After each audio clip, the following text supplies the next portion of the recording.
Come and fly away with me. Don't you be afraid, everything will change. You and I, jumping off the edge. They say dreamers never die. So come and fly, come and fly, come and fly away with me. We're rising, we're falling, we're making through. We're climbing, we're soaring, 1,000 views.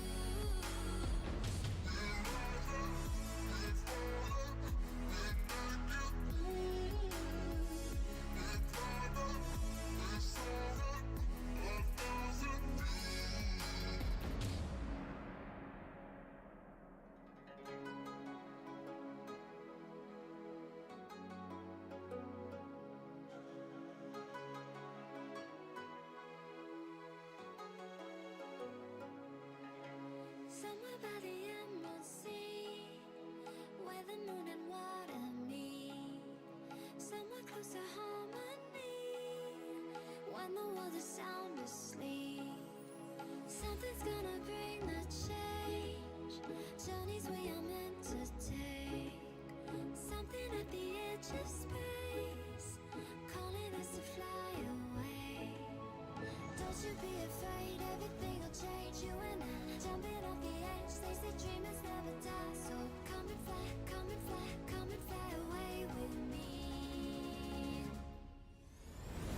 We're rising, we're falling, we're making through. We're climbing, we're soaring, 1,000 views.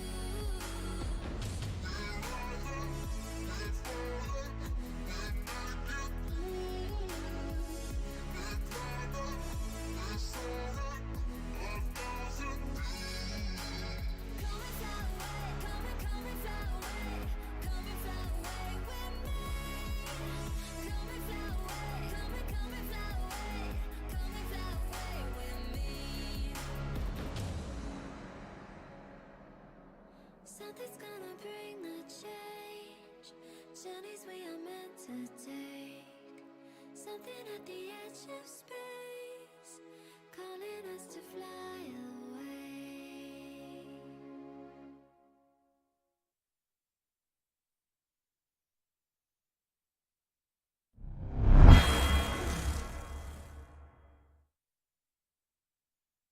American 496 to report the river. American 496 to clear bound for visual. We're on one approach, 199, so far.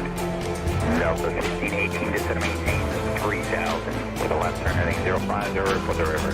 Go 4352 to set maintain 4000. Then speed 190.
position.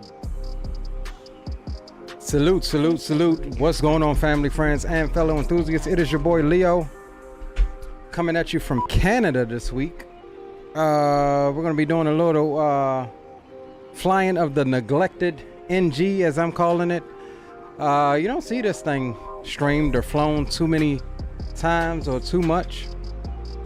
So yeah, we're going to take her out for a spin, head on over to Winnipeg up here in Canada, departing Calgary. And then we will make a return leg on over to, what's the name of that place? Kelowna, Canada. Over in, what is that, Quebec, I think? No, not Quebec. Not sure what part. I want to say, I guess British Columbia, right? So yeah, that's what we got going on this evening, fellas. It's good to see each and every one of you.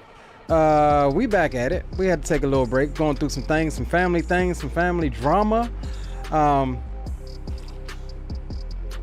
But yeah, keeping the heads up and you know, prayed up about everything, guys. And you know, it ain't nothing that we can't overcome. So with that said, we are flying a brand new startup charter that is a part of the KF Aerospace. It's a subsidiary of KF Aerospace. We'll get into that once we get up and at them. We'll read a little bit about these guys. But these guys are pretty much a cargo and charter airline up here in Canada, and they're based out of Kelowna, which we just discussed.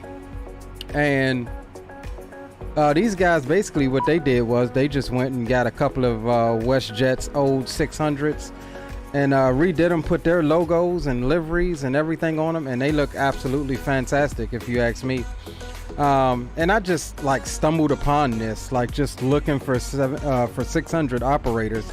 I stumbled upon this the other day and I was like, word, that's going to be our next stream. So we'll get into it. They have a couple of different operations, everything from private charters to cargo ops, like I said, and they seem to just, you know, pop up starter airlines just willy-nilly. So yeah, jumping over in chat, what's going on? Spawn and Salmon, big ups. What's going on with your D-Champ? What's going on? Can't see the emoji button. Not sure what's up with that. What's up with the emoji button?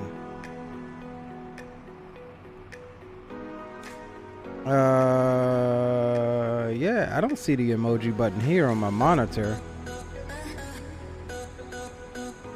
Oh yeah, okay, there it is. It's the little smiley face in chat, like where you type at. There's the emoji button there. Yeah, so yeah, D-Champ's in the house. Gia is in his house. Why is it so cold in the DMV, bro? I couldn't even tell you, man. I don't like it though. I do not like it. What's up, Green? Welcome aboard. Good to see you, my bro. Load up if you ain't doing nothing. We're in Calgary right now, going over to Winnipeg. And Gia says, what's popping? So, all right, guys, we're going to go ahead and get into the aircraft. She is in a cold and dark state. First flight of the day. And we'll go ahead and give you a quick little briefing. We'll be cruising at flight level 390 for this first leg, taking on a block fuel of 17.3. And I will tell you that,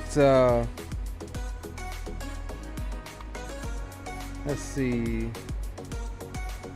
Okay, we may be good, but we'll cruise a little faster because this plane, I flew it yesterday, this plane, you go in any length of distance, there's a good chance that you're going to be limited by your max landing weight. I had to actually fly a hold last night just to burn enough fuel to get down below my max landing weight of 121.5. So yeah, let's go ahead and jump in the aircraft, get the aircraft powered on, and commence tonight's stream. So we'll jump into the flight deck here. All right, so we'll come up and we'll go. Battery can come on. We'll get emergency lights on. Ground power can come on as well. And we'll get the window heats on now. That is fine. No smoking can come on. While we're waiting on the plane to be energized, we'll come here. We'll check all of our annunciator lights. That all looks good. Overhead panel. Everything up there looks good. No burnt out bulbs. We'll get some panel brightness up here. All right, that's good. We'll come down here. We'll get a APU and engine fire test.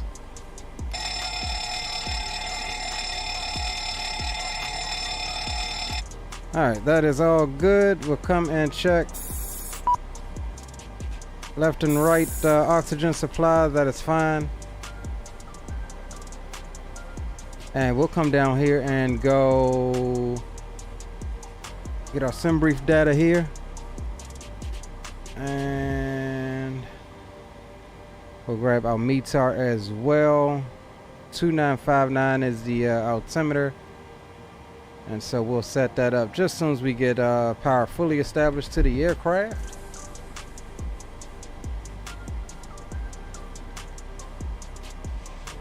Okay, catch you on the long route back to Western Canada. Roger that, bro. New Mexico Flyer, what's going on? Says nice livery. Appreciate you, my guy.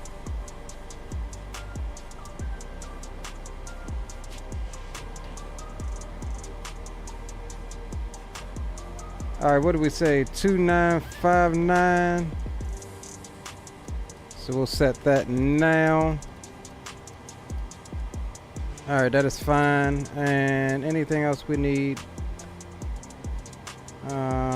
Block fuel 17326. We did not get fueled up. So we'll come here. We'll go FS Actions fuel 17.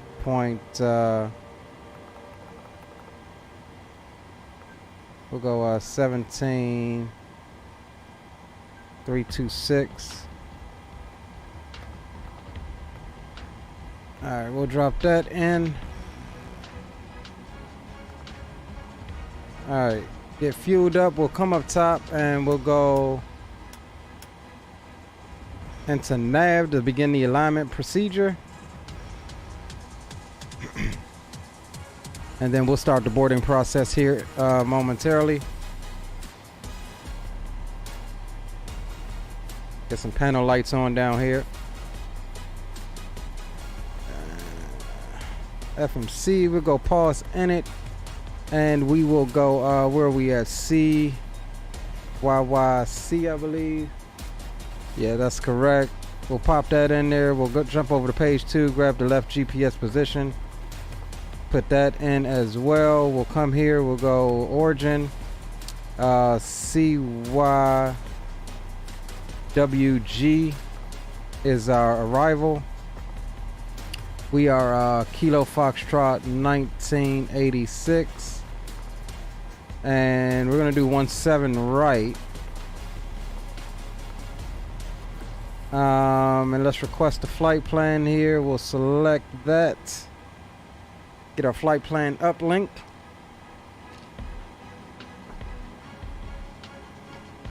No, I didn't pre-order that thing, and I'm glad I didn't, bro. The shape is saying, in my opinion.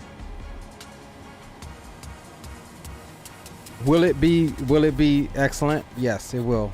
I have 100% trust, but I think I can wait until it gets a little further in development to drop any dollars on it. I'm tired of being burned by these developers, man. I won't do it. I won't do it personally. All right, we'll execute that. So that gives us our route. We'll go perf init. We're cruising at 390 for this leg. Let's jump over here. 245 at 78 is our winds. So we'll pop that in. Our zero fuel weight. We're looking at 109.4. I don't think it loaded us either. We'll come over to payload. We'll go 109.4. We'll pop that in. That'll get us loaded.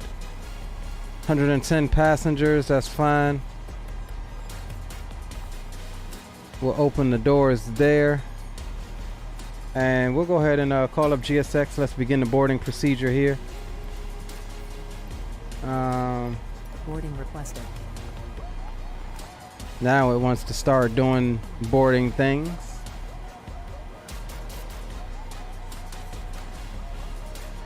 All right, what did it say? 109.4.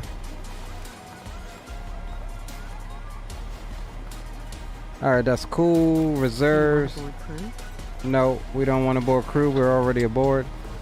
And we'll go Starting. start packs as well.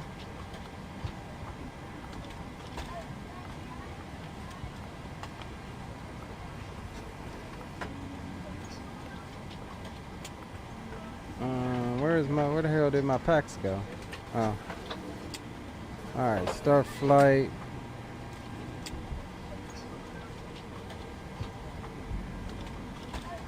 Said 110.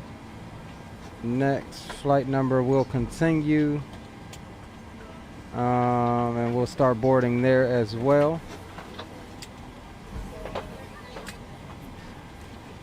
All right, cool. So that's cool. What are we looking for here? Reserves is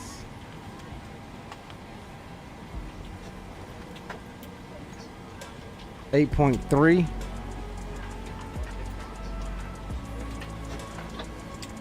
And we're using a cost index of 5. So we'll pop that in. Execute that. We'll come back to this portion for the N1 limit and the takeoff data. Let's hop over to the departures arrivals. We'll do the Cowboy 217 right. Execute that. We got a route there. Our pretty simple departure is literally a straight out departure. And then we'll make a left turn. How are you? I'm doing good. So we'll come back over to the arrival index here. Let's take a look at that. In the Winnipeg, we're forecasted to land on runway 13. So let's see what approaches we have.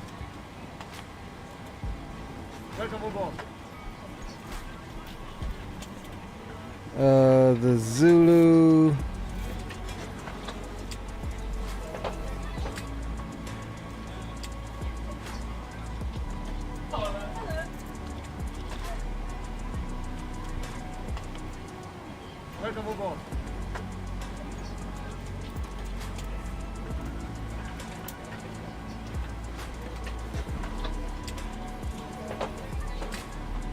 Okay, so we'll do the Yankee.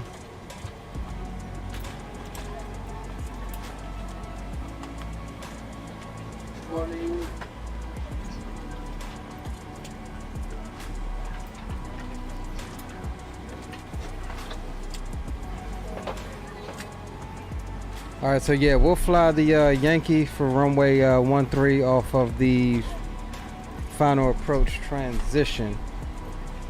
So that should be fine. And let's see, one more thing. Did we have a... Okay. All right. 13, that's... What was our VLR as our transition. And then we're doing the Yankee off of, the Yankee for ILS 13. So we'll execute that. We'll jump over here. Let's jump into plan mode and let's step through it right quick. So there's our vector coming off. BLN. Pretty much a straight into runway 13.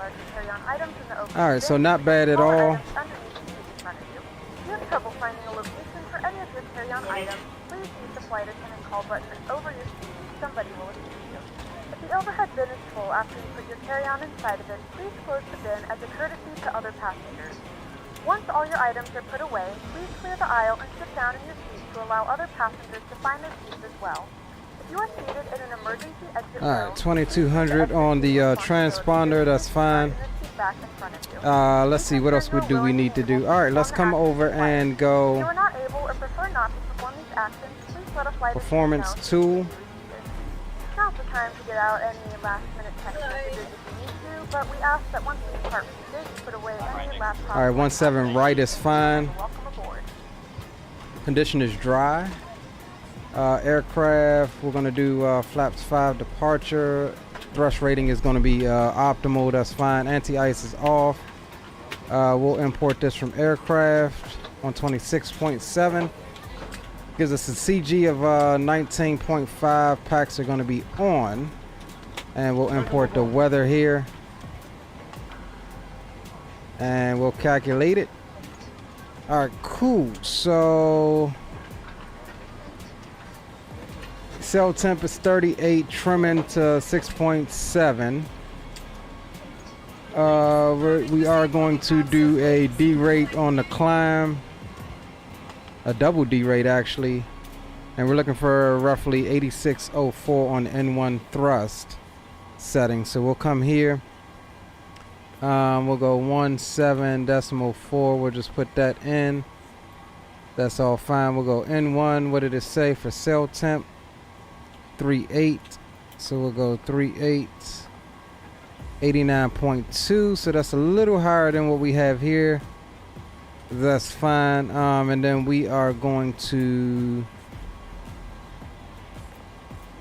Oh, there we go. Okay.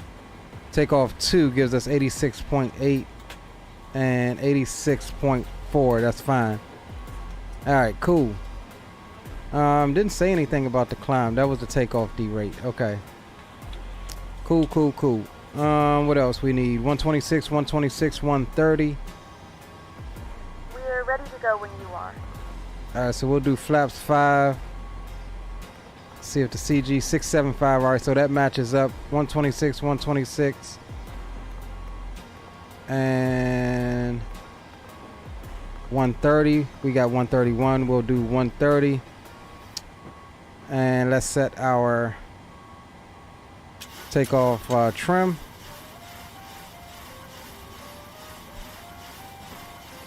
All right, there's 5. We're looking for about almost 7. There's 6. All right, that's about good. All right, guys, I think we are. I think we're good to go here. Yeah, I think we're good to go.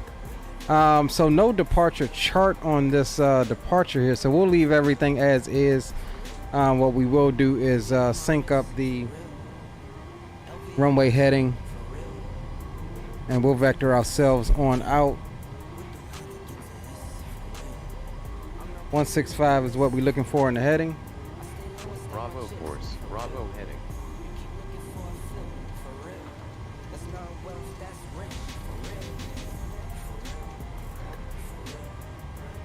Bravo speed. And we said what, 130, so we're looking for 150. That's fine. Flight directors can come on, and cool. All right, now that we got the alignment, we can come up top and go stall warning test 1, stall warning test 2, overspeed test 1, and overspeed test 2. All right, cool. So that has all been completed. Let's jump on to our checklist here right quick, see what we got. All right, pre-flight circuit breakers, emergency equipment is all checked. Oxygen is tested 100%. Both IRS selectors are on nav. Hydraulic panel is checked on. Navigation, transfer, and display switches are normal and auto. Air conditioning and pressurization is one we forgot, so we'll come here and set flight level 390. All right, cool. And we'll grab the landing elevation once we get up. MCP is set. Window heats are on. Flight instruments heading is set to 165. Altitude is 10,000. Throttles and takeoff warnings are checked. Engine start levers are cut off. Gear pins removed. Parking brake is Set. All right, cool. Before or pre-flight checklist has been completed. All right, let's go ahead and come on to the APU. And let's see, we do have any center fuel? We got a little bit.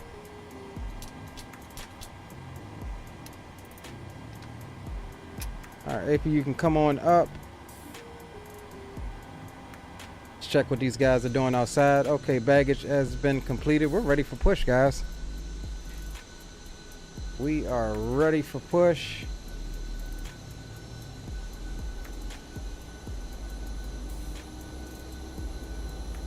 Coffee at Source, what's up, bro? Welcome aboard.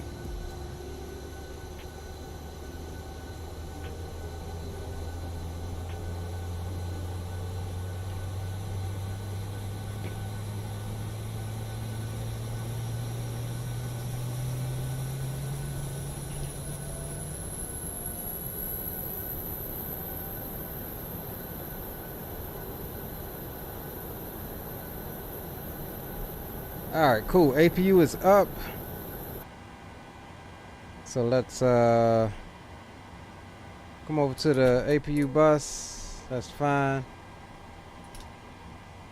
Leads can come on. Let's come down here and get let's get doors shut.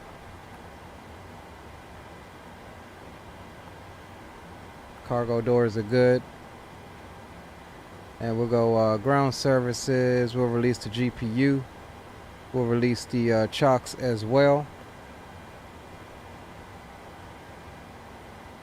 All right, cool. Looking good, guys. Let's go ahead and call up GSX and remove the jetway. And we'll come over here and get the anti-collision light on. Good morning, ladies and gentlemen, and welcome aboard Flight 1986 with service to Winnipeg. Our flight time will be roughly 1 hour and 31 minutes. Please note the cabin door is now closed. We ask that you make sure that all devices are in airplane mode and your larger devices are now shut down and stowed. If you have not already, please fasten your seatbelt and verify it is low and tight across your lap. Your tray tables and seatbacks must be in the full upright and locked position for departure. Cabin crew, secure doors for departure.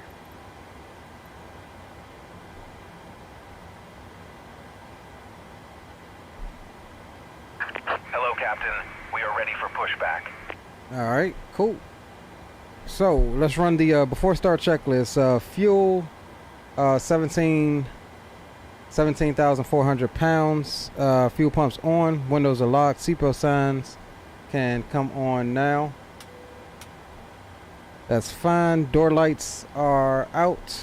Departure checks completed. MCP V2 is 130. We're bugged for 150. Heading is 165. Altitude 10,000. We'll arm LNAV and VNAV now. Takeoff thrust is what was the assumed temperature is 38, and Locking gear. we are flexing to 86.0 on the N1. Takeoff speeds, V1 is 126, rotating at 126, V2 is 130. CDU pre-flight has been completed. Rudder and aileron trim is free and 0. Taxi and takeoff briefing completed. Anti-collision light is on. And we'll call that before start checklist has been completed. We'll push back nose to the left.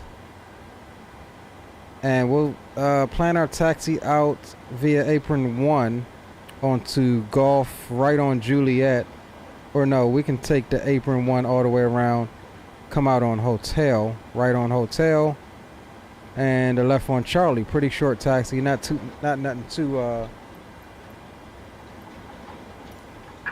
Release parking brakes, please.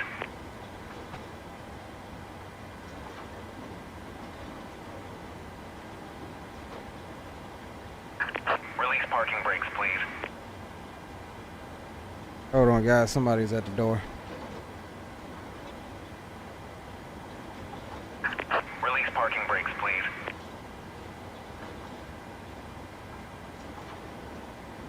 All right. Parking brakes can come off. All engines clear. Start at will. What's up? All better?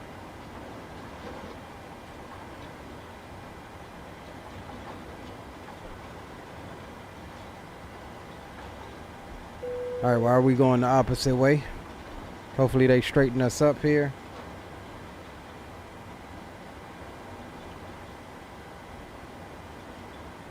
Ladies and gentlemen, please direct your attention to the flight attendants for a safety demonstration.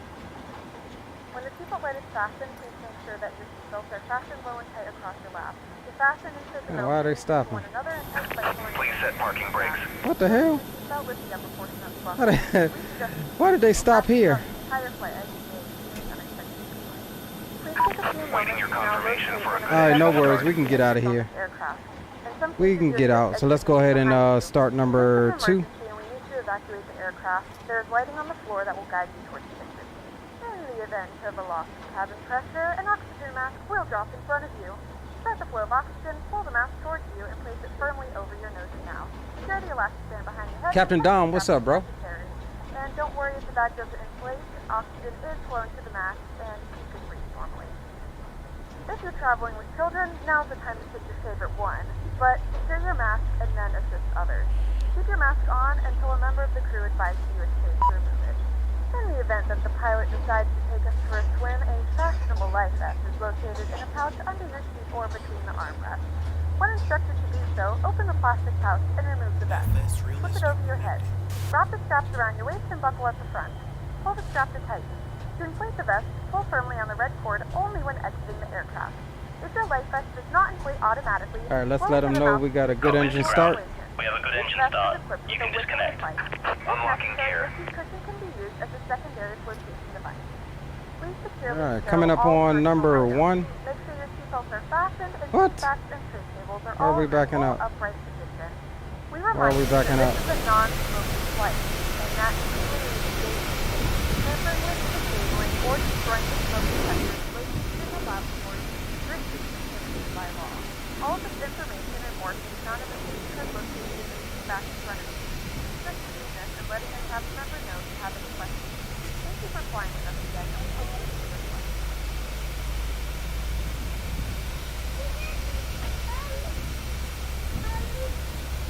Got a cookie?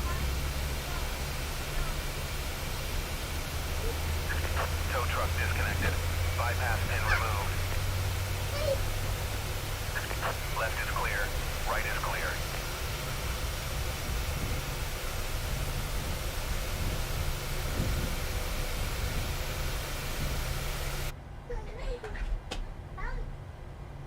All right, cool. So we got a good start on 1 and 2.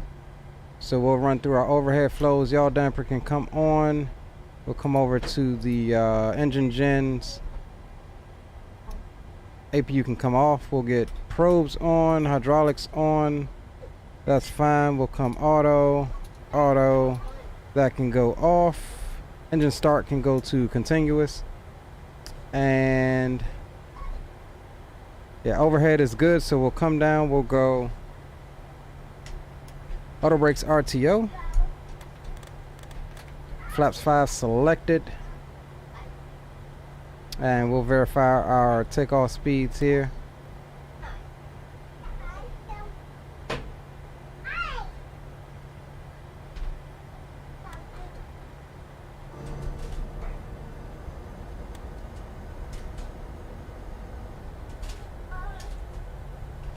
All right, cool. Flaps 5 indicating. And we'll come back over and go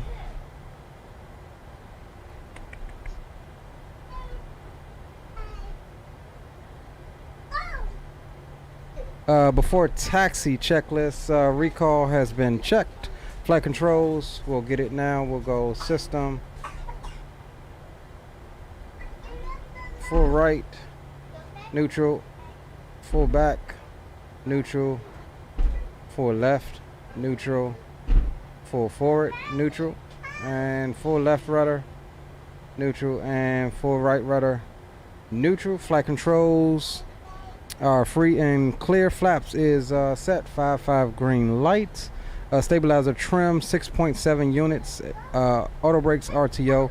Speed brake lever is in the down detent. Ground equipment is clear. Before taxi checklist is complete. So with that said, we'll get taxi lights on. We will turn out to the left.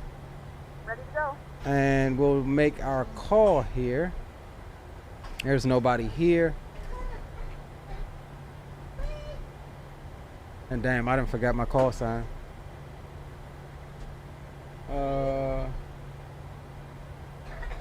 Hold on, let me look it up. I forgot what the hell it is.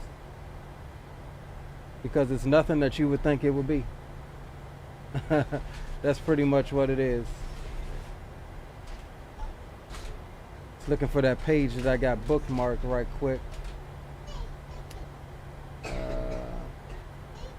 There we go. Flightcraft is the call sign. Flightcraft. Okay. Little minis.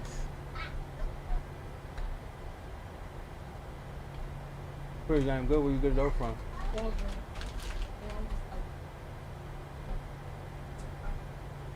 All right, cool. So, get back to my charts here. Apron 1 out to hotel and Calgary traffic. Flightcraft 1986. We'll be taxiing to runway 17 right via apron 1, right on hotel, left on Charlie, Calgary. All right, so brakes can come off. And we'll give her a little bit of throttle before we... Traffic. Oh, who we got?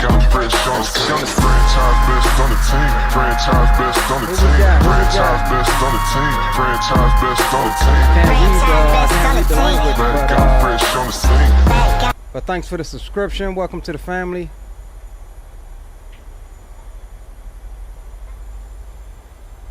Appreciate the sub, my friend. And we'll get out here onto our taxi line since they pushed us back all weird.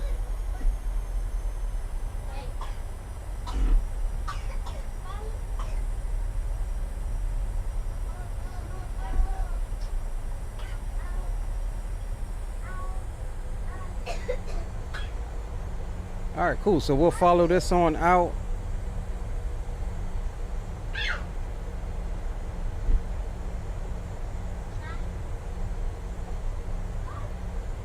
Follow it on around to the right.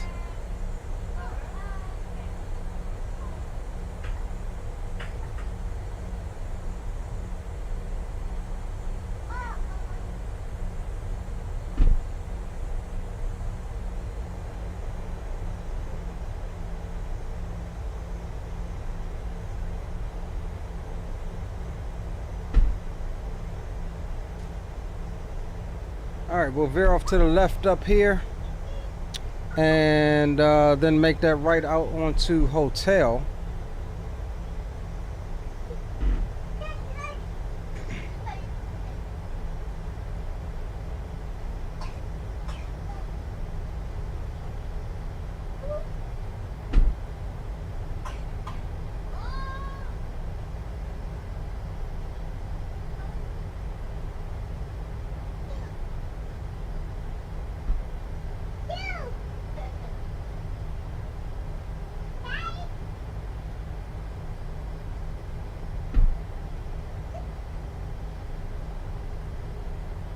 All right, cool. So yeah, next left is our left to the runway.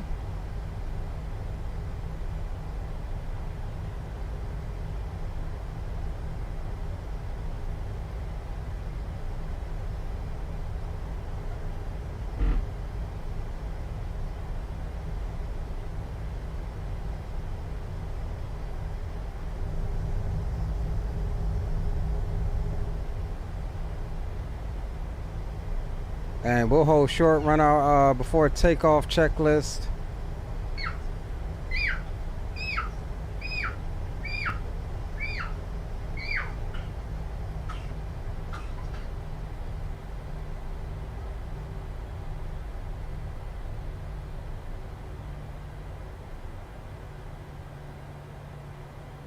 Alright, so we'll pause it there, parking brakes. Can come on. Let's jump to our checklist here. Before takeoff checklist, briefings reviewed. Engine bleeds are on. Engine start switches are continuous. Cabin is secure. And before takeoff checklist has been complete.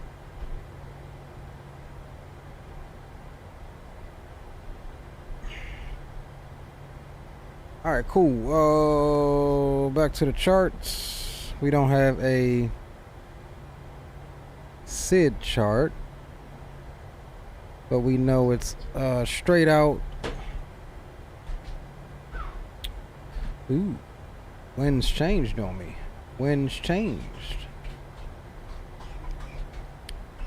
All right, cool. We're gonna roll with it. All right, cool. So let's make our call.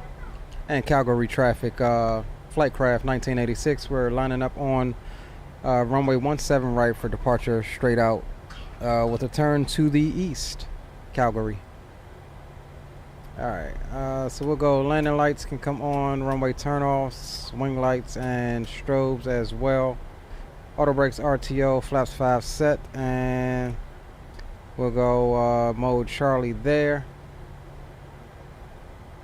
Brakes can come off, and let's get it.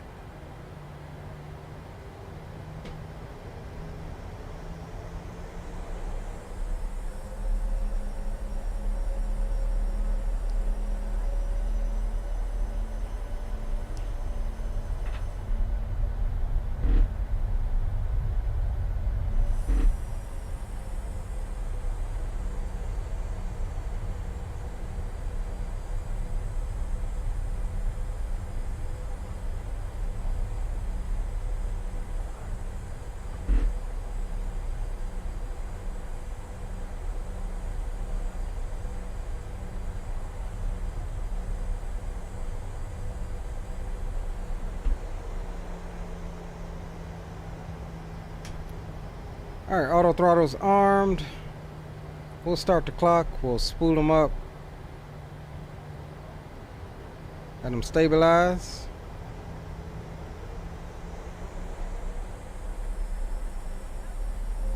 And toga.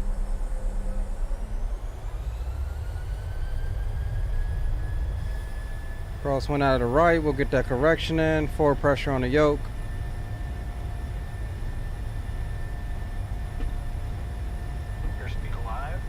Cross check. Longer takeoff roll. We've got a hella reduced thrust here. Neutralize.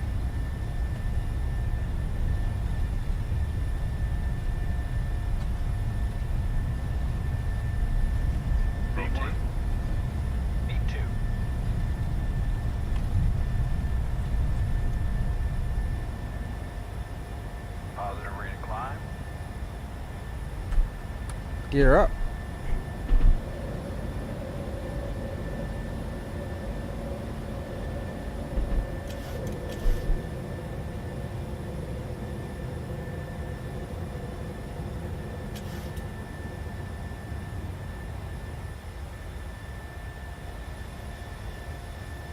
See you, Calgary.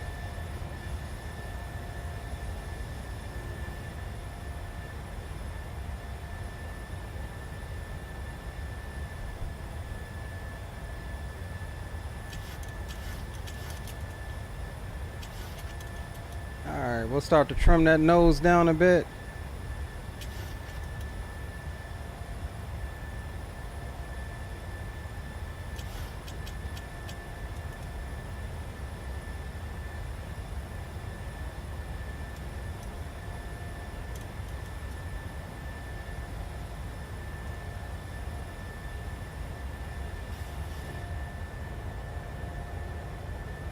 Let the aircraft accelerate. We'll start bringing in the flaps.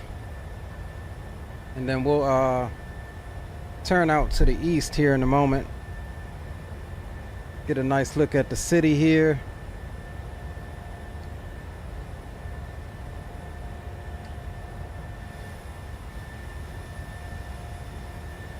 Look at that.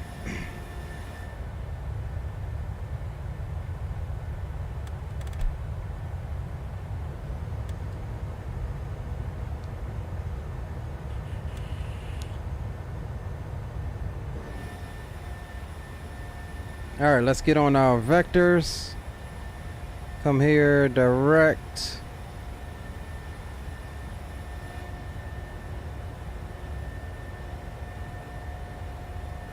Let's double check our speed here. Flaps 1.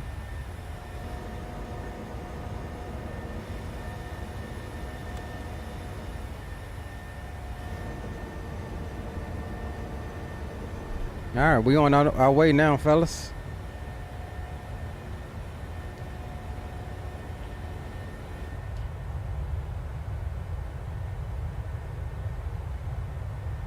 On the way now.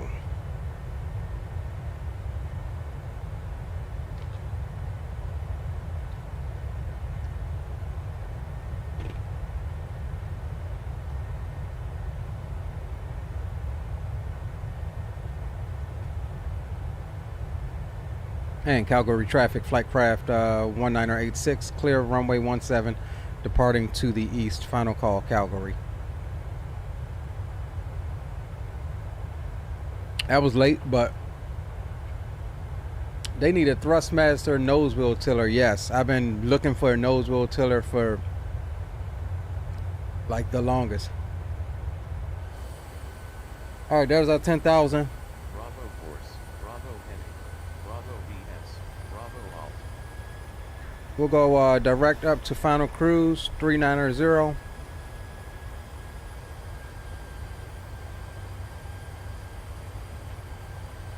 Level change it. Actually, we can V-nav it.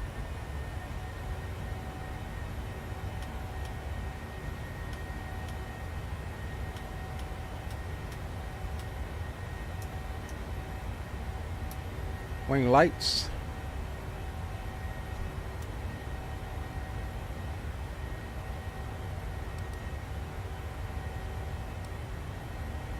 All right, cool.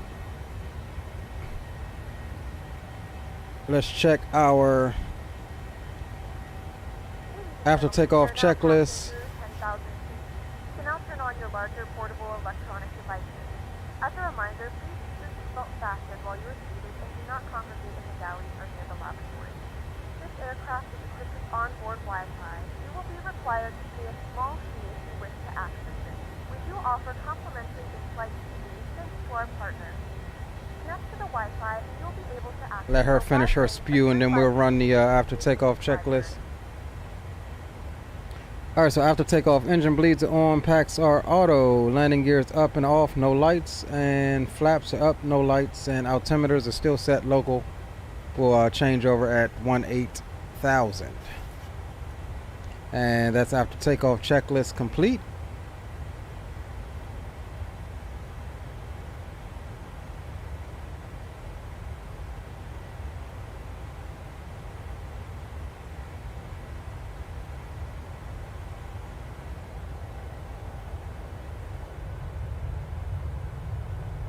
Gorgeous departure. It looks cold up here. It just absolutely looks cold. You think it's cold down here, nation's capital. It looks cold up here. So a couple of changes I'm gonna make. We're not cruising at 7.5. We're gonna do 0.81 if we can get it. So we'll change that up. Help us probably burn a little bit of fuel. And hopefully we not landing weight limited by the time we get over there. Alaska 128 Winnipeg.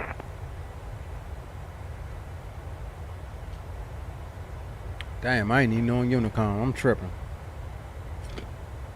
They heard nothing. Alaska 128 Winnipeg, can I give you a squawk code here, 0631 Winnipeg, altimeter 3005. Looks like we might have some. Oh, we got Winnipeg Center? Okay. Alaska 128, that's correct. Squawk 0631. Winnipeg Center, WestJet 722 with you. They must have just come on because we're not seeing them on the map. 24.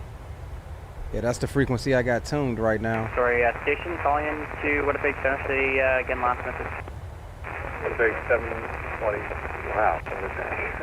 WestJet 722. All right, we'll go over to Unicom till we get closer. No need to be monitoring him. All right, there's standard.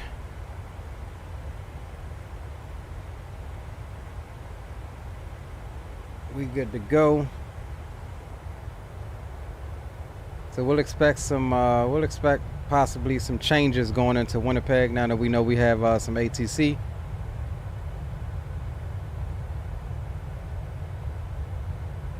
And with that said, we are well above 10K, so we shall open the boom boom room up.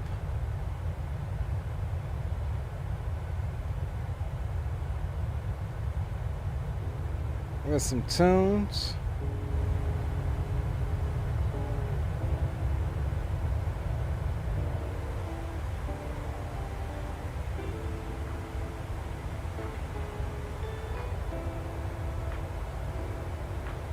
Damn, it just look cold up here.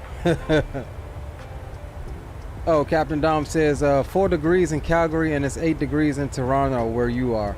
Jesus, man. We'll be hitting Toronto pretty soon.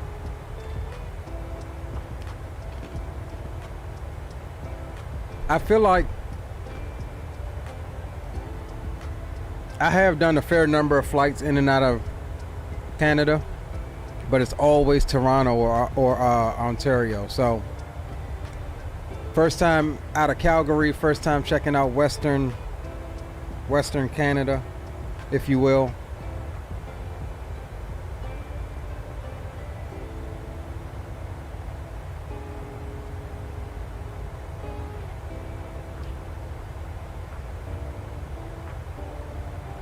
And once we get up to cruising, I will be taking a quick break, get myself something to eat, and check on the little one. Just came in from urgent care. A lot of people don't fly in Canada because the routes are long. Yeah, I agree. This route isn't too bad. It's like what, like 600 or something nautical miles. The second leg is going to be a bit longer, going back over to Kelowna.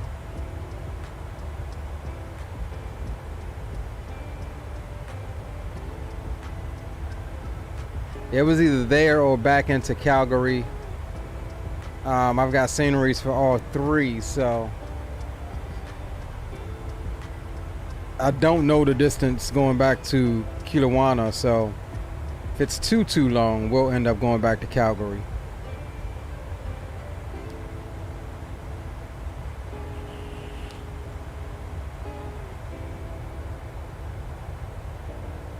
Let's admire this gorgeous livery, shall we?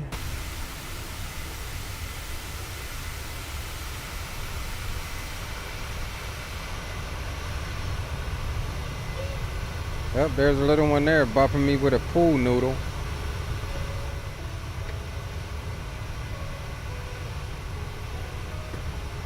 Yeah, what you gonna do now? I done took your pool noodle. Yeah, this livery is actually fairly sexy.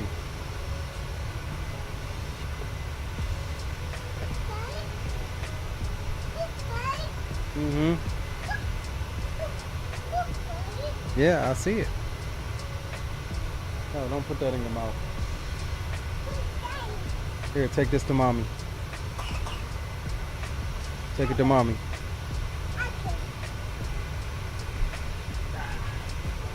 Hold on, y'all. He just knocked over a light. Hold on.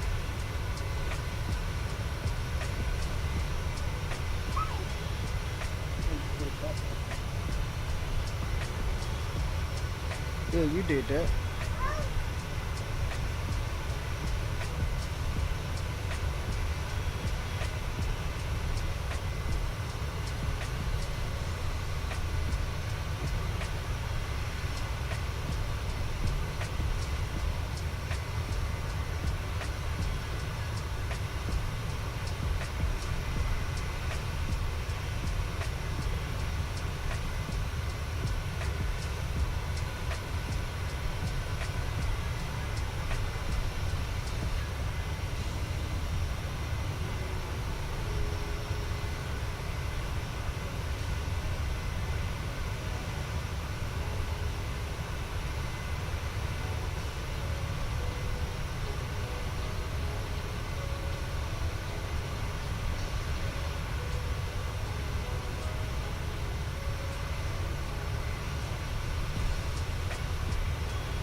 Alright. We back. What happened to my tunes?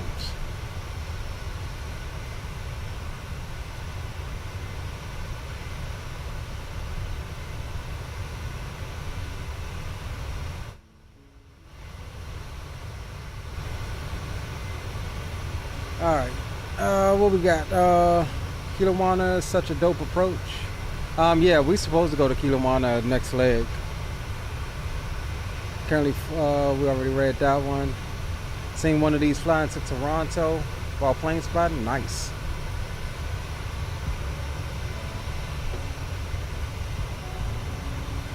Yeah, it's a dope livery. I really like the livery. It's clean. It's almost like it's elegant, in my opinion.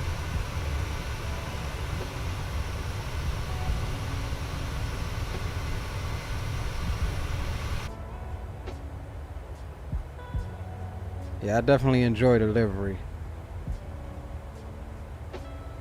Alright, let's see where we at. Coming through flight level 383. Not bad at all. Less than 1,000 to go until cruise.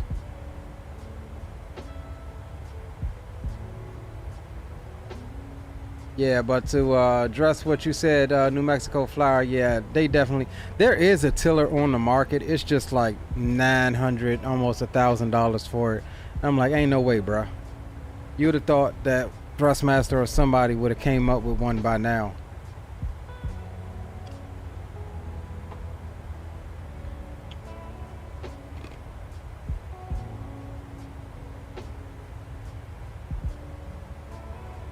Alright, there is cruise. We'll let them up in the back.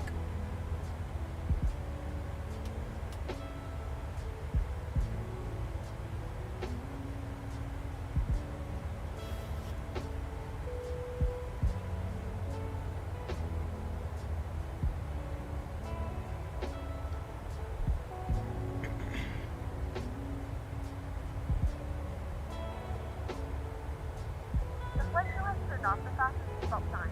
You can now get up and move around the cabin. However, we ask that you keep your seatbelt fastened when you see the unexpected turbulence. Captain Dom says, slowly but surely buying some PC parts. Got my first part.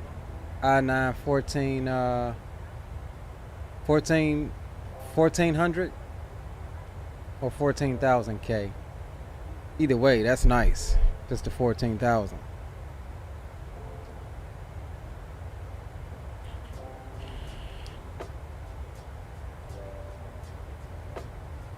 I'm excited for you, bro.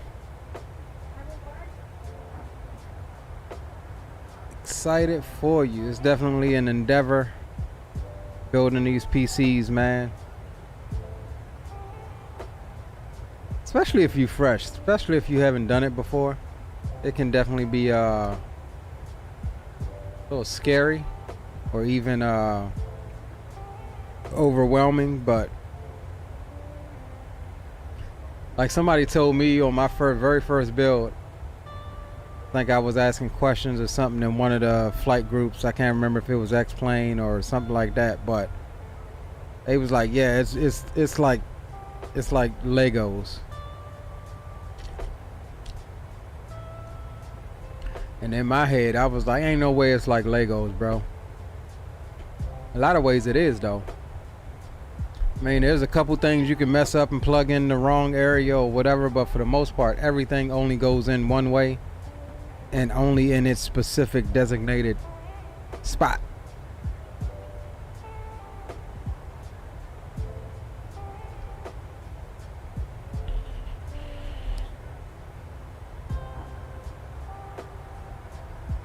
Next part is expensive, saving for last 4090. Nice. Yeah, that can be definitely depending on which one you go with. I mean, I don't necessarily think you need the most expensive 4090. I mean, mine's is, I think, one of the mid-range 4090s. I have a Gigabyte 4090, which again, I've never really had any issues with Gigabyte. I'm about to warm myself.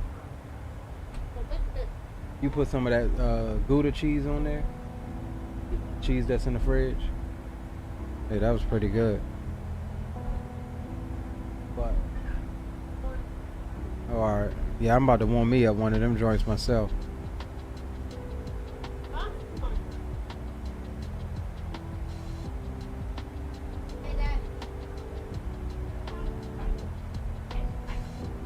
Probably some black pepper.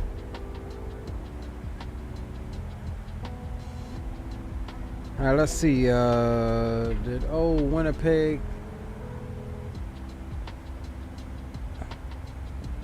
Oh damn, we're gonna be in Winnipeg Center here in a second. I thought we had a lot longer to go. All right, let's swap back over to Winnipeg. 124.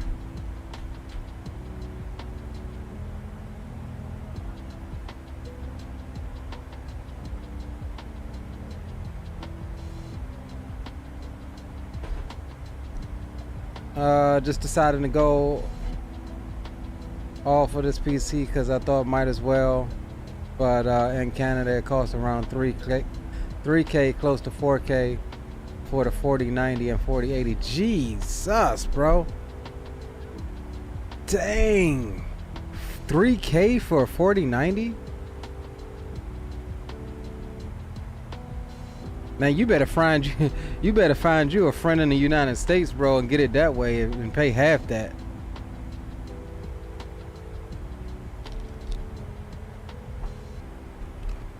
If I had to spend 3K on a 4090, bro, I wouldn't have a 4090. I think one of the most expensive ones that I physically saw was, I think it was like 2K. Maybe 2300 or something.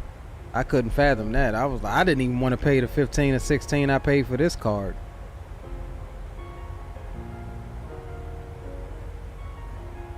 Yo, big up Drew Stone. Welcome aboard, bro.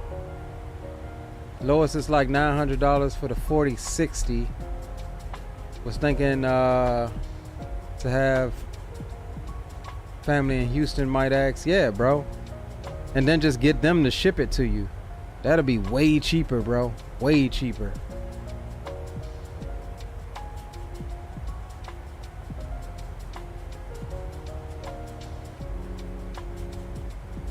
Yeah, I don't know about the 4060s and the 4080s. You know, I'm getting a lot of mixed reviews on them. A lot of people saying, you know, if you've already got like a 3080 Ti or 3080 or something like that, it's not much better than that. That the 40 series cards are really, you know, go and grab the 90 if you can, you know. But I didn't even, when I was looking around for this build, I didn't even look at 4080s or 4060s. I was just like, nope, straight to the 90.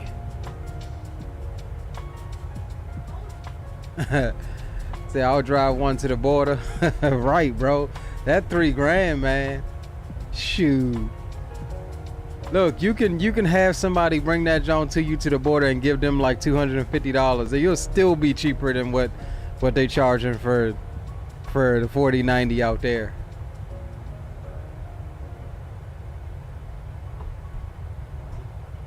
I can't fathom that.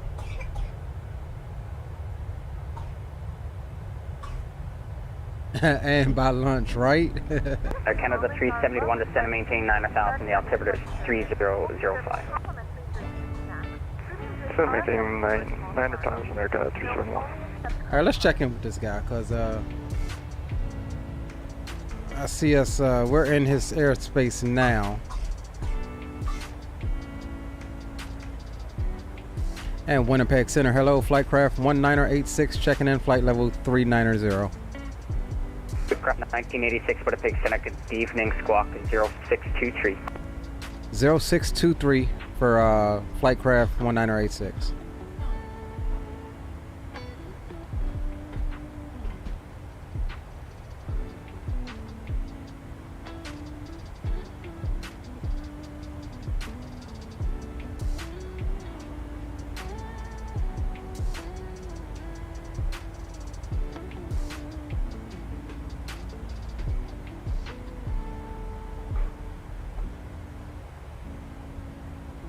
And we got, so far, we got Winnipeg approach and ground on. Man, I thought we was gonna have a dead time up here in Canada. We got some ATC. Not much traffic, but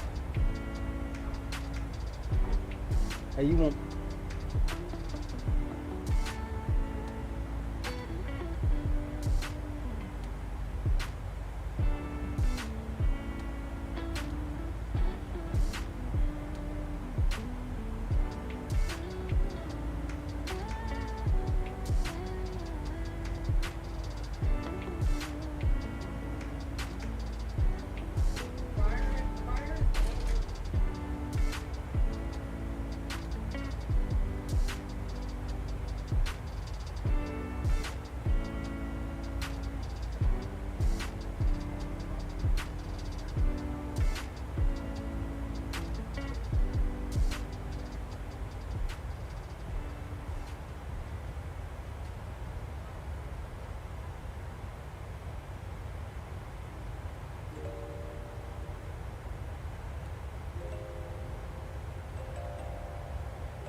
Flightcraft 1986 identified at flight level 390.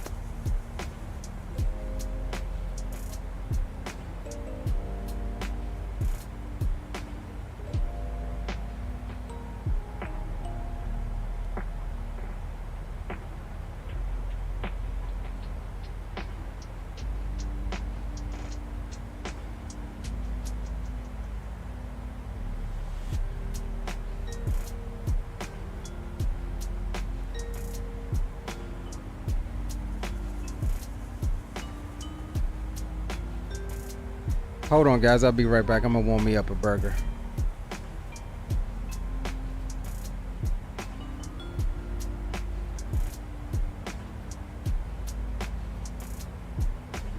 Winnipeg Center, WestJet 722 back in the town. Roger.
Air Canada 371, contact Winnipeg arrival now, 119.5, good day.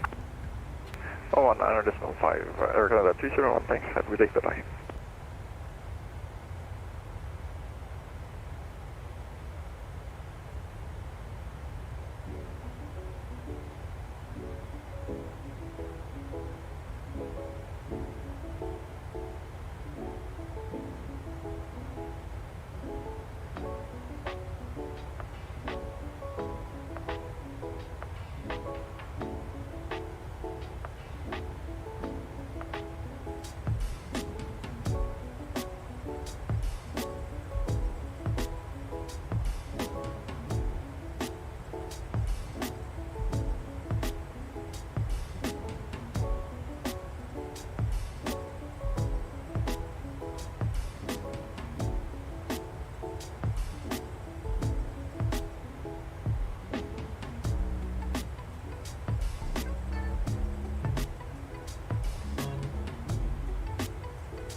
All right, guys, I'm back. I had to warm me up. I grilled some burgers and some steaks last night. Had to warm me up one of them things. I'm hungry.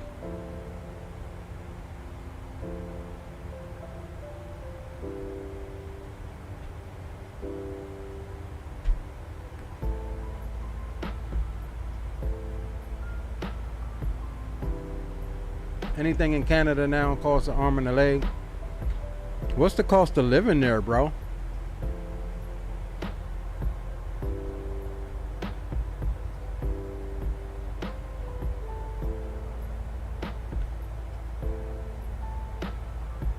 Like, what are like, let's say,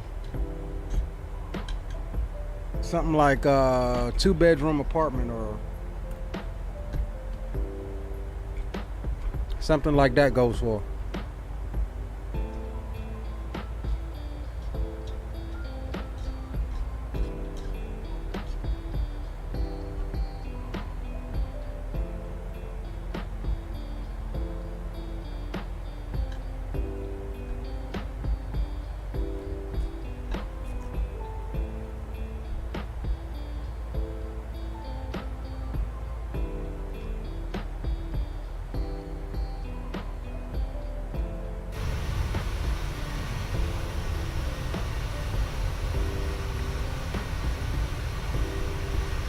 Man, this thing looks sexy in the sunlight beaming off of it.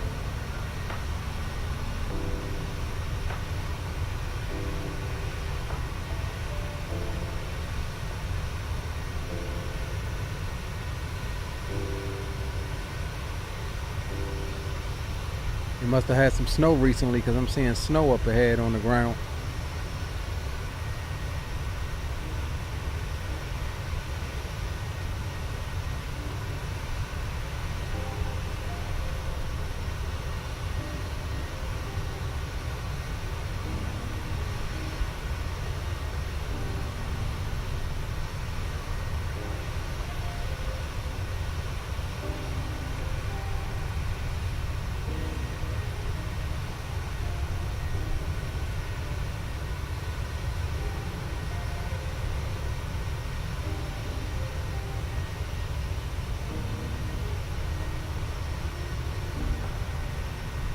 in Toronto for a 2-bedroom.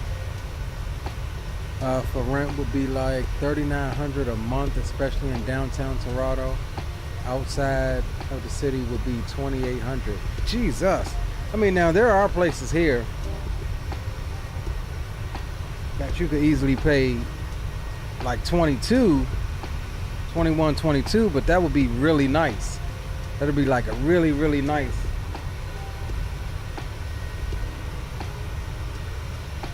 Really, really nice property.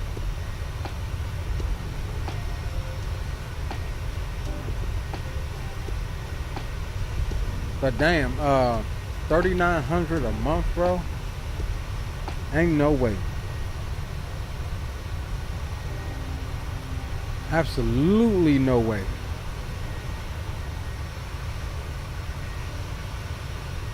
Pilot Depth, what's going on, my friend? Welcome aboard.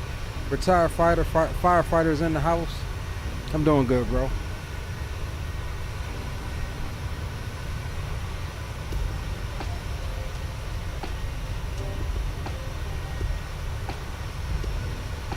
Having a little chow.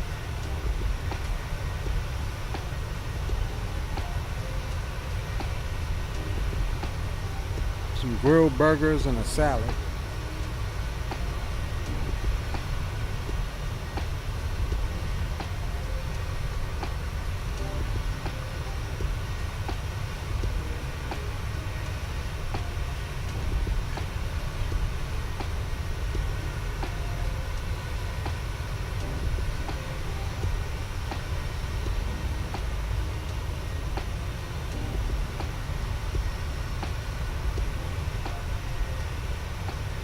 Damn, homeboy on center has gotta be tight board. It's just me. One aircraft is leaving his airspace. One aircraft is under approach now, going into Winnipeg, and one guy is going north.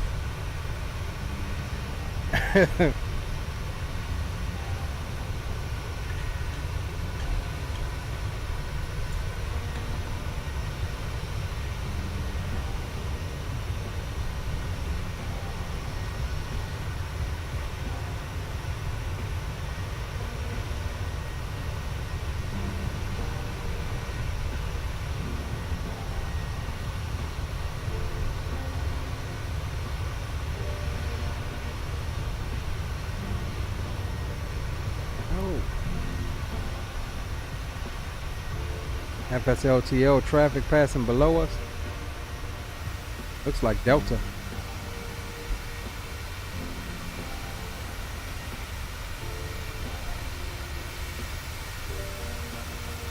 That was pretty dope.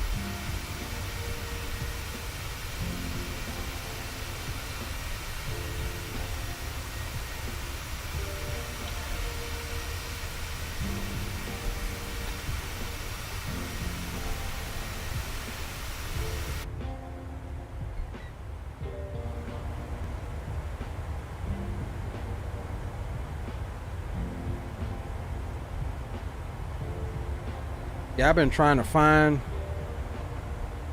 a reason to fly this 600.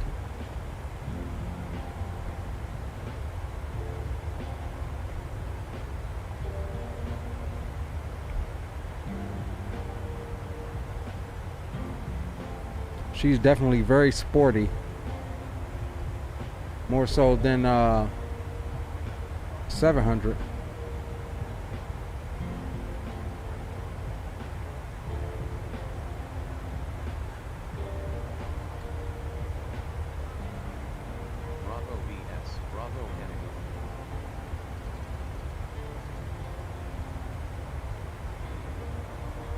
WestJet 722, Winnipeg, downline frequency still.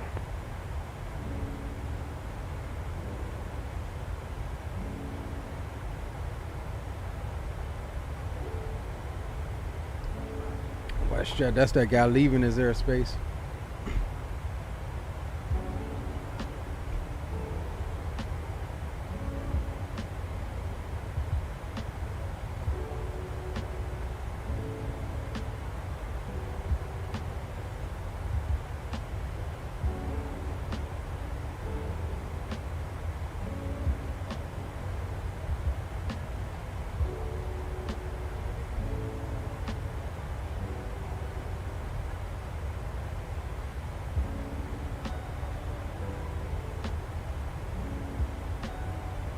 Alright, so we'll pre-tune approach here just to kind of stay ahead of the game on that one.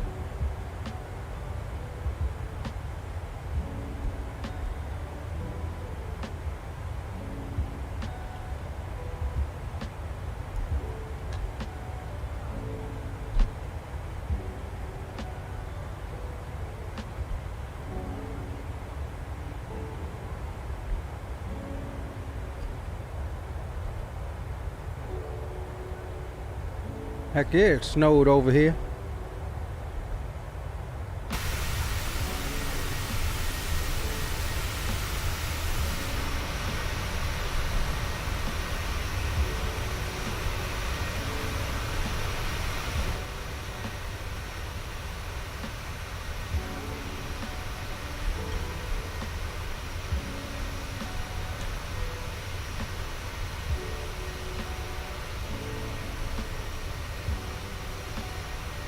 I really enjoy this livery. This is a nice livery.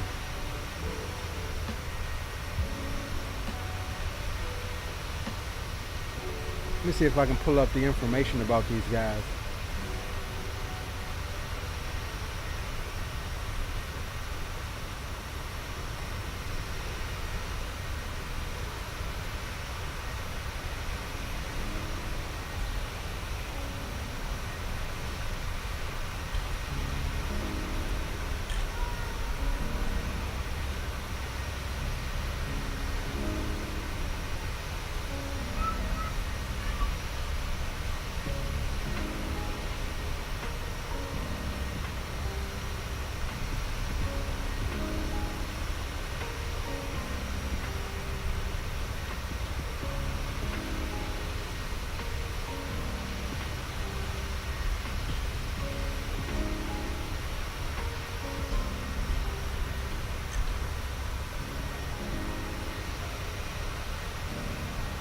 Take my burger.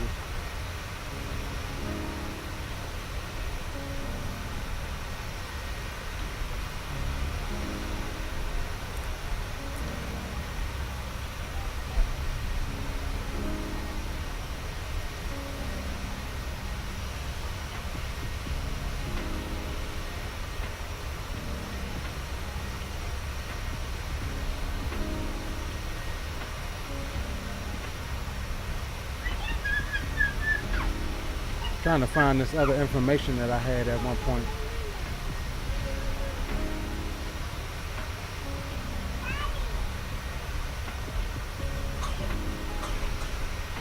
Yeah, these guys are fresh. They only got 2 aircraft, 2 600s in their fleet.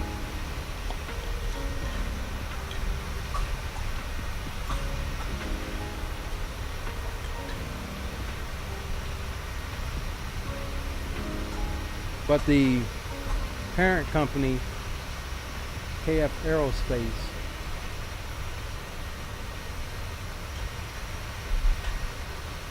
let's see here. What is it, Aeroflyer?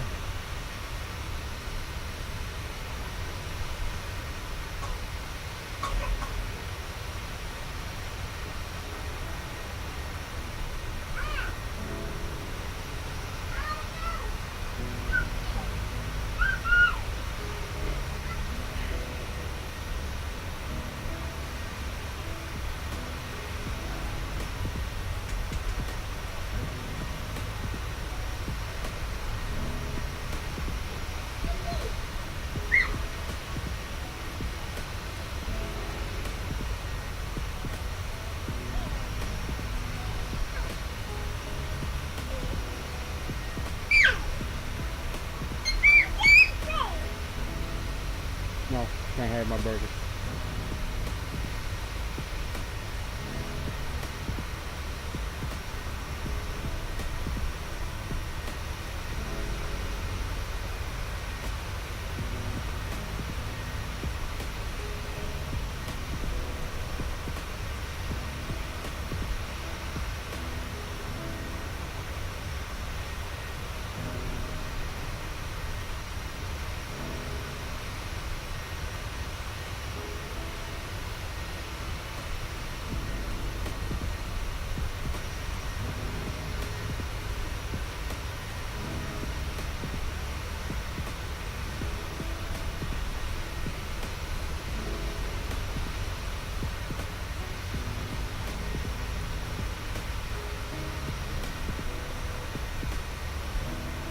Yes, I'm reading here, guys.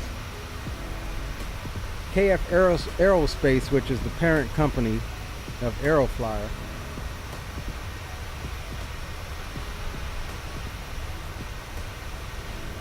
announced a partnership with Boeing to open 2 conversion lines for the 737-800 BCF at its Kelowna facility in 2023. And they're talking about adding 2 hangars to that facility. So it seems like they're trying to get some cargo some freighters too.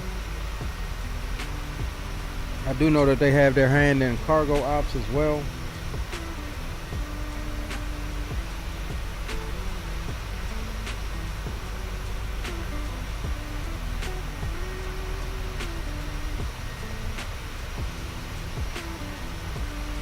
Show y'all what I'm looking at here.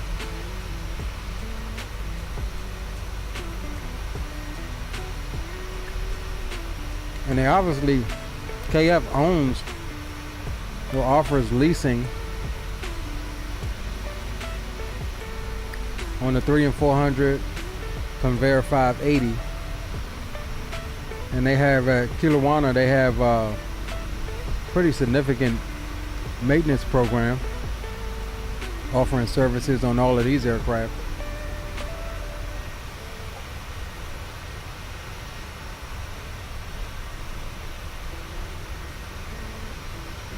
Hold on, where is that?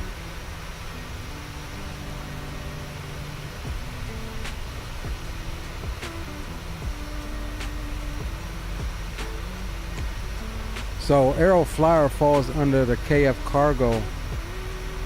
I was trying to find the article that I was reading on it that explained it, but I can't.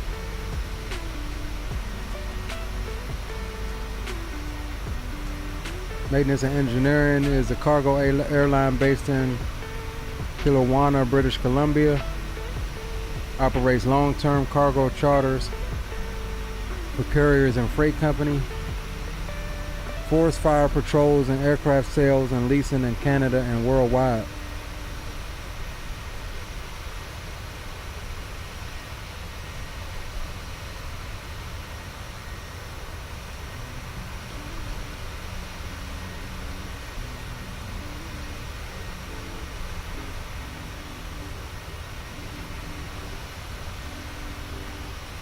So yeah, they've got a bunch of different stuff. It's just not all publicized, like easy to find.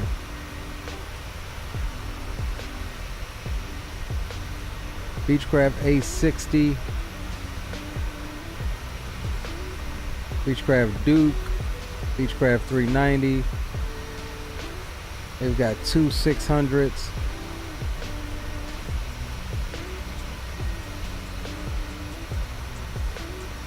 They lease out their Convair 580s and 5800s.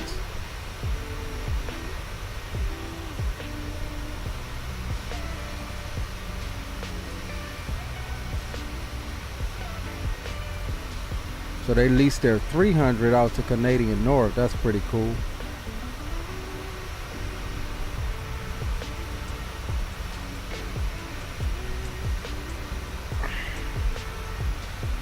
Yeah, pretty neat little airline. Not overwhelmingly large, but they're making do with what they got.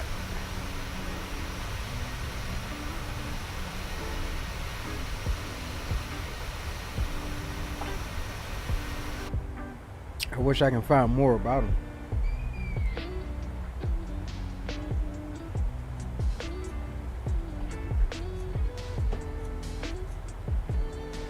All right, top of drop is about 60 out in front of us.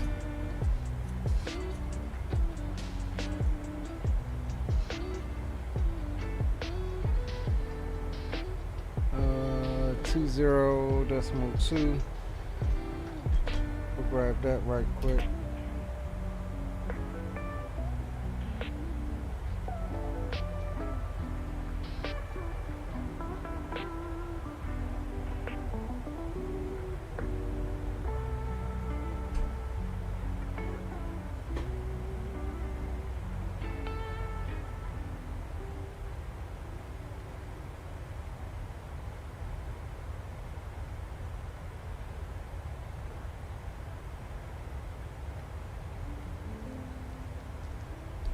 Winnipeg International. Information Bravo. Weather at 0100 Zulu. Wind 140 at 11. Visibility 15. Ceiling 2000 overcast. Temperature 4. 2.0. Altimeter 3005. IFR approach. Arnag Zulu. Yankee. Or ILF. Runway 13. Inform ATC of requested approach on initial contact. Landing and departing. Runway 13. Simultaneous approach is in effect. Advise on initial contact. You have information Bravo. Winnipeg International. Information Bravo. Weather at 0100 Zulu. Wind 140 at 11. Visibility 15.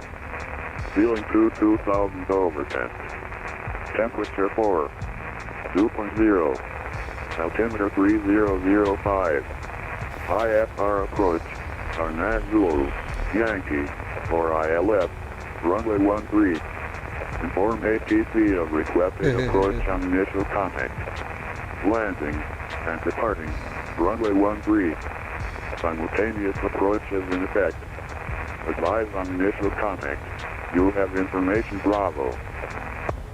Alright, so we got Bravo on board. We planned up for the ILS-13, so we'll try to get that. Yeah, other than that, we're looking good. Hopefully he gives us our descent here. Let's pull up our star. See, we have a constraint here at Ambil to be below 11,000 feet. Let's just check to confirm that. Yeah, 11,000 or below, that's cool. And then 3,000.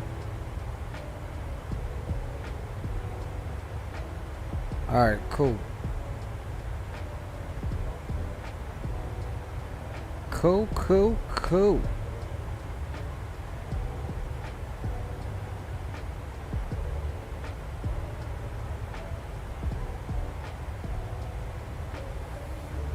I think we still might be a little too heavy to get our landing dispatch. Let's see our preliminary one here. We're going 13. Runway conditions dry. Anti-ice off, packs on, flaps 30, landing. We'll get the weather. Let's see what this preliminary says. VREF for 133. Alright, cool. Let's see. 13.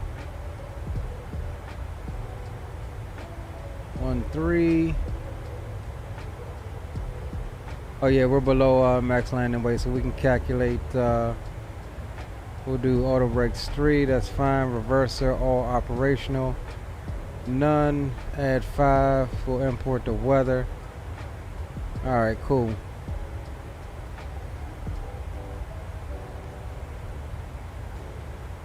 Cool.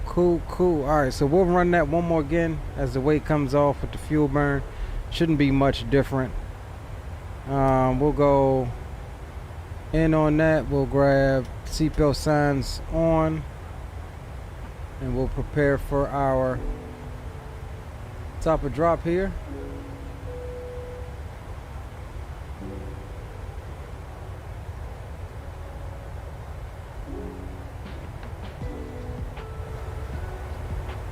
Ladies and gentlemen, the seatbelt sign is now turned on, so it's time to return to your seats and fasten your seatbelt.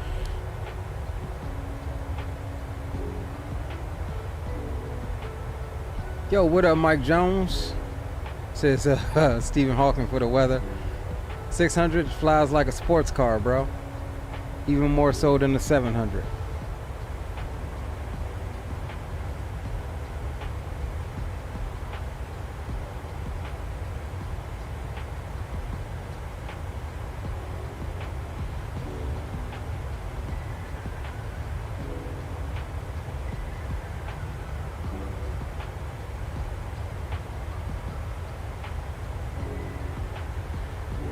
All right, we'll go ahead and get ready to request our descent here. I don't know if he's watching with the dead airspace. And Winnipeg Center, Flightcraft 1986. Flightcraft 1986, Winnipeg. Just wanted to let you know we're about 10 miles from top of drop. Flightcraft 1986, descend 9,000 when ready. The Winnipeg altimeter is now 3002 and it is Bravo. All right, we do have Bravo, and we'll descend down to 9,000 when ready, and the altimeter is 3005, was it? Flightcraft 1986. I'm showing 3002 now as of vote 200 Zulu, so. Okay, we'll double check that as well. Flightcraft 1986. Roger.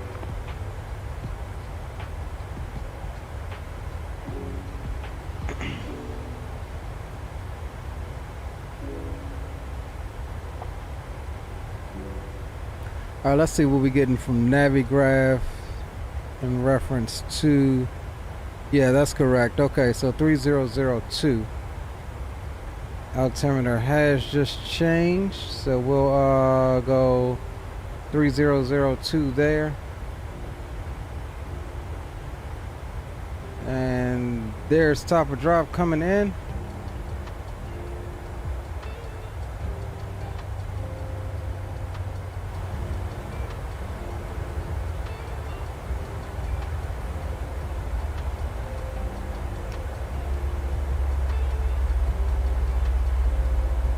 All right, so we got approach in standby.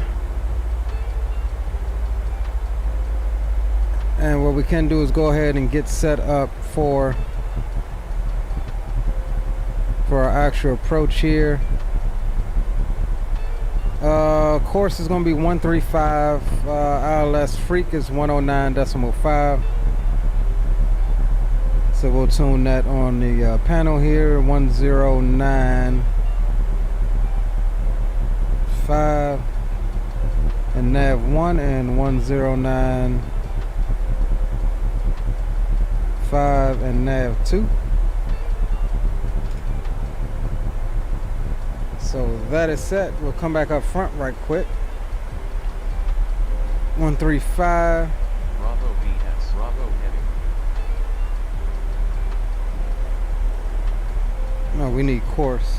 Bravo course.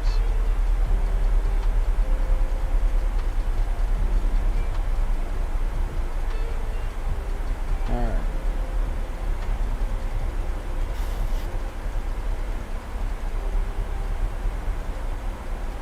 Alright, 135 is set on both sides. Looking at our minimums, it's going to be 984.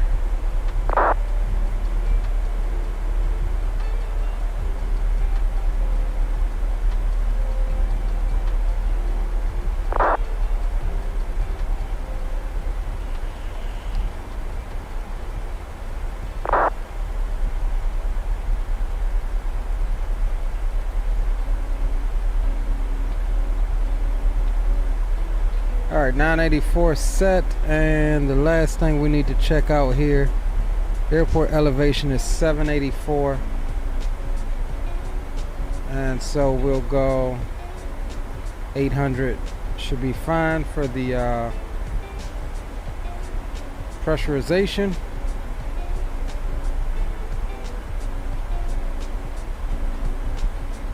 Alright, descent checklist, pressurization, landing altitude set 800, seatbelt signs are on, recall is checked, auto brakes, we're doing auto brakes 3, set. Landing data, we have not got our final numbers yet, but we are planning VREF of 133 and a minimums of 984 feet set. And approach briefing is been completed. So we'll do a preliminary here of 1 flaps 30/133. We'll drop that in there.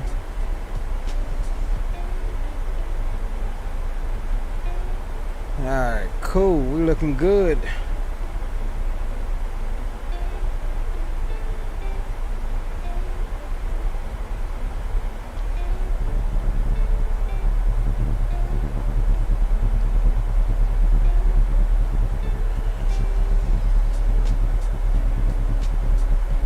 Looking good, fellas. Looking good.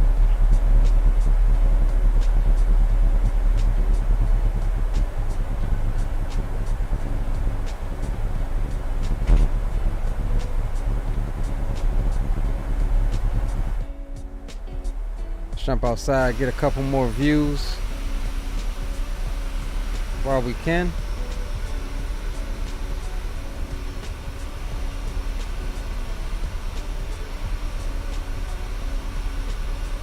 Yeah, they got some snow up here in Canada.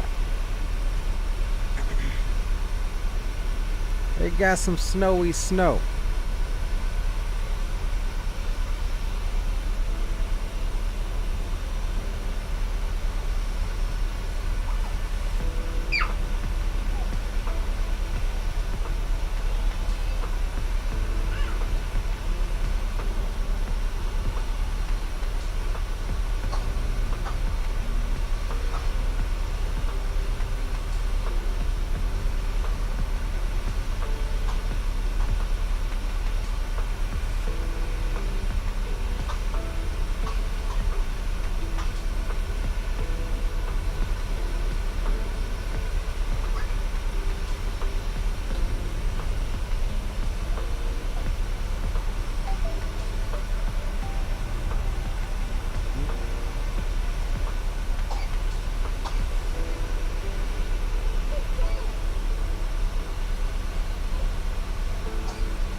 So this is, like I said, this is going to be a quick turn.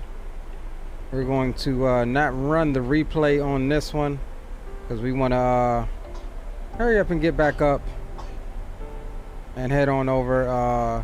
We'll check out Kelowna, see how far that is, and if not, we'll go back to Calgary. We'll have the wind in our face going back, so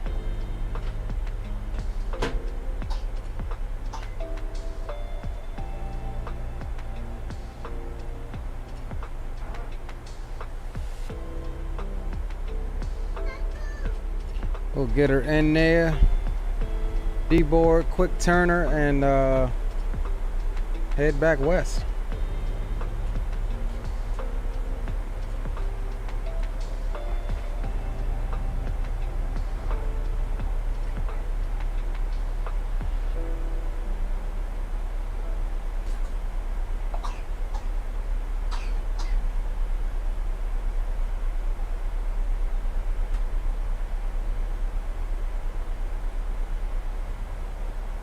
So far so good on the flight thus far. Coming through flight level 270. 10,500 pounds of fuel on board. Definitely going to be under our max landing weight, so no worries there. Like I said, I did a flight in this thing last night, and ended up having to put myself in a hold just to burn a little extra fuel, so that we can get under our max landing weight of I think it's 121.5, if I'm not mistaken.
Whew.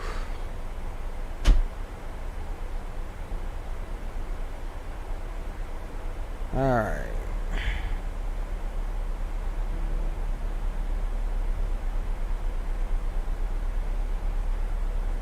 Yeah, we looking good.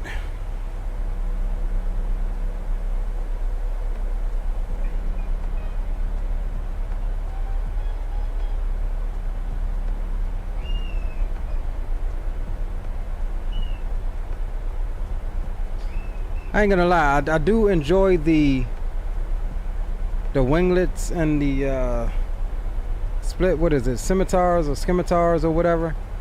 But man, there's something sexy about it just being old school without all of that junk on the wingtip. I enjoy that too, especially in the 757. 757, every now and then you got to take those winglets off.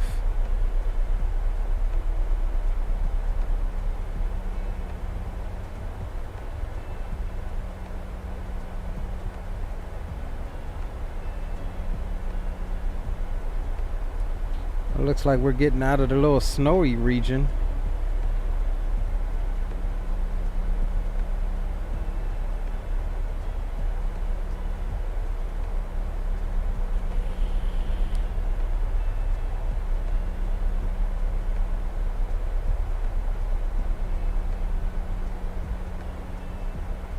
Yeah, that wingtip there is nice.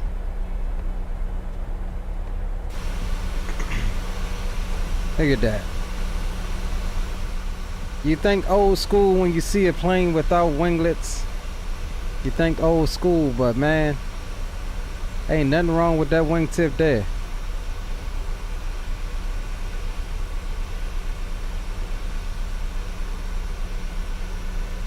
Nothing at all. Captain Dom says facts. Yeah, I'm telling you, bro.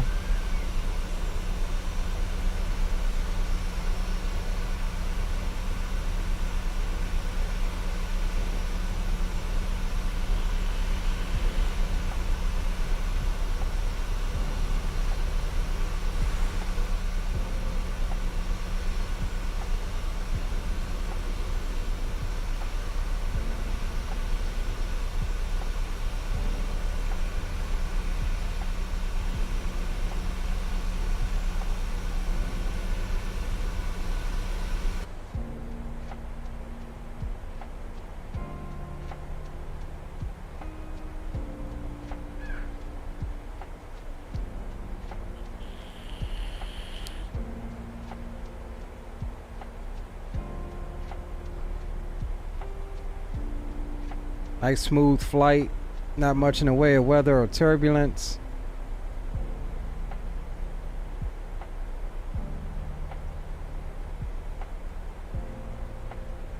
"20 minutes on the expected arrival on PAX."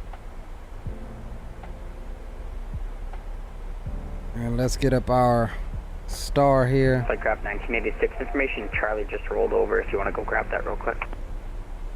Okay, stand by, Flightcraft 1986. Roger.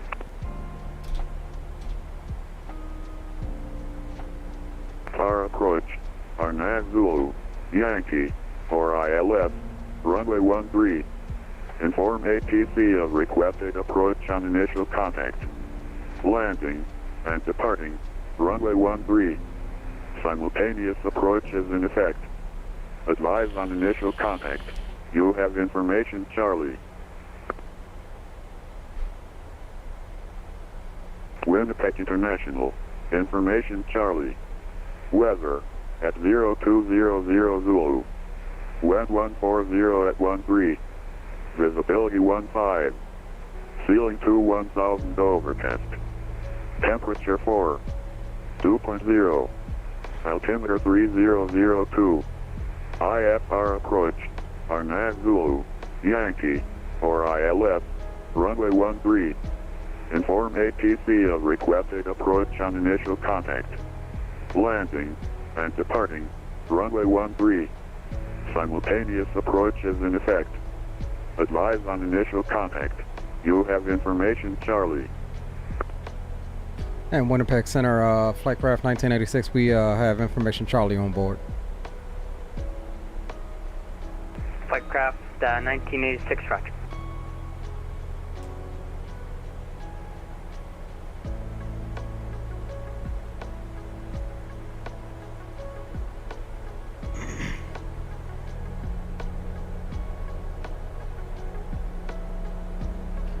All right, guys, looks like we're all set up. We'll try to make sure we get that, or actually we may can do that from him.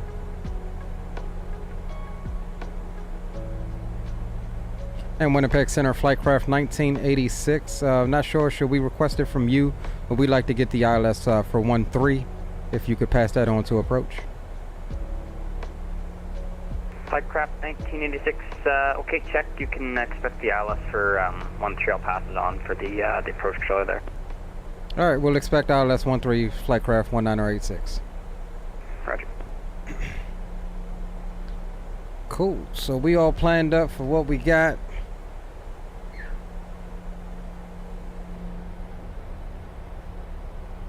This is a beautiful approach.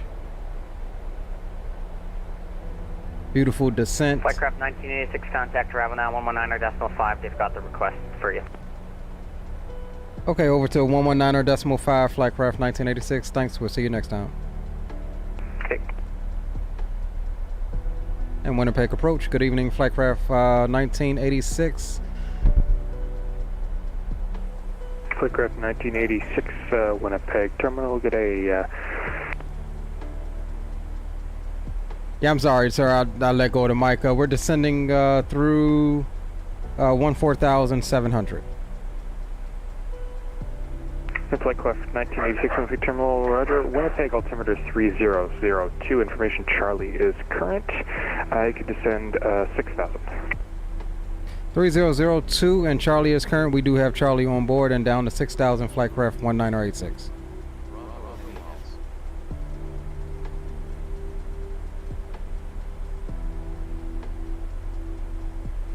Alright guys, we're looking good on the descent.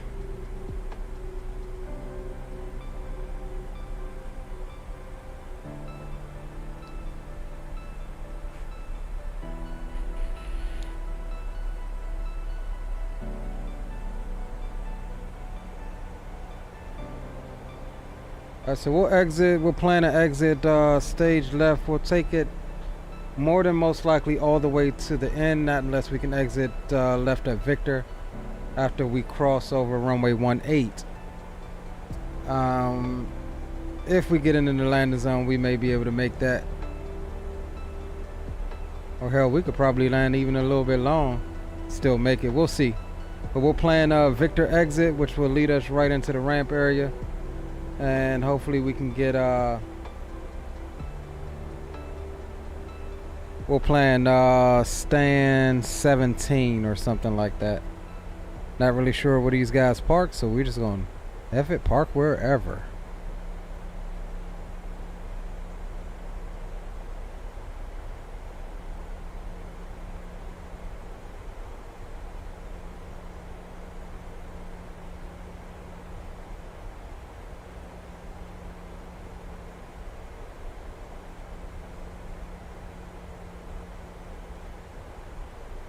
Okay, so we got down to 6,000, which would technically delete this constraint here. But we see we're going to arrive at 6,000 at our green banana there, which is still before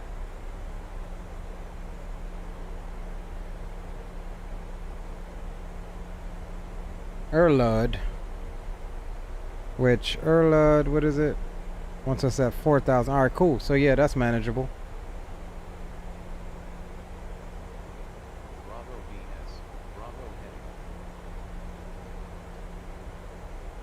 That's definitely manageable. Coming through 11,000.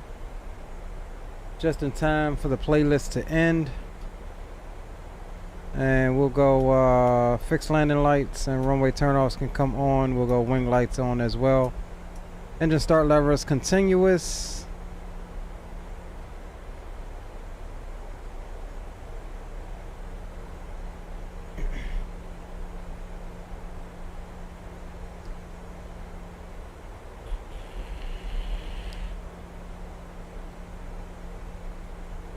We have begun our final descent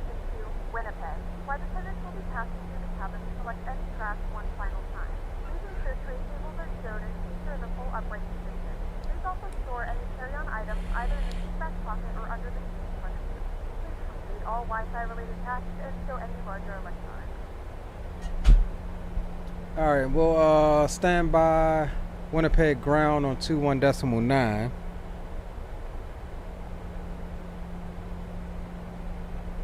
Have them ready. No tower, so approach will handle us in.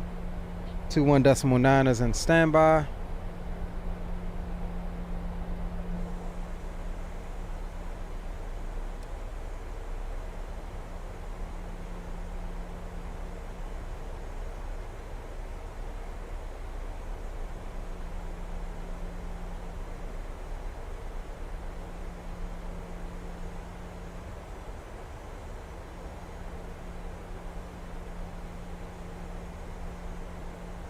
And once we pass Ambil, we'll reduce speed to about 230 Flightcraft knots. 1986 Winnipeg approach. You can descend 3,000. Down to 3,000, Flightcraft 1986. Bravo VS.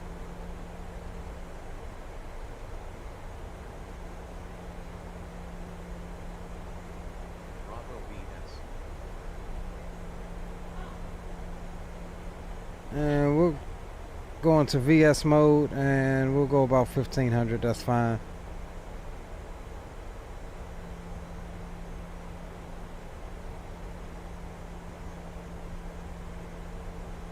Bravo heading. Bravo course. Bravo speed. And we'll look for about 230. Bravo course. Bravo heading. Bravo VS. Flight detent on the speed brakes.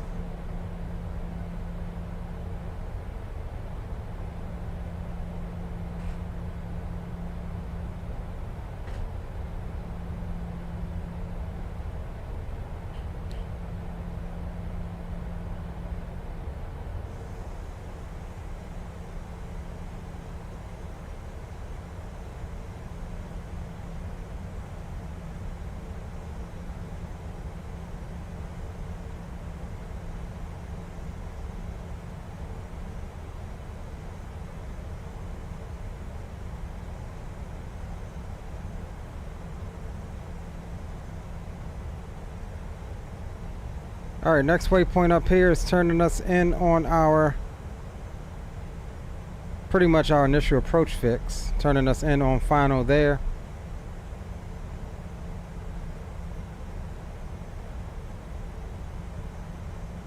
Bravo heading. Bravo speed. And we'll go 220. Bravo course. Bravo heading. Bravo VS. And we're below 250 knots, so we can go slats to help us with that speed reduction.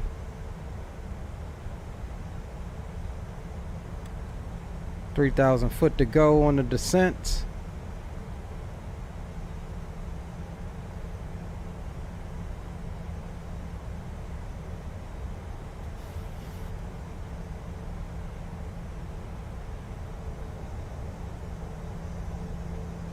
Departures Air Canada 256 is ready for departure, runway 13. Air Canada 256 Winnipeg Terminal, winds 140 at 13. Cleared takeoff runway 13, stick with me. Clear takeoff, runway 13 will stay with you, Air Canada 256. All right, let's run one more performance calculation here. We're from aircraft. Oh no, we need a landing. Sorry.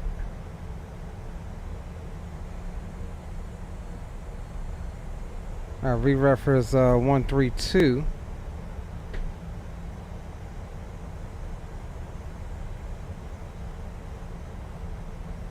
All right, that's good.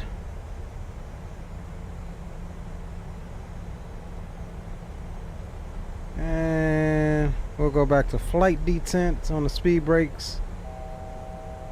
1,000 to go on the descent.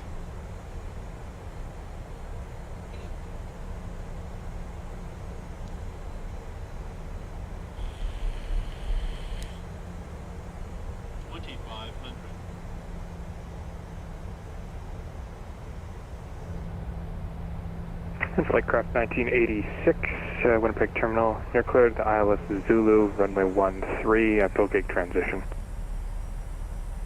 Cleared ILS Zulu, runway 13, and did not catch the transition for Flightcraft 1986. That was the VOGIG transition, Victor Oscar Golf India Golf. VOGIG transition for Flightcraft 1986. Yeah, there it is. Okay. Alright, cool, guys. So we will Air Canada 256 is through 2,700. we'll arm the approach there. And we'll go flaps 5. Air Canada 256, Winnipeg Terminal, negative radar contact, squawk 4712. Bravo speed.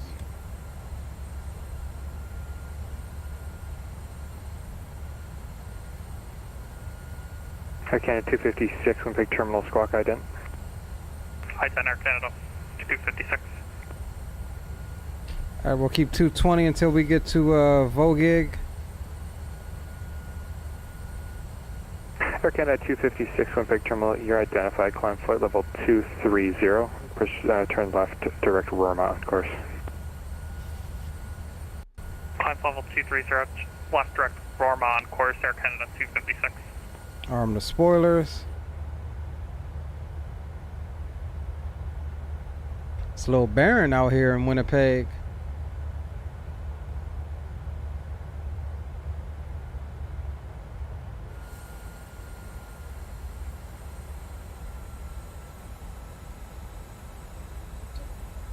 Huh?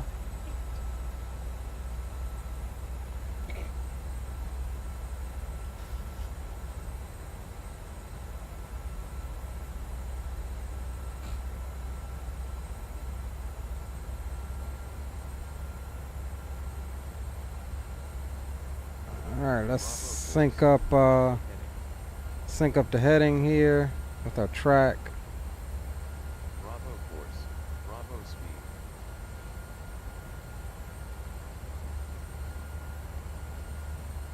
And we'll bring that speed on back to 180 knots.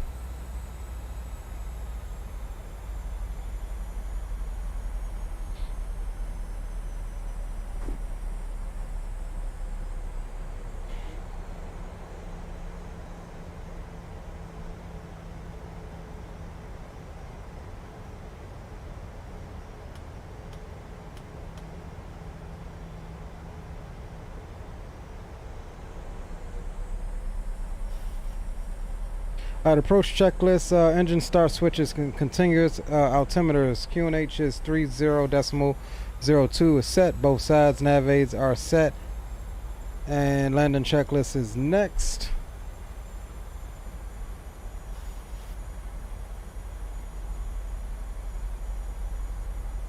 Got the glide active, we are below it, coming on down, we'll drop the gear now.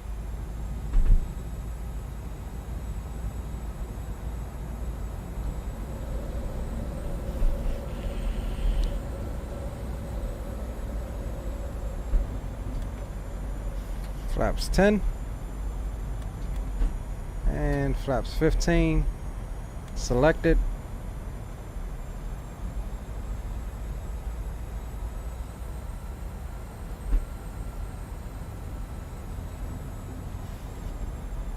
Going to our VREF speed here, we'll go flaps 20.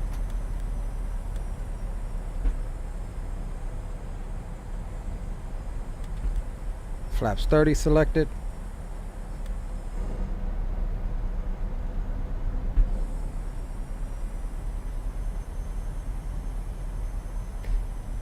Alright, landing checklist. Cabinet secure, speed brake is armed, landing gear is down 3 greens, flaps are set, indicating 30, and we have a green light. Landing checklist is complete.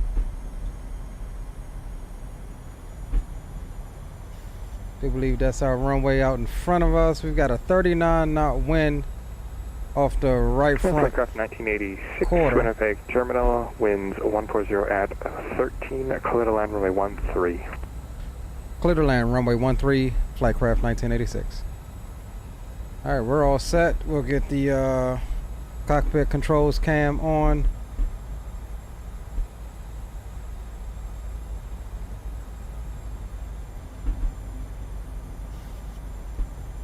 Nice little stiff crosswind right now.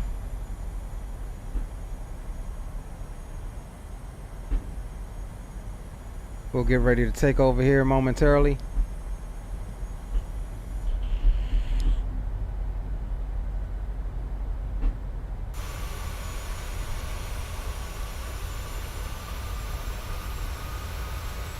And look at that thing. That thing looks sexy without them winglets. Canada 256 Winnipeg Center will be logging off here shortly, so surveillance services are terminated. You can switch to the en route frequencies. Our change en route frequencies are Canada 256 tonight. Night. So I will say she's a bit bumpy. Not bumpy, but she's light. She's lighter than the 700. So she's susceptible to those winds. And we should see a bit of that on this approach here as we get ready to take over. 1,000 foot check.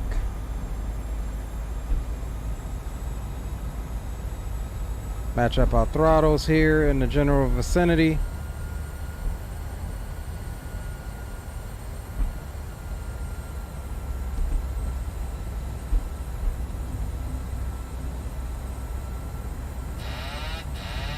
Alright, I have the airplane.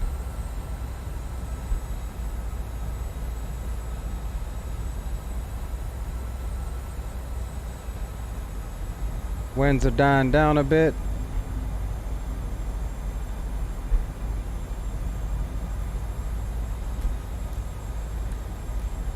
Alright, I have the throttles as well. 500. Cross-checked.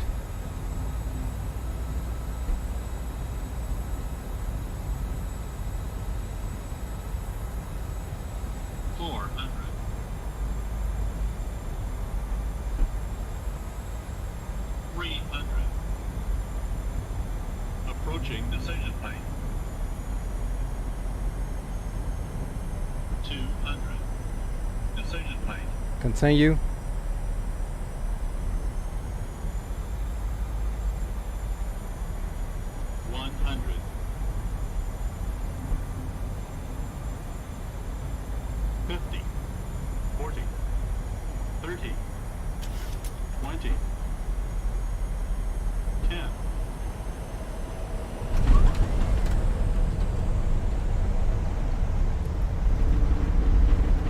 Felt a little hard, but I think we got a pretty good center line here.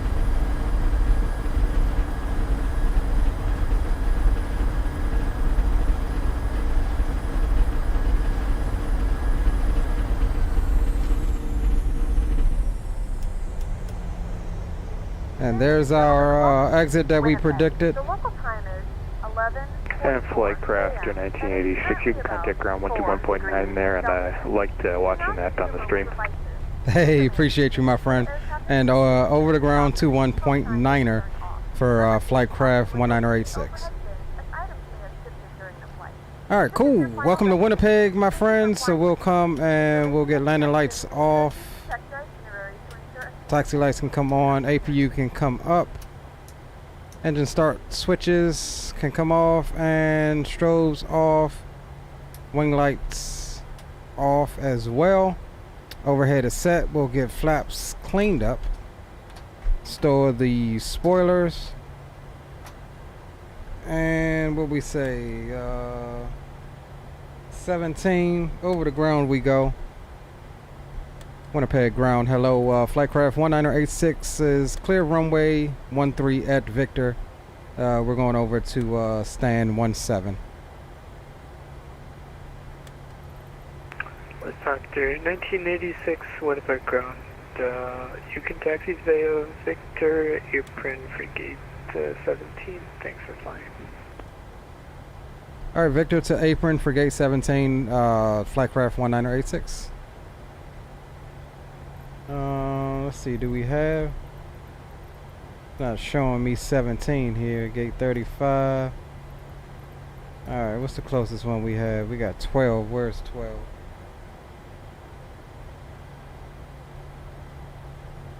Or 11. Alright, we'll try 12. And Winnipeg ground, just the advisory, flightcraft 1986, we're changing to stand 12. Flight Vector 1986, gate 12 is currently occupied, deal 1 to wait. Is 11 open? Yeah, 11's open. You can taxi via Victor. Okay, Victor to apron to stand 11. Flightcraft 1986. Alright, so we'll go change facility, we'll go gate 11, no follow me. Alright, cool guys.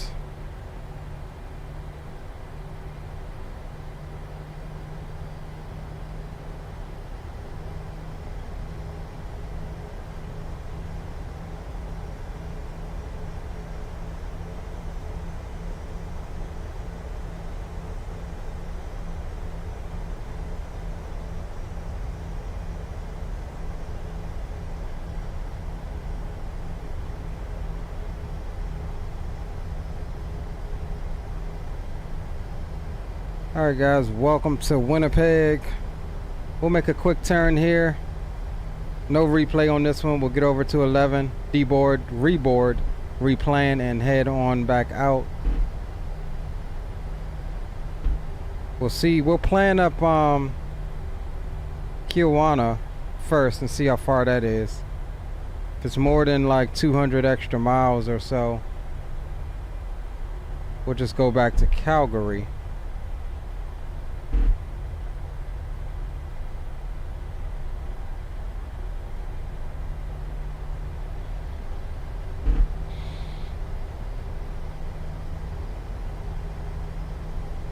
Yo, big ups, big ups. Dre is in his house. Load up, Dre.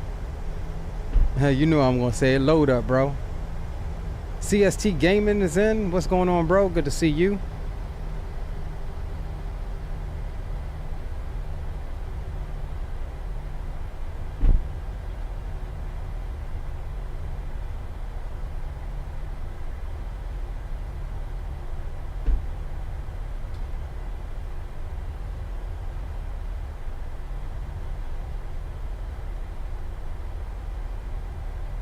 Let's see, I think this is, yeah, that's 12.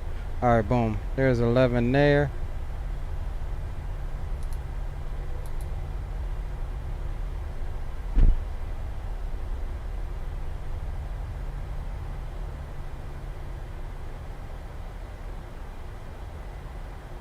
And I think my marshaller is behind that daggone conveyor belt there. Let's see if we can see him. Yep, he's behind the damn conveyor belt.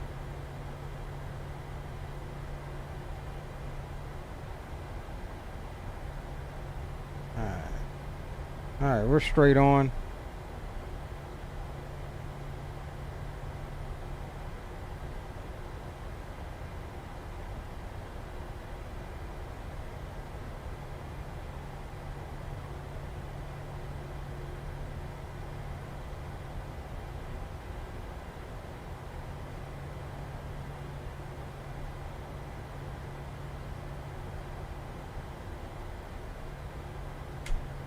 Alright, parking brake can come on. Bleed air. APU bleed air. We'll come here, we'll shut them down. Anti-collision can come off. Seatbelt signs off. GSX will get the jetway.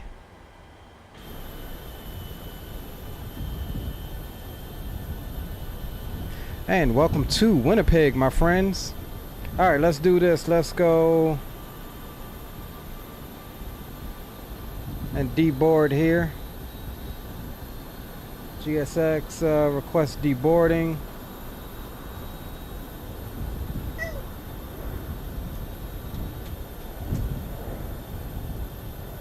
Boarding requested.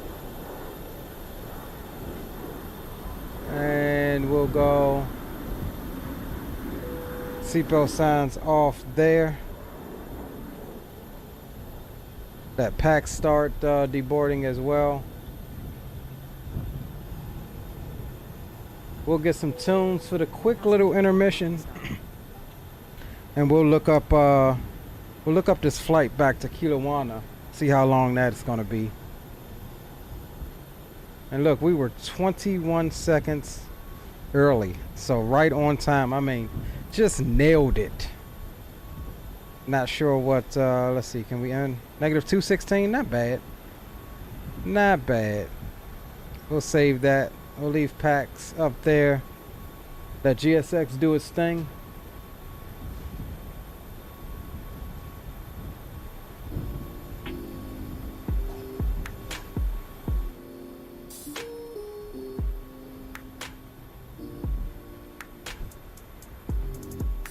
Alright, we'll get this out of your way. We will get that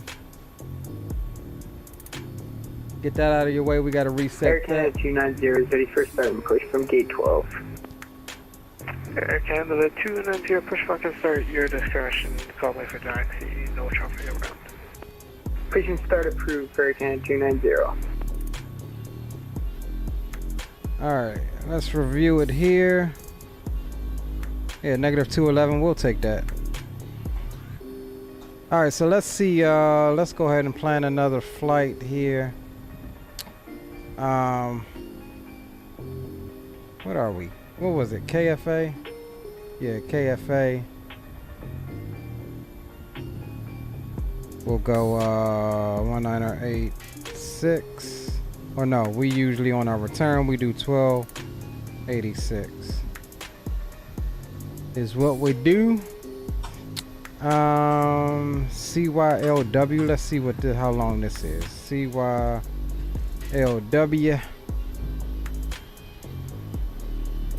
We'll sim brief it.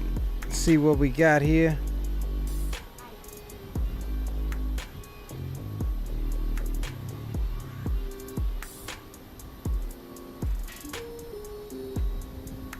Let's see.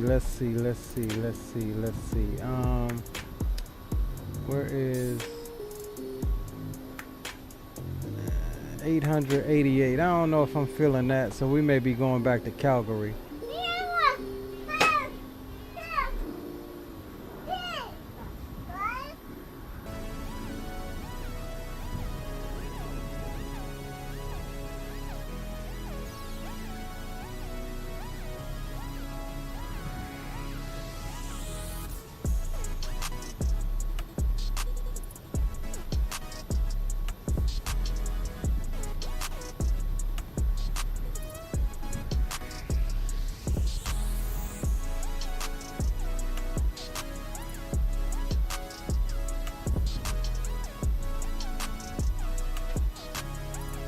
Alright, so here's what we're going to do. We're going back to Calgary. It's 888 nautical miles. We're a bit late tonight on the start, so we'll just go back to Calgary. It's 280 something miles sooner,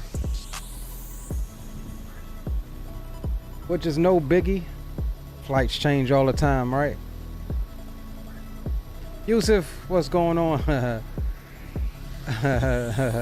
With your BA. Go ahead, bro. Don't come for me, bro. Welcome aboard, Yusuf. So yeah, we'll scrub that one. We will rebook for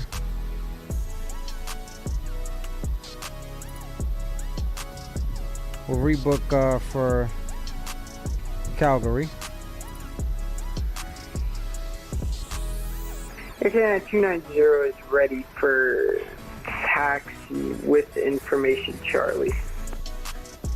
Air Canada 290, thanks for Charlie, runway 13, altimeter 3002. Are you able to make that right turn onto Echo there? AFAR, Air Canada 290. Air Canada 290, roger, taxi via Echo Foxtrot Papa, cross runway 18, hold short 13. Alright, yeah, this is much better. 660. Taxi to runway 13 via Echo Foxtrot Papa, cross 18, hold short 13 for Air Canada 290. Roger. All right, we'll generate that.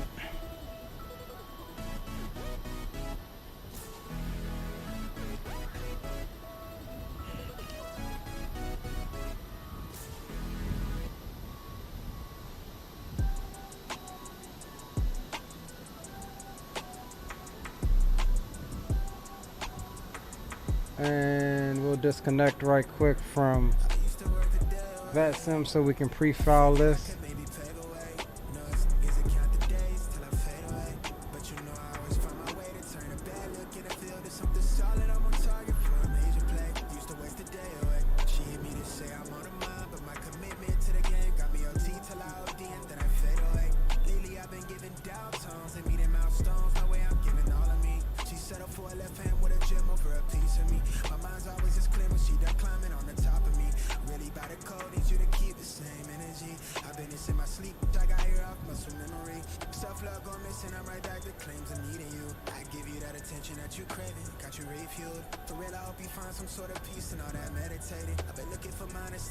All right, pre-filed up. We are KFA 1286. We'll reconnect under that.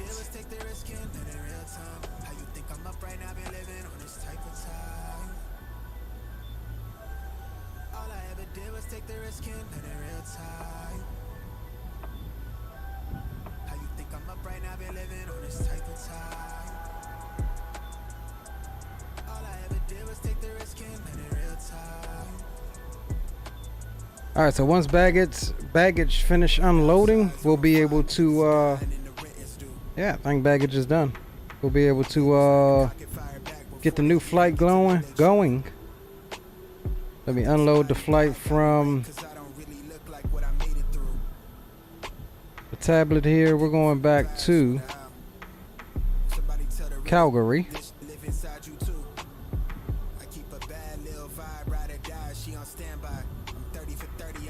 And let me update this for you.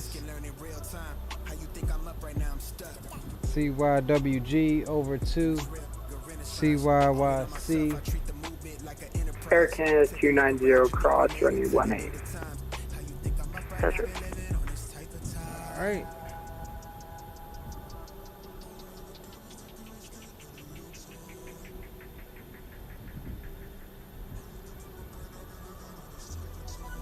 And let's get boarding started.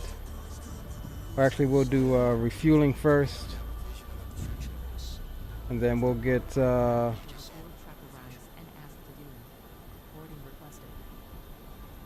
X to board, and then we'll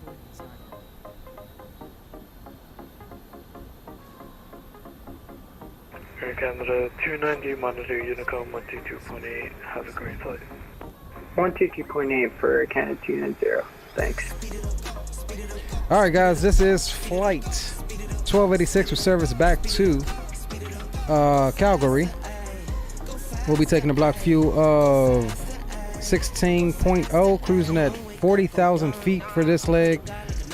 Expected departure on 13, same runway we come in on. Boarding has commenced. Looking for a zero fuel weight of 107.8. That's fine. And about an hour and some change, closer to 2 hours on the leg here, which isn't bad at all. All right, cool. Let's jump on board. Let's jump on board and figure out if I can remember how to do this. Somebody said, oh, there we go. Request new data. That's fine.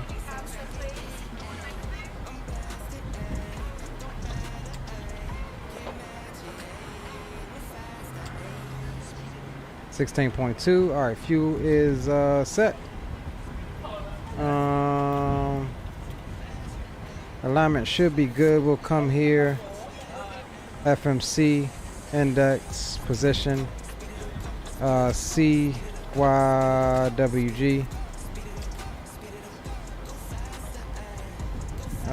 Yeah, that's already good. So we'll come over to route, and we're going to CYYC. flight number is Kilo Foxtrot 1286. We'll pop that in there. We'll request our plan. And then once we do that, tunes are on point, fam. I'm sorry, proper English. Tunes are on point. Appreciate you, bro. For some reason. You want to pick ground WestJet 271, radio check. Alright, we'll uplink the route. Perfect, thank you. Sorry about that hot link there. Alright, well. 20. I want to pick ground WestJet 271 with information Charlie, ready for IFR clearance to Calgary. WestJet 271 Winnipeg ground. Good evening. Cleared to Calgary. Got somebody else going to Calgary. Calgary is it tonight, boys. 13 squawk 4704. Now what I need to do though. WestJet 271 cleared to Calgary. Stand by. 1, runway 13 and squawk 4704. 40 at 13. WestJet 271. Visibility 15. Thanks for Charlie. Ceiling 1,000 over 10. Temperature 4. 2.0. Altimeter 3002. IFR approach. Arnaz Zulu. Yankee. For ILS. Runway 13. Inform ATC of requested approach on initial contact. Landing and departing. Runway 13. Simultaneous approach is in effect. Advise on initial contact. You have information, Charlie. You are seated in an emergency exit row. Please read the Alright, exit cool. responsibilities in the safety card in the seat back in front of you. Please make sure you are willing and able to perform the actions required. If you are not able or prefer not to perform these actions, please let a flight attendant know. And Winnipeg ground, hello again. Flight craft 1286 with information Charlie looking to pick up IFR clearance to Calgary. Flight factor 1286, hello again. You're cleared to Calgary via the Muse 1 departure. Flight plan route. Depart runway 13, squawk 4731.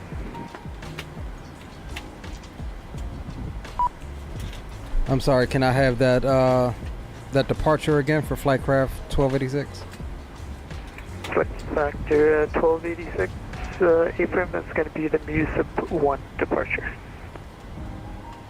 Okay, clear to Calgary via the MUSIV 1 departure, then it's filed. I'm sorry, can I just have the whole clearance again? Perfect. 1286, yeah, no problem. You're cleared to Calgary, MUSIV 1 departure, flight plan route. Departure runway is 13, and you can squawk 4731. Alright, cleared to Calgary via the MUSIV 1, then it's filed. Expected departures runway 13 and squawking 4731 for flight craft 1286. Flight craft 1286, read that correct. Information Charlie is correct. Pushback and start your discretion. Call me for taxi. Push and starts our discretion. We'll call you for taxi. Flight craft 1286. Alright, so let's jump down here. We'll go departure, MUSIV 13, execute. Okay, there's our vectors. We'll come over here. We'll go. We'll add that to the route here, and we've got. We're looking at 29 on the Burko, yeah, Burko 5 or whatever that is, and that should give us that transition. Let's come here. Let's go vector. Okay, there it is. Cool. All right, that's all set. Cruising at 400. Let's see, what was our cruise winds? 251 at 76.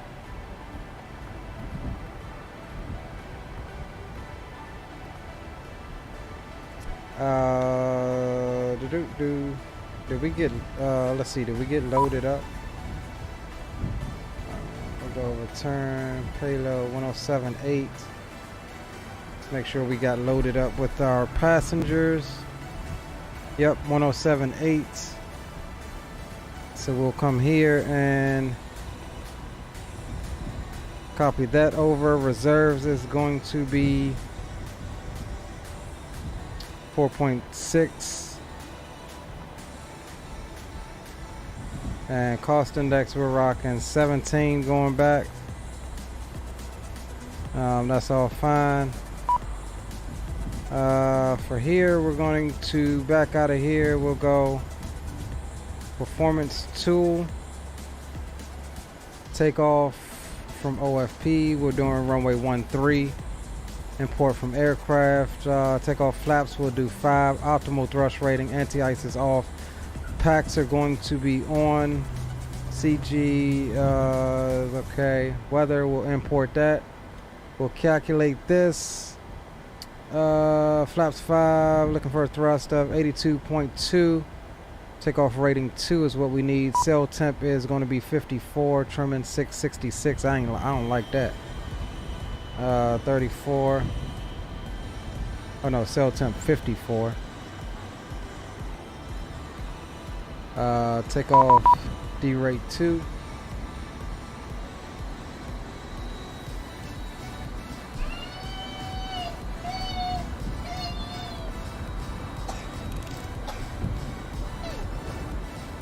Boom boom room check. What up, my G? Oh, bro, you sneaking in off the the daggone MedStar call sign. I see you. Yeah, man. I said, man, let me get in there and just say big up to Leo Stream and give you a big up, fam. I loaded up in the copter just so I could talk to you, my G. Hey, that's what's up, bro. What's going on with you?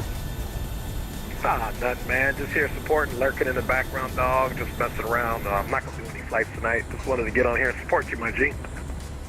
Hey, as always, bro, you know we appreciate it, homie. Hope you enjoyed the departure. Enjoy the stream on back to Calgary. Hey, that's for sure, man. I'll be in the background, my G, doing stuff, but I got you, man. And have a good flight, brother. Will do, homie. Appreciate you catching up with us. Ah, man, you know it. Nothing love and support, my brother. All right, that's a bet. All right, I'll leave you alone, man. Have a good one. All right, we about to get up out of here right quick.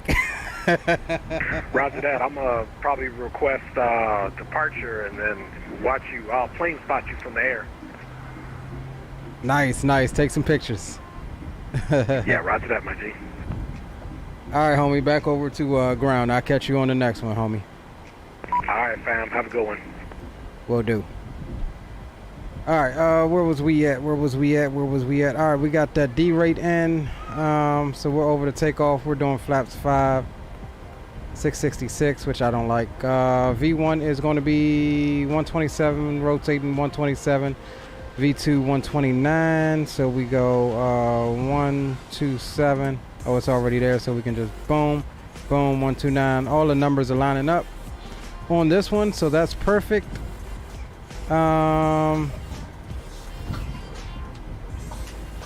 Let's grab this departure chart here. See if there's anything we need. Transition altitude is 18,000. 1300.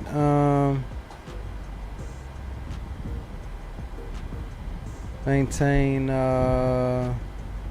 fastest sound altitude 10 minutes after takeoff, then climb to flight planned altitude. I don't see climb heading 135 to 1300, then direct MUSIP. Okay, climb and maintain 4,000 is going to be our 4,000 there. What was heading 135? We'll get runway heading in. V2 was 29, so we're looking 149. That's fine. Cycle the flight directors and all of that good jazz.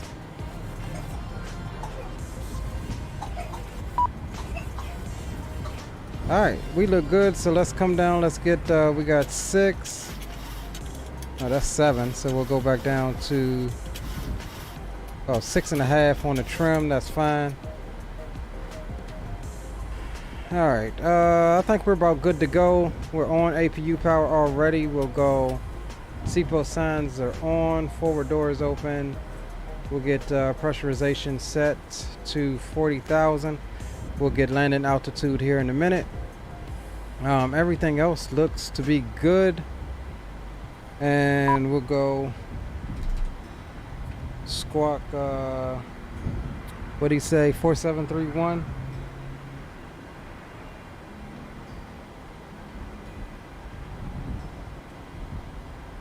All right, 4731 is in the box.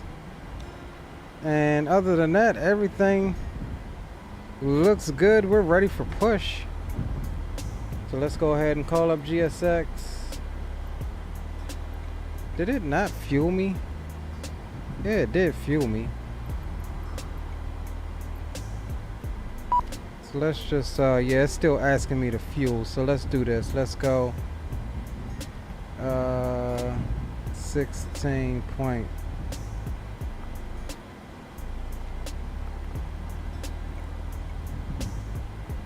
Alright. Cool, so that didn't change us much, so we're fine there. Are we still loading baggage?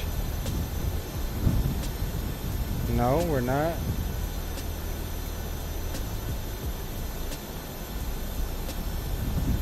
Fuel truck should be done. Alright, let's just restart GSX because it was, I guess it's bugging out with the fuel thing here.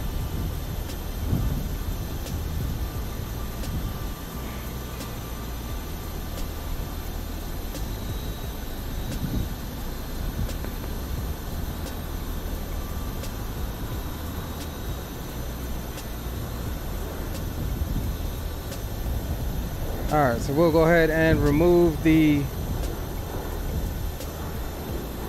jetway. And we'll come over and get the anti-collision light on. Good afternoon, ladies and gentlemen, and welcome aboard Flight 1286. Our flight time will be roughly 2 hours. Please note the cabin door is now closed. We ask that you make sure that all devices are in airplane mode and your larger devices are now shut down and stowed.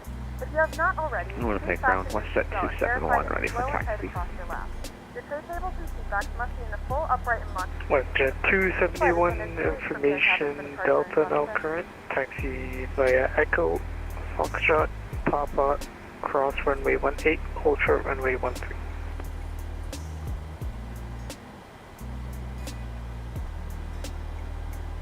Alright, so we'll push back nose to the right. Taxi via Echo, Foxtrot, Papa, cross 18, hold short 13, and wave information Delta. Due to icing conditions, please stand by for engine start until push is completed and brakes are set.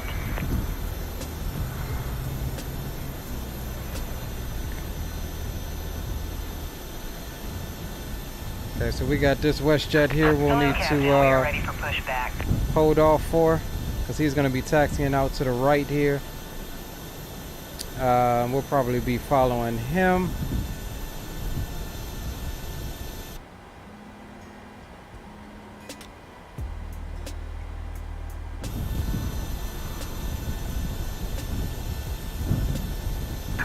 Departure checks completed. Bypass pin inserted.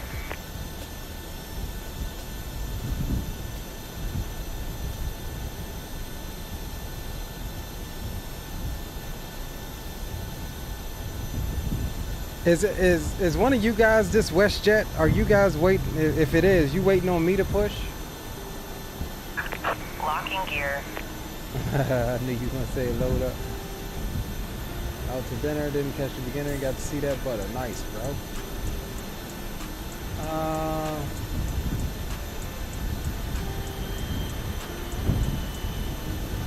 Okay. Yeah, there he is. He's moving. Cool.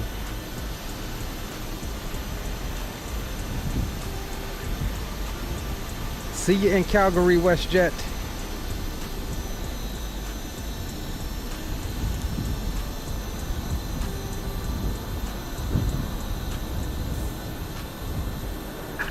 Release parking brakes please.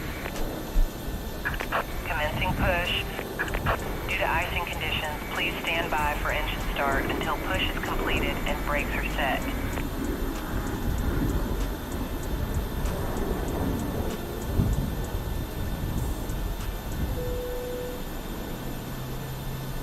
All right, tunes can come off until we get up and at 'em. Ladies and gentlemen, please direct your complete attention to the flight attendants as they demonstrate the safety features of our aircraft.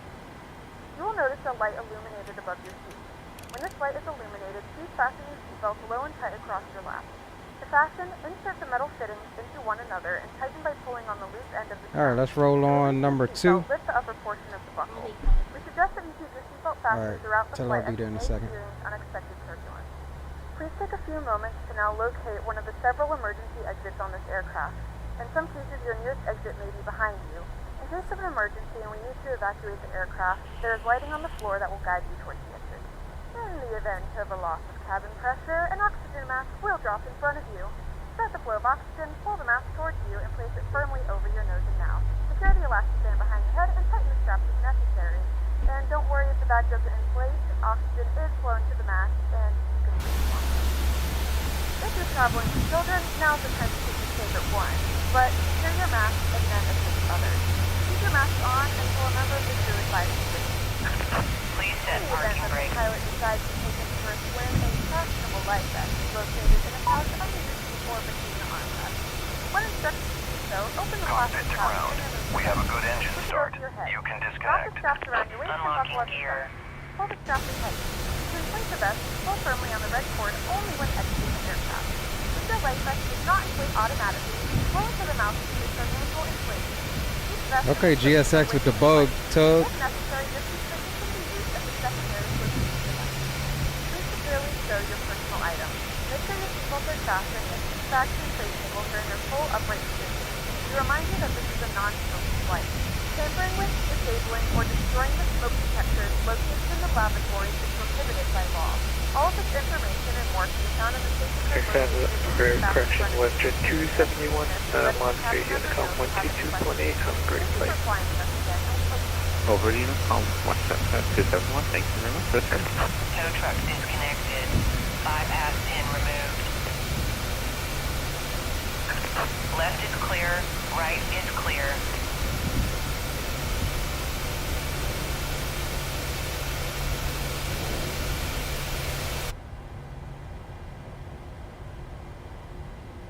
All right, y'all done. Brigade is on. We'll go over to the engine gens. APU can come off.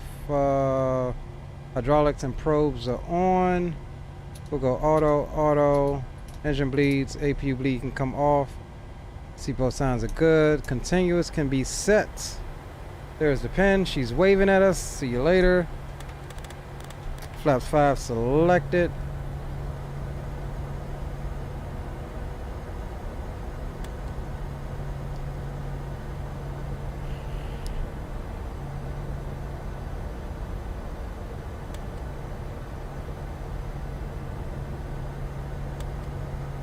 After start checklist, generators on, probe heats on, anti-ice is as required, isolation valves auto and closed, engine start levers idle, D10 flight deck door is closed and locked. We'll jump back up front here. And let's see, can we...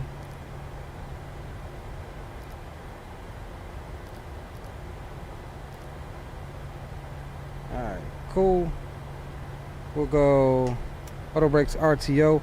Before taxi checklist, recall checked. Flight controls, we'll do a quick sweep of them. Free and clear. Flaps 5.5 green light. Stabilizer trim 6.6 units set. Auto brakes RTO. Speed brake lever down detent, and ground equipment is clear before taxi checklist is complete. They're ready in the back.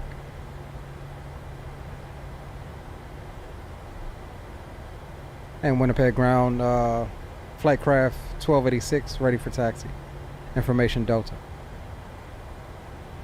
Flight craft 1286, runway 13, altimeter 29906, taxi via Echo Foxtrot Papa, cross 18, hold short runway 13. All right, altimeter is 29096. We'll taxi to 13 via Echo Foxtrot Papa cross runway 18 down to 13. Flight craft 1286. All right, taxi lights can come on, and brakes can come off. Flight directors can come on. Let's go. Let's get back to Calgary, guys.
Alright, here's Papa.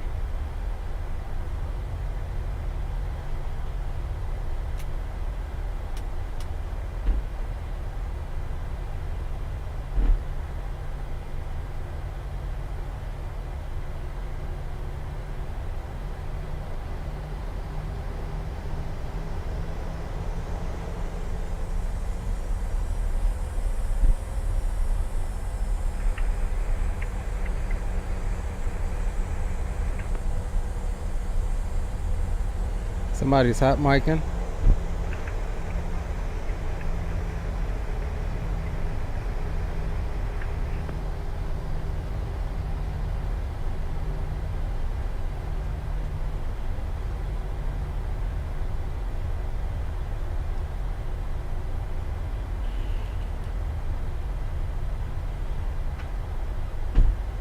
Flight craft 1286, no further ATC services. You can monitor Unicom 122.8. Have a great flight. Over to Uni 122.8 for flight craft 1286. Thanks for your help. See you next time. Good.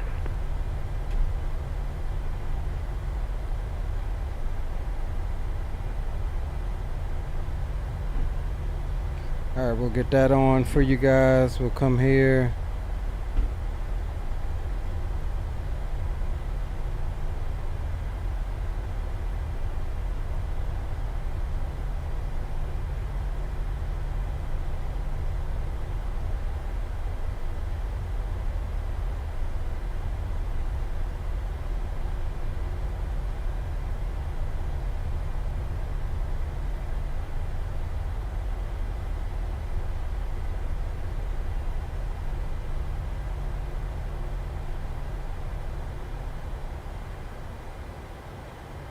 Alright, real quick, before takeoff checklist, takeoff briefing reviewed, engine bleeds are on, engine start switches are in continuous, and cabin is secure.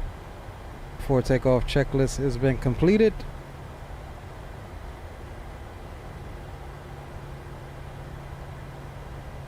Alright, landing lights are still on because we never turned them off. Runway turn-offs can come on and wing lights on as well. Strobes are also on. Final approach is clear and down the runway is clear. And Winnipeg traffic, flight craft 1286 lining up on runway 13 for departure on the Musab 1, Winnipeg.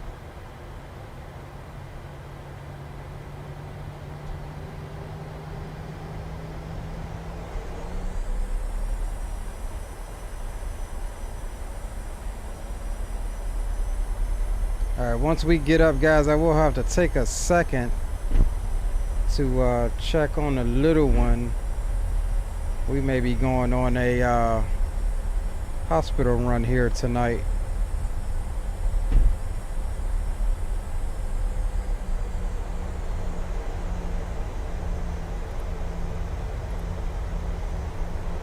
Alright, spool them up.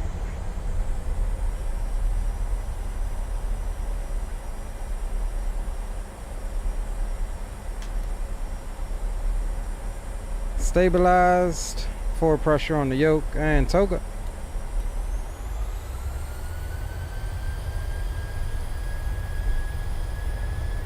Speak of the devil, what's up? Airspeed alive. Cross check.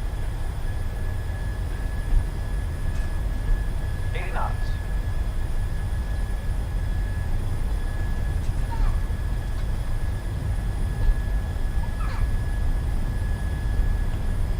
Maintain V2.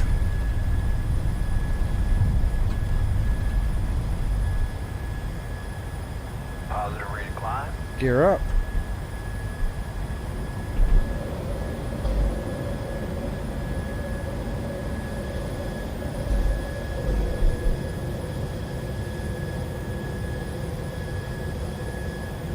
Gorgeous departure.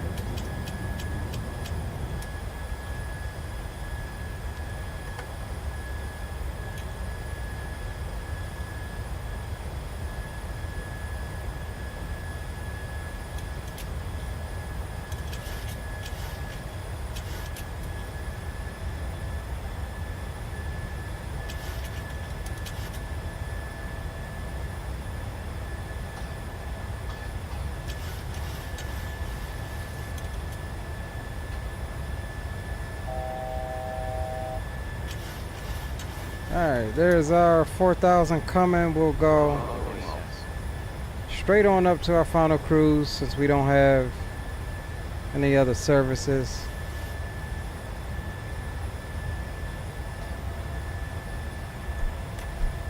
Flaps 1 selected. And flaps up.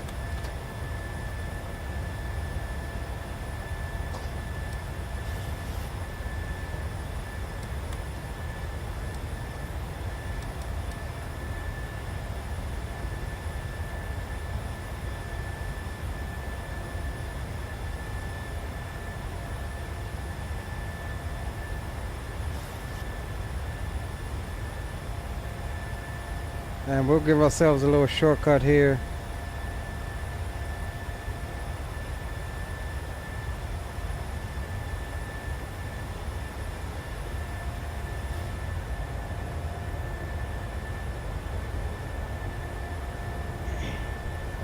A wee little shortcut.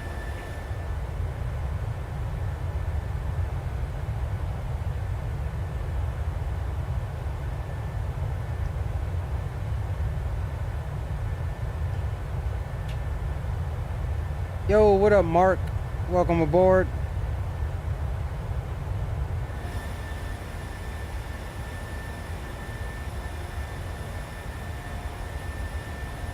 Alright, so we'll come down. We'll go 0.81 on the cruise as well. Execute.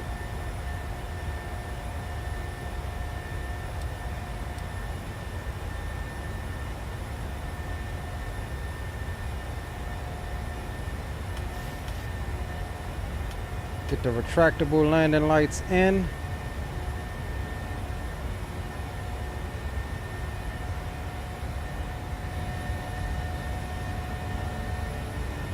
See you, Winnipeg.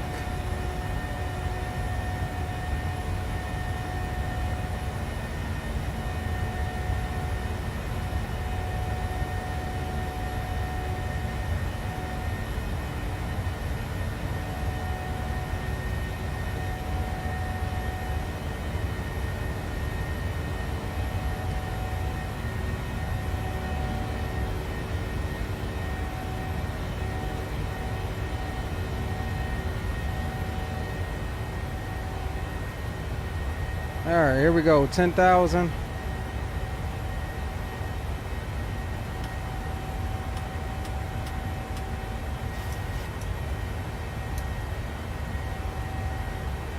and gentlemen, we have now passed 10,000 feet. You may now turn on your larger portable electronic devices. This is also a reminder to please keep your seatbelt fastened while you're seated and do not congregate in the galleys or near the lavatory. This aircraft is equipped with onboard Wi-Fi. If you wish to connect to the Wi-Fi, you will be required to pay a small fee. We do offer complimentary. Yeah, I literally just took off, Green. Like literally, not even 5 minutes ago. You definitely can. Look, airport is right here. We literally just turned out. And we're not going to, we're going back to Calgary. We're not going to Kelowna. Back to Calgary we go.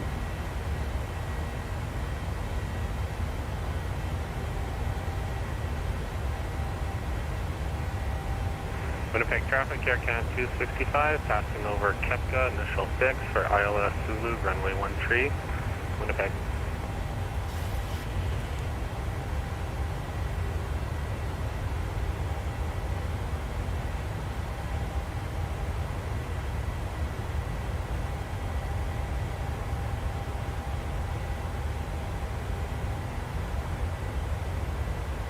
All right, above 10, we'll get some tunes back on as we climb on out. Let's get some of that gorgeous exterior of the baby Boeing.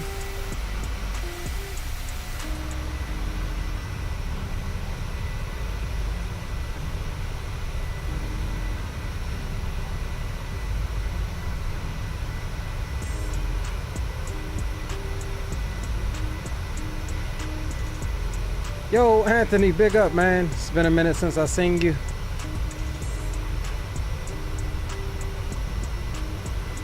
Spawner says I kind of like that 600. I may have to pick that one up. Yeah, man, I think it's one of the cheapest ones too. Yeah, I definitely love the 600. I love the 700, but the 600, man, I just wish more airlines still, you know, operated them. But again, we've been searching long and hard for an operator of this thing, and we finally found one. Don't have the 8 or the 900. I'll get the 800 first. Yeah, 800 is the most common used in today's time. The 8 and the 700 are the, you know, most common. You won't have a problem finding an airline that operates them. No, Southwest operates the 700.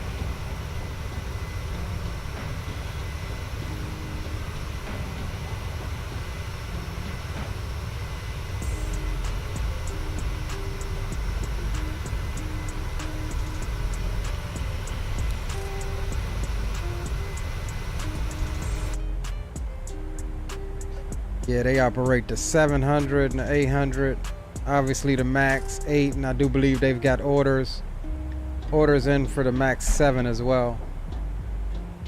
You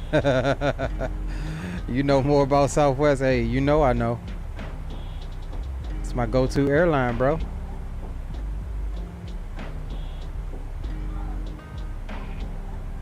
It's me go-to airline. All right, you guys have the airplane. I'm gonna step up for a second and take a make my rounds and see what's going on. The little one is sick again, so trying to see what we're gonna do with this situation. Took him to urgent care earlier, and they gave him some more what is it? Forgot what it's called, but Winnipeg traffic, Air Canada 265 at 3,000 feet, established on the localizer for ILS 3. But yeah, guys, we're heading back over the snow-covered landscape.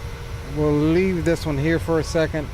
I'm going to take a couple minutes, check everything out, see what's going on, see what the next steps are, and I'll be back with you guys in a few moments.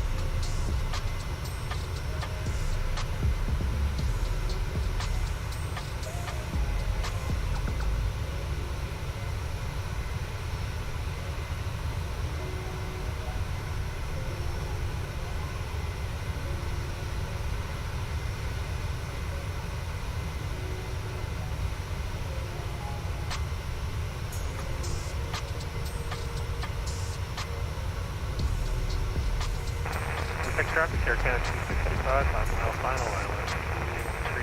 Thanks.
carrier in-flight service. We'll be serving complimentary drinks in this pass. Please look to the back for a list of complimentary drinks. Premium drinks are available for a small card. If you wish to make an additional purchase, we only accept credit cards.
All right, folks.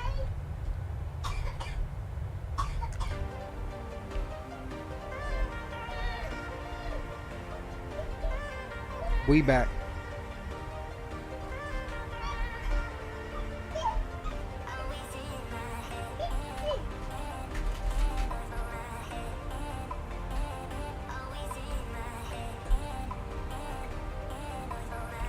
Weezebee's back.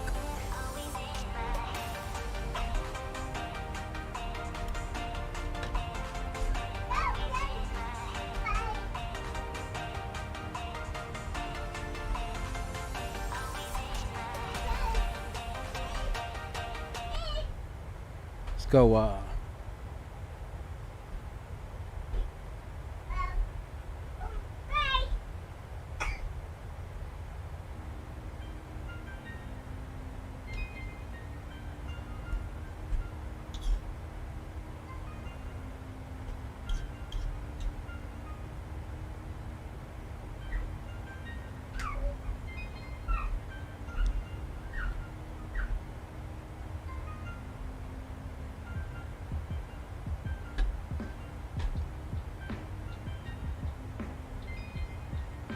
Yep, we're eating again.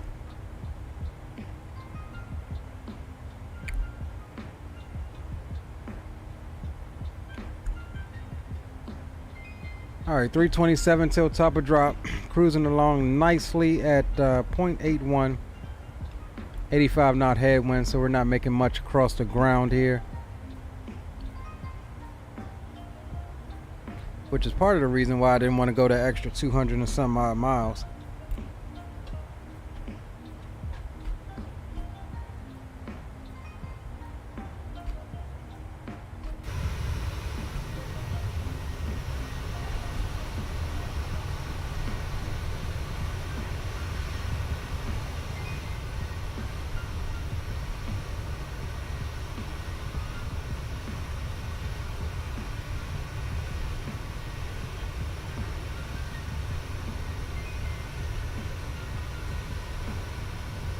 Yeah, this little 600 is nice, boys. I agree with y'all.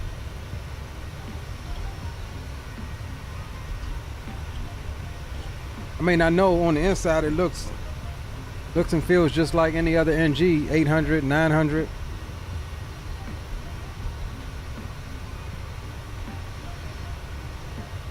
But she definitely has character on the controls.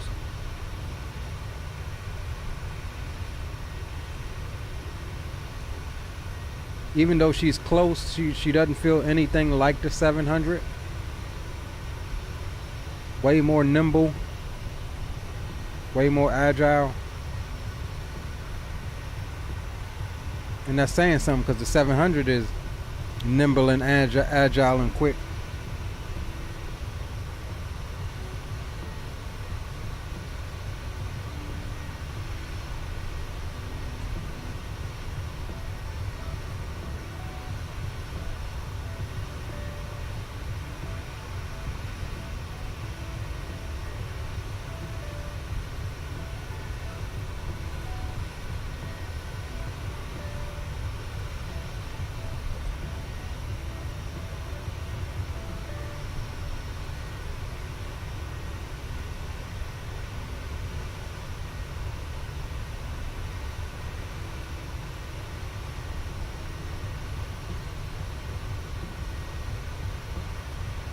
I don't know who these people are, but we definitely got a little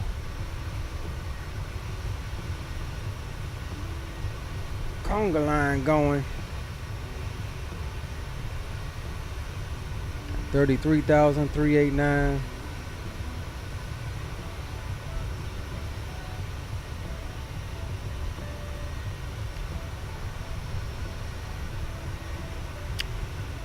This person seemed to have the right idea. They're getting the fastest ground speed at 34,000.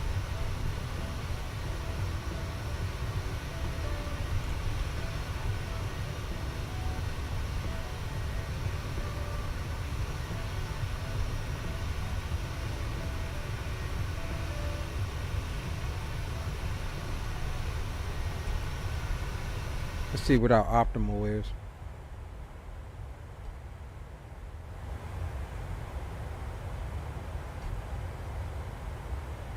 Three nine.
Man, westbound is so goddamn slow.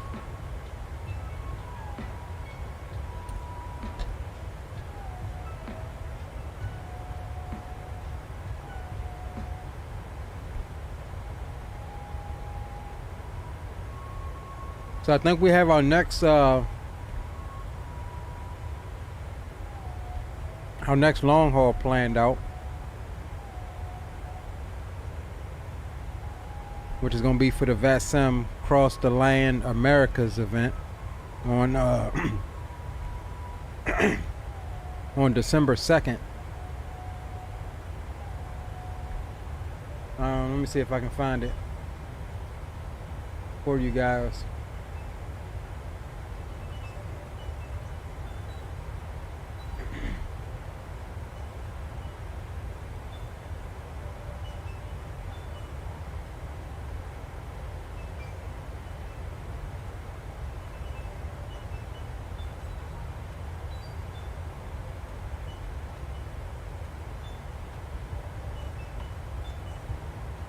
All right, here we go. So we've got here we go. Cross the Land Americas is going to be our next long haul, December 2nd. Bookings haven't opened up for it yet, but they will be available November 26th through the 30th. If any of you guys are interested in tagging along with us. We're doing something a bit shorter. I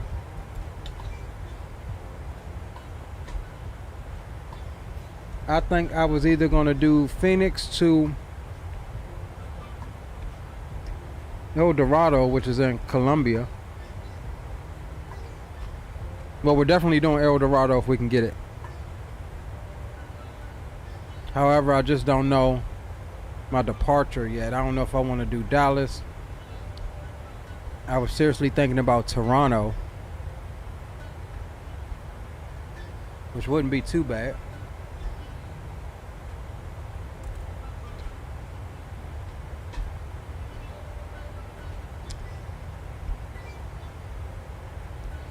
Yeah, so I think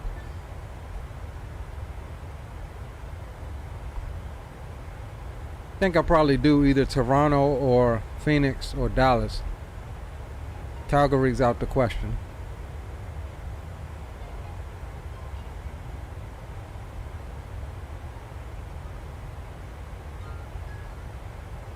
Toronto will give us a pretty decent long haul.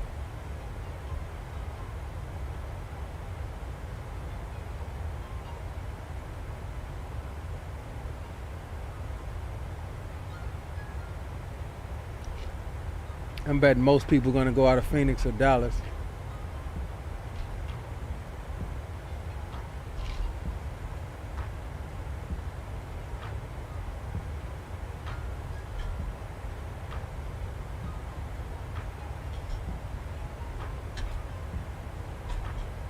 But they're doing it like across the pond, so you have to have a booking in a slot.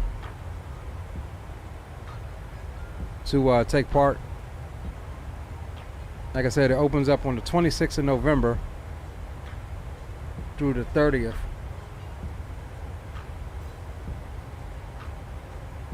Walk Luck says, how's your child? He's got a little virus, man. A little cold or virus. We think he picked it up from his grandmother, because she's down for the count right now.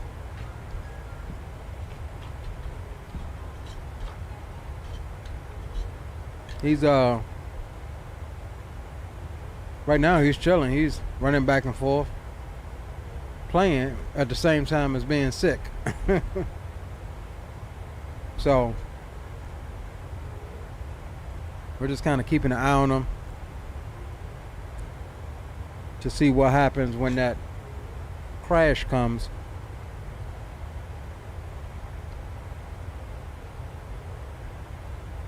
Because right now he's amped up off of the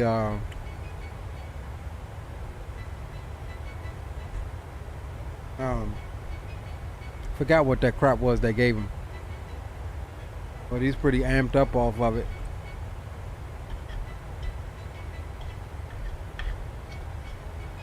So just trying to keep an eye on him, and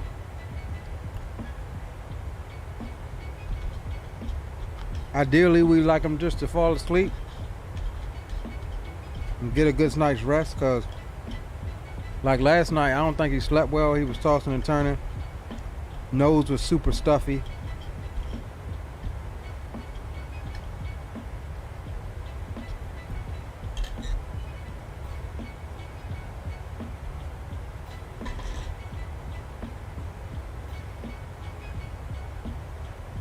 Oh, he's a strong little 1-year-old, bro. I mean, he had freaking COVID at like 2 months old, so if he beat that, he can beat anything. He's a tough kid.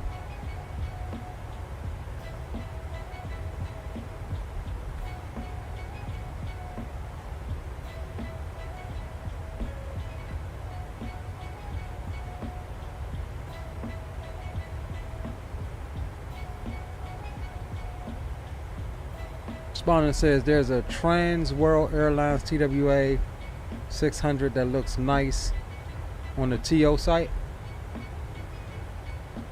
Might have to check that out. That'd be good for some Throwback Thursday type operations right there.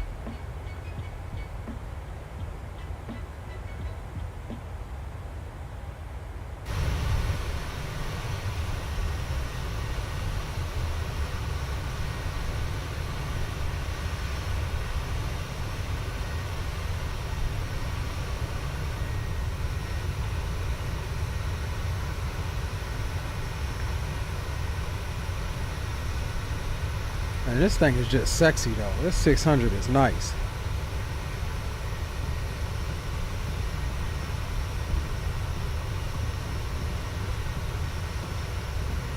With the red stripes, yeah, roger that, spawner.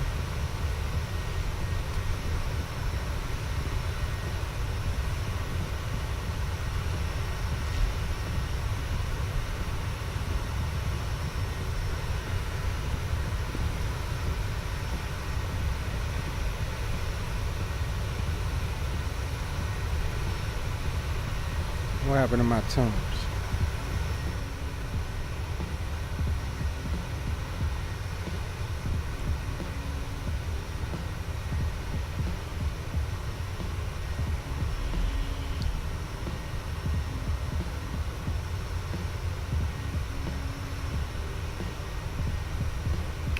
Alright, we're about halfway. You know, this one's taking a little bit longer. We're going into that wind.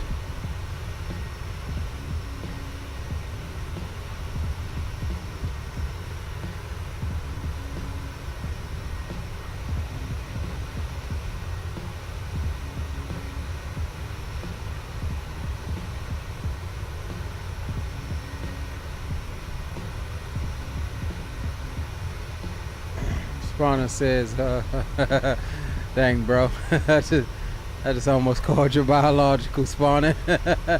Says, actually flew on L101 back in the day. Man, I don't know if I was around for them things. When did they end service on those? Cause that's the tri-jet we need, bro. That thing was sexy too. That's the tri-jet we need.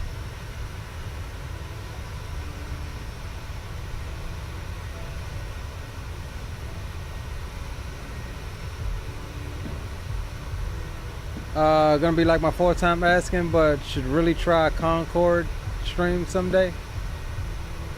Pretty sure flying twice the speed of sound would be dope. DCS, that's what DCS is for. Maybe not twice, but at least 1.5 times. I don't know, man. We'll see. It's gonna take a lot for me to get it and learn it, learn the procedures and how to operate it. I mean, that thing is truly old school, man.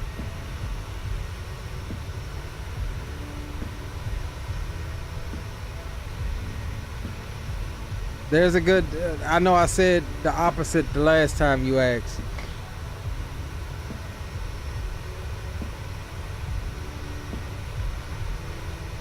Have you learned of Overture? Oh yeah, I seen it. Yeah, it looks similar to the Concorde. Yeah, I've seen that. It'd be nice to get that thing in service, but I mean, I ain't gonna lie. I think that ticket cost for that thing is gonna be freaking up there. I seen one that was painted in the United Evo Blue scheme, I think. Is that the one you're talking about?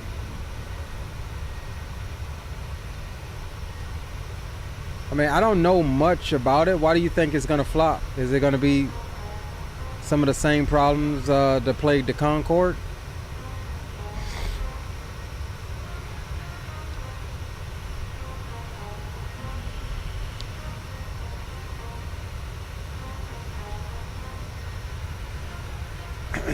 The problem is we just don't have enough people or manufacturers interested in it. I think if we can get 2 or 3, you know, different companies developing for, you know, supersonic commercial flight, I think then and only then it will take off and become more popular once it has a reliable and proven track record.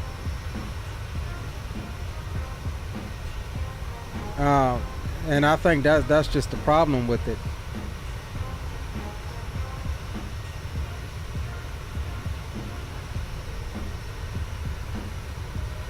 If you can get supersonic flight routine enough to where there's as many supersonic flights going in a day as there are regular commercial flights like this, I think then and only then will the prices come down and it'll become affordable for the, you know, I think someday it'll be all supersonic aircraft. I think it will happen. I just don't think I'll live to see it.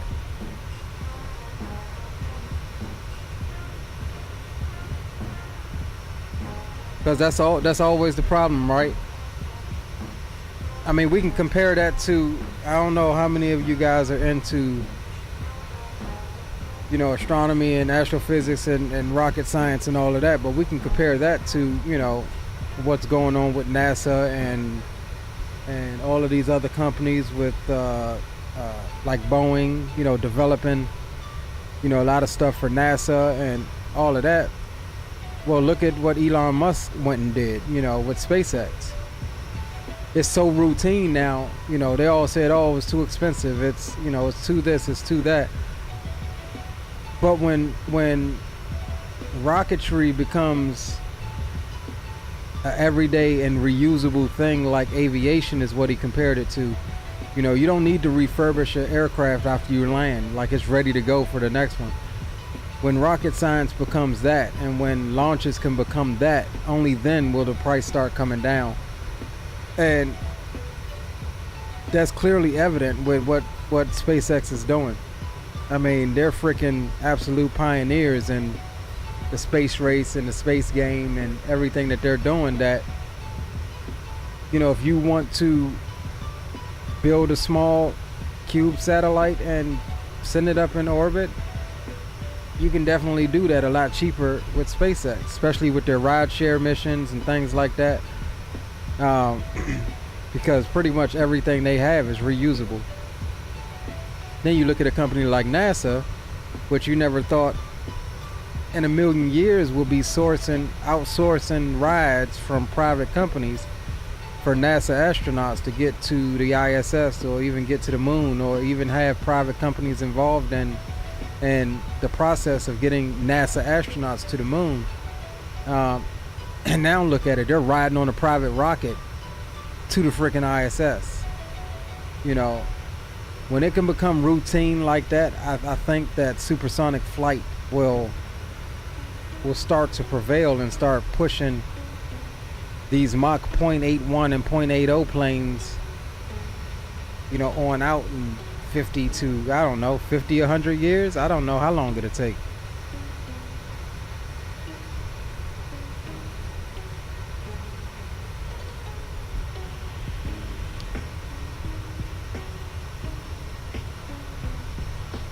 Man, you look at the new rocket that NASA and Boeing and all of those guys got going on, the SLS. As pretty as it is, they recover nothing except maybe the solid rocket boosters. And it takes them forever to refurbish those to get them ready for another use. But, I mean, just look at the space shuttle. That thing was, it was a workhorse, yes, but it was so freaking expensive to launch. And the only thing reusable really were the SRBs and the shuttle itself. The most expensive part, or one of the most expensive parts, you know, the orange fuel tank, they just let it go, burns up, coming back into the atmosphere. Same thing with SLS. And you got here you got freaking SpaceX developing Starship, which is a big effing rocket, 100% reusable. That can get something like, what, 100 tons to orbit? I mean, bro, that's unheard of. Expected to go Mach 1.7, making it slower than the Concorde, which is kind of lame, in my opinion. Yeah, I agree, but it's still faster than what we got now. I'll fly to Japan at Mach 1.7. You still get there quicker than you would, you know, on a 7.8 or a 380. It might not be that much quicker, but it'll still be a lot quicker.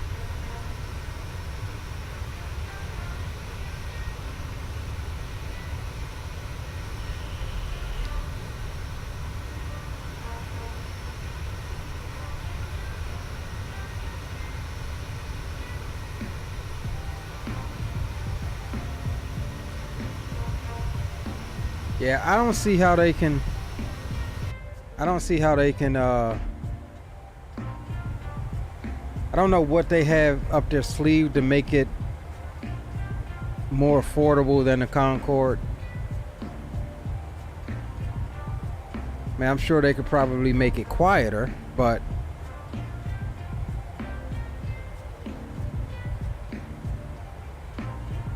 it would have to definitely fit the infrastructure that's already in place at most airports. Can't take some special fuel. Can't, I mean, yeah, I don't know. How do you make it better than the Concorde? Except modernize it with an all glass cockpit or, you know, something like that. How can you make it better than the Concorde? We'll probably make it more efficient.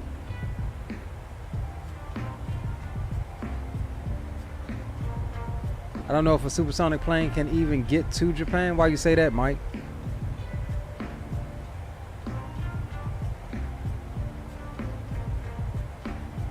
Concorde is too iconic.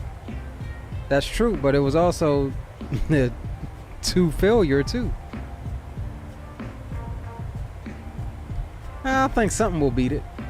If they really get something going, I think something will come along and revolutionize that regime of flight. Like, I think something will beat it eventually.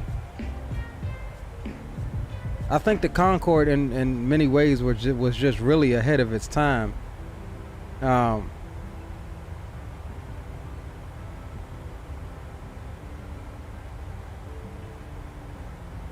Yeah, I agree. Yeah, they definitely burn so much fuel, but I mean, if it can get from the UK to New York, why couldn't it get from, you know, LA to freaking Japan or Seattle to Japan?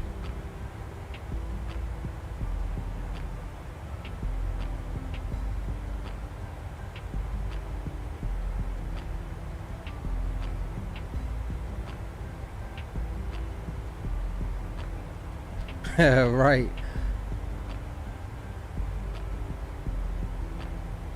I mean, my thing is, I was watching, I forgot who it was I was watching the other night. I think it might have been Scott Manley or somebody. Somebody was talking about, no, it wasn't Scott Manley. These guys were talking about the A380 and why, you know, why and how that failed.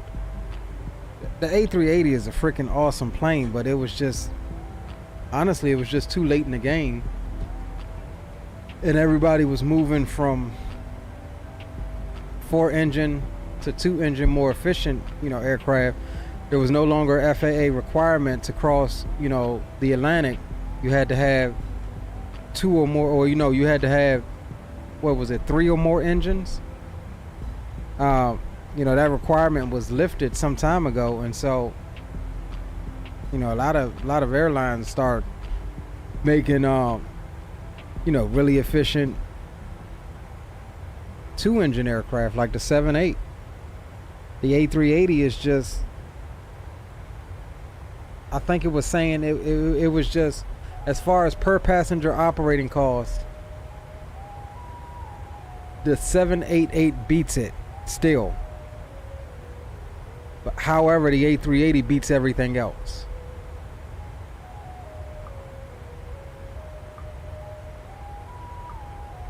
No crashes to list. Unfortunately, it was too greedy.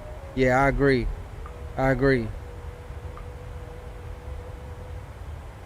But no, what I was saying in watching that video, they was talking about how, you know, airlines, they don't like change. They don't like starting from the drawing board, like from square one type scenarios.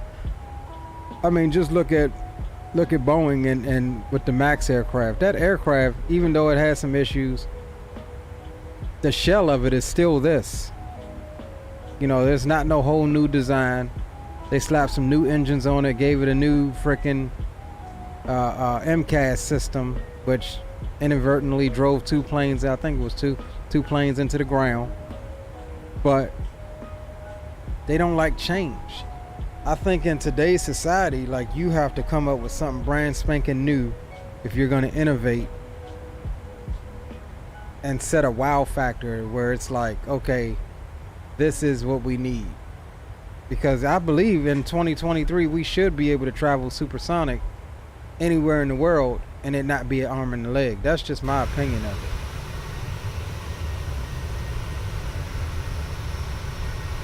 But again, if you look at, you know, aviation just as a whole, aviation is still relatively new in the grand scheme of time as far as humanity is concerned.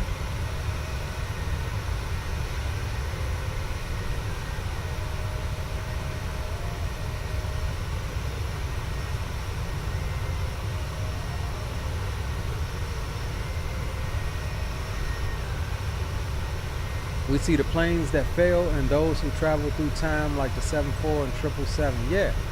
Why are we not seeing any cargo A380s? Well, from what I understand about that, that's what I thought too, Mike. I agree with you, right?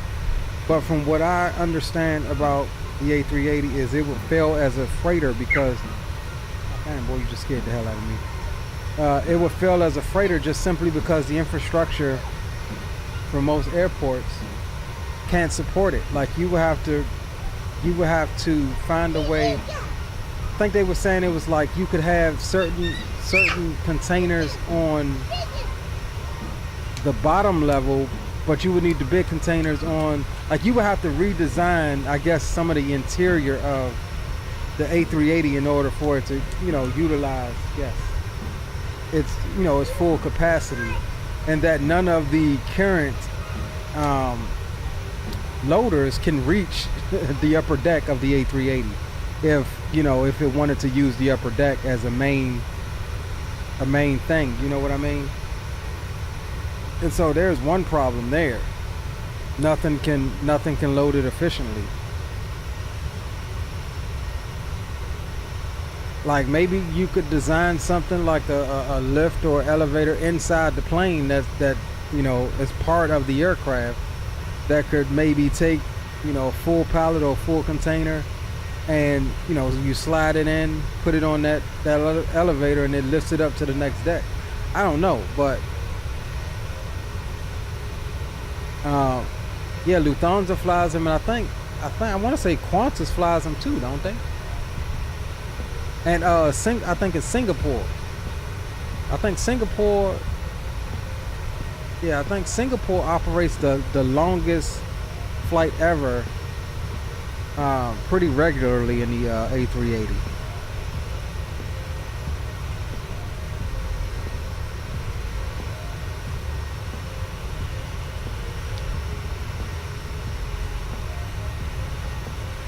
But yeah, just think about it. You've got the main cargo door cut out of the fuselage. Most loaders, even the heavies, can reach that main cargo door.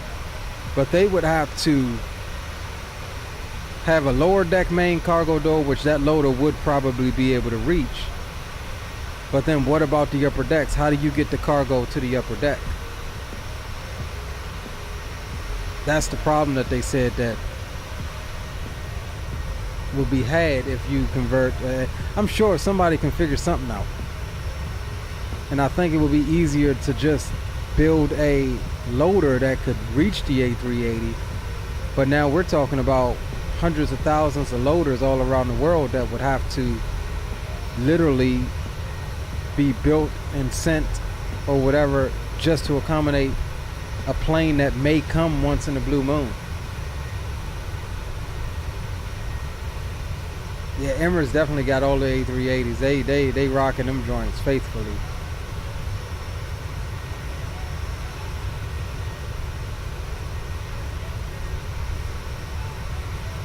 And they were saying how that one, it's eventually gonna fail too. They was talking about some of the routes that the A380 flies that could be flown with other aircraft like the A350 or 787 or 777. The A380 needs to operate at 100% capacity just so they don't operate at a loss. And they were saying that every airline that operates the A380 right now is operating at a loss because there's not one A380 carrier that is ever operating at full capacity. I forget which airline it was, but only one airline it has the best record, and they operate at, I think, 94% capacity weekly as far as their long hauls, and they're just breaking even. So, most carriers that's operating it right now are operating it at a loss. And my question is, well, how much longer is the airline going to operate it at a loss? Same as the 340, yeah, a little too late.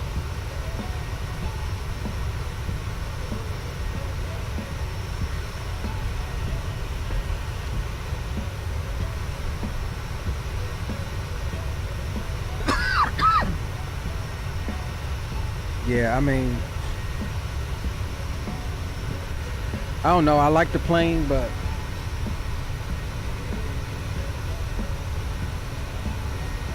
I'm looking at it as far as the business decision and all of that. All right, 124 until top of drop.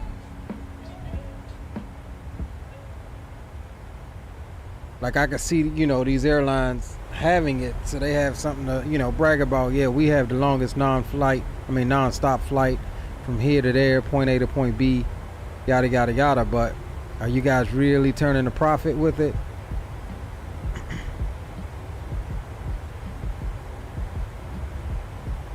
Like COVID almost killed the A380 completely.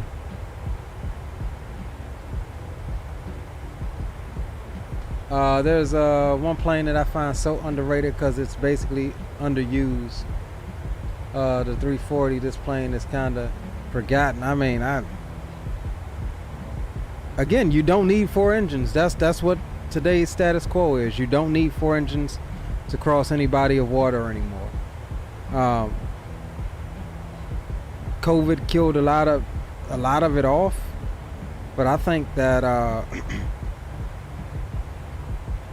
you know, the twin engine is I definitely agree that the twin engines, as long as they're more efficient, most of them have the range that that, you know, you could do with the 380 anyway, just about. But you got to look at how the airline, if the airlines are operating a hub and spoke system, then there's really no need for you to go all the way, because you're going to a hub first. You're going somewhere, stopping somewhere, which are like 95% of the flights. You're stopping somewhere and getting on another plane. So even if you go freaking, I don't know, LA to Dubai or something, chances are you're going to stop somewhere in probably the UK or something like that. Maybe even before.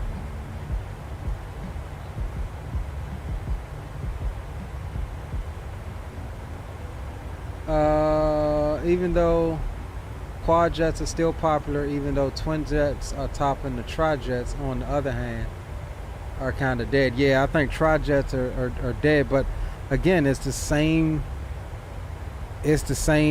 problem as the quad jets. You just don't need more than 2 engines anymore. Especially with the efficiency, you just don't need them. That's how the aviation industry has it. You just don't need them anymore. Tri-jets are still some of the sexiest in my opinion, and unique. And as long as I can see them operate with you know, cargo carriers, I'm cool.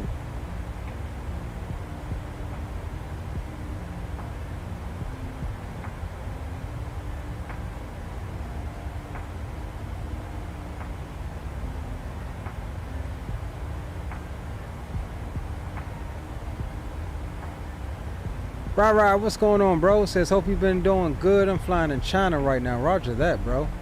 All is well here. Hope all is well with you. Yeah, I'm with you, Walk Luck. I'm still happy Cargos used the MD-11. MD-11 is a sexy bird. I definitely enjoy flying that one.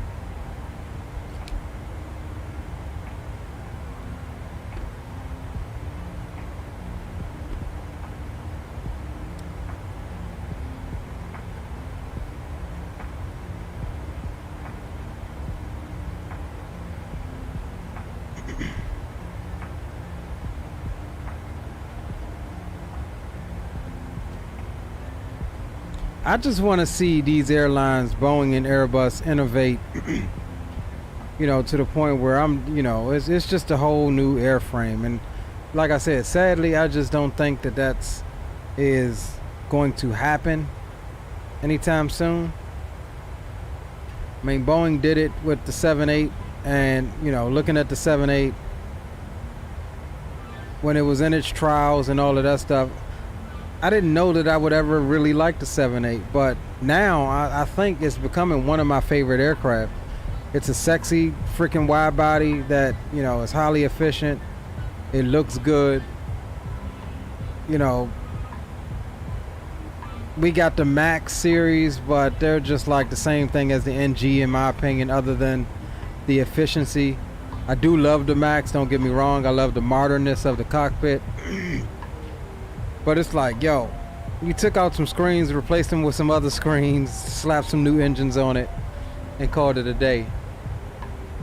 I 100% agree with you, Mike Jones. And that is specifically the 7.5. Let's talk about that for a second. That is the first plane that I think needs to be maxed, is the 7.5, because, I mean, think about it. It has freaking excellent flight characteristics. It almost is a mini long hauler in itself. It's a narrow body aircraft that can, you know, outrange these narrow bodies here and still get into some short ass runways and depart from some short ass runways. Problem is, they just don't have an engine to replace it. And I'm just like, well, come on GE, come on Pratt & Whitney, you know, come on Rolls-Royce. I'm sure you guys could cook up something for this airplane to keep it in service, or to be able to max it.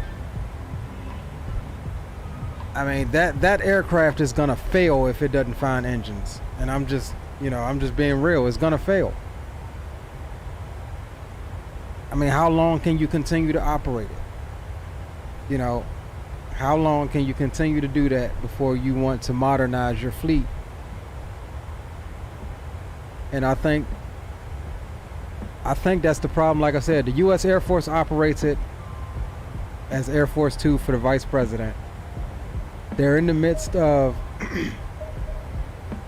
hold on.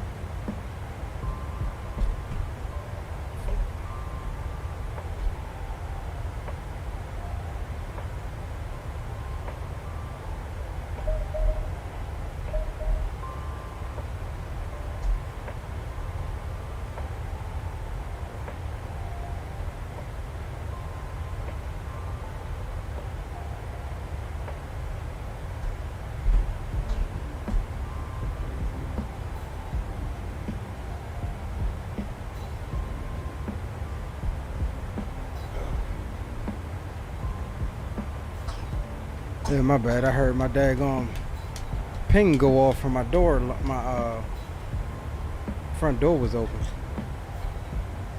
But yeah, I mean, the Air Force is, you know, operating 7.5 as Air Force 2 for the Vice President, and they haven't been able to even replace it. I mean, that plane definitely needs to get into some airports that are, you know, a lot shorter, maybe a little less prepared. And even sometimes the president has to ride on the 7.5 for that very reason. They're already in the works of bringing out and working on 2 new Air Force One aircraft, which is going to be 2 new 748s with all of the works. But it's like they haven't been able to do nothing with Air Force 2, and it's all probably because they just don't have an engine that they can replace it with to keep it with the same, if not better, performance. Yeah, they don't want to retire the 7.5s, but eventually, I mean, think about it. How old can you operate that stuff? You know what I mean? No, you cannot have it.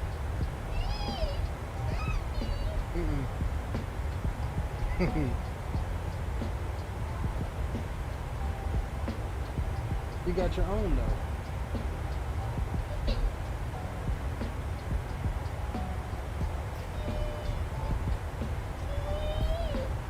Here, let me clip you in. Can't have that. You gotta drink this stuff. But yeah, that's the issue with it. I'd love to see that thing get maxed out, but sadly, I just think it's just gonna eventually die. Cause even look, there's still, oh, what we got? Weather load. But even now, there's still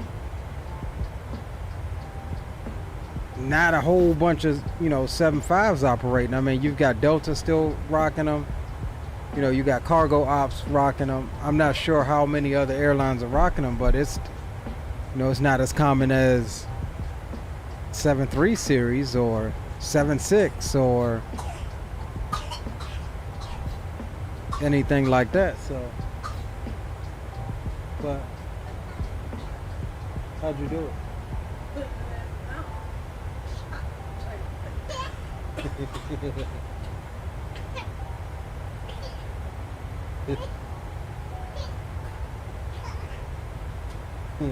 Now he can pretend for real.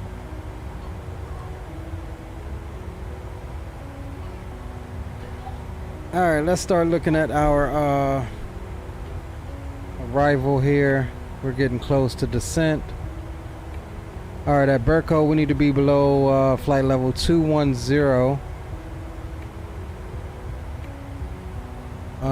Which runway are we forecasted to arrive? 29.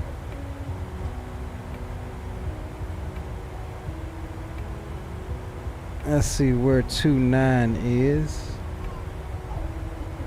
All right, 8,000 foot runway there.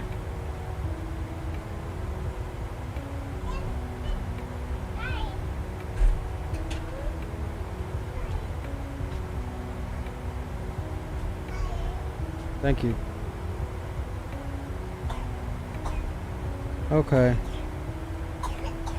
So we got that.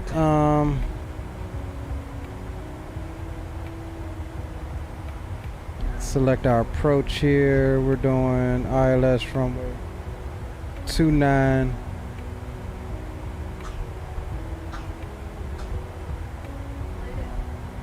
Final.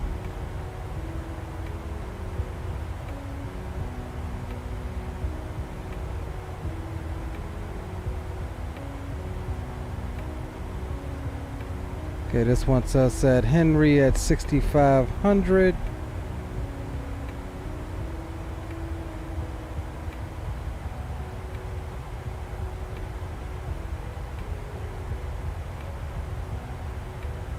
Alright, so we'll come on down to 8,000.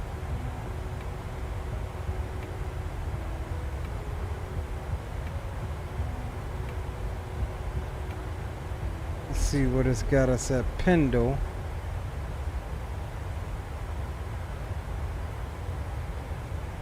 Alright, perfect. That's right what I wanted. Pendle.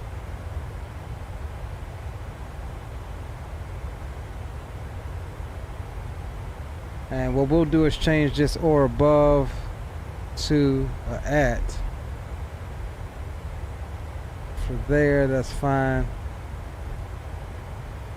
Alright, so we're good. We're about ready.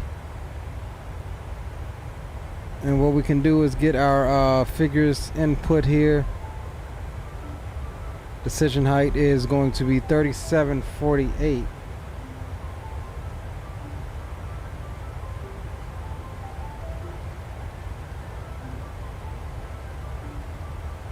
Is the 777 ever gonna die?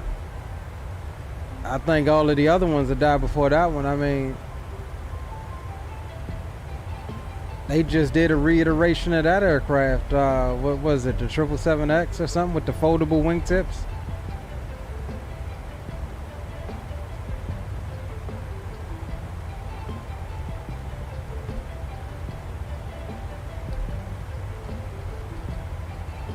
All right, so we're looking for 3748 on the good old minimums here.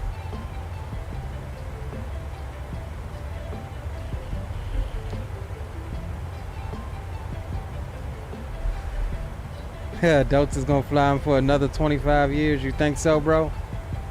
I might be alive. I'll probably be alive to see that, but I doubt it. I honestly do.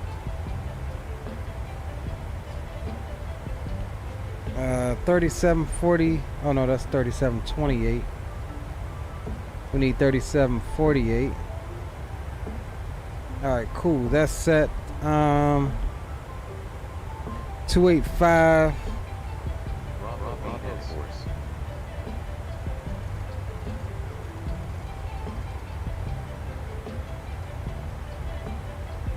We need a second.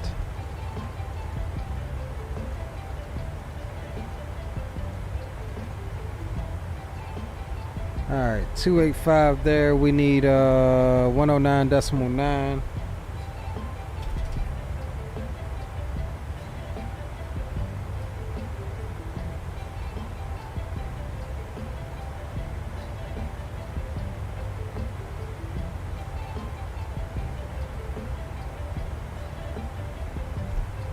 All right, 109.9 set and nav 1 and 2. Minimums are set. Let's get the weather. Altimeter is 2968. Sky's clear. Winds 270 at 9, gusting 16. And altimeter is 2968, so we will set that now.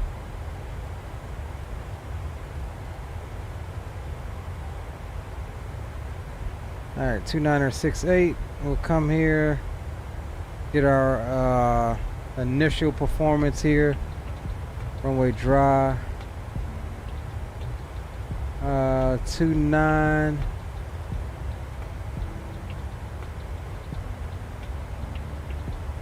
Flaps 30, packs on, anti-ice off, import weather.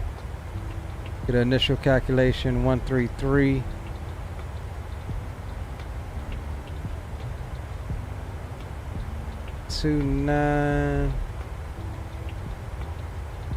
Okay, 115, packs on, anti-ice off, landing flaps 30, reverser all op, auto brakes 3, none, VREF add 5, we'll get weather. Okay, VREF 130. Alright, cool. So we've got that. So we'll go 30/130.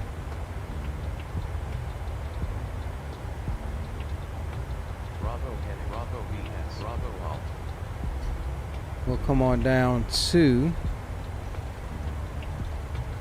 8,000. That's good.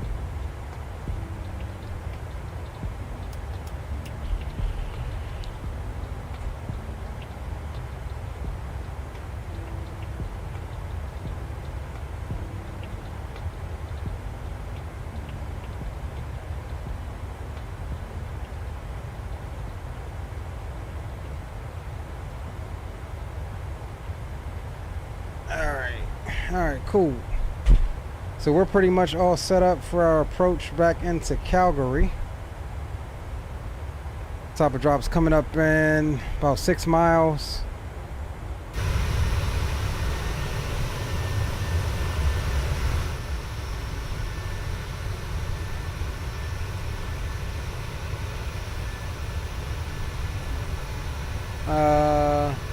Delta retired their 777s out of nowhere. Yeah, because I mean, what? They got the 350, so it's not like they're losing out for real, for real. We'll break the fun. Not sure what you mean, Guac Luck. Gio, what's up, Gio? Big ups to you, homie.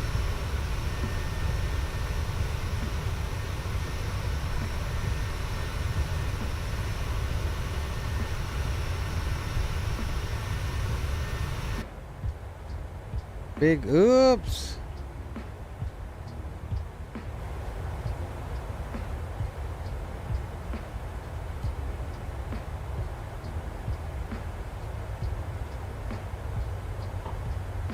There's top of drop, fellas.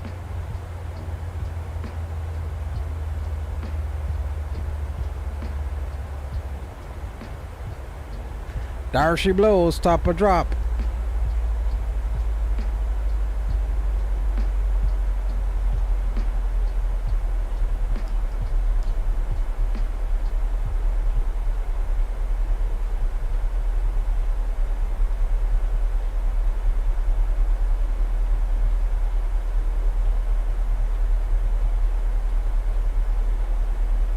Alright, let's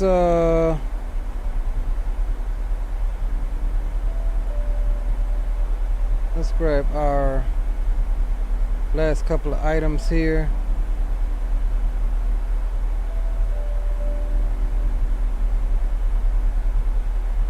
$36.06.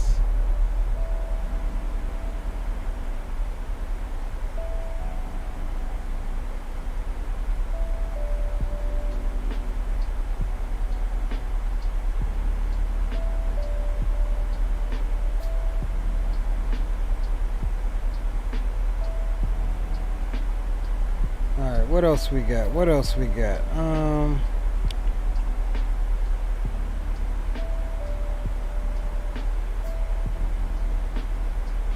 All right, cool. I think that's everything. All right, so let's run the descent checklist. Pressurization. Landing altitude 3606 set. We've got 3600 set. That's checked. SEPO signs are on. Recall checked. Auto brakes 3 set. Landing data VREF 130 knots. Minimums is 3748. Both sides. Approach briefing is completed and descent checklist has been completed.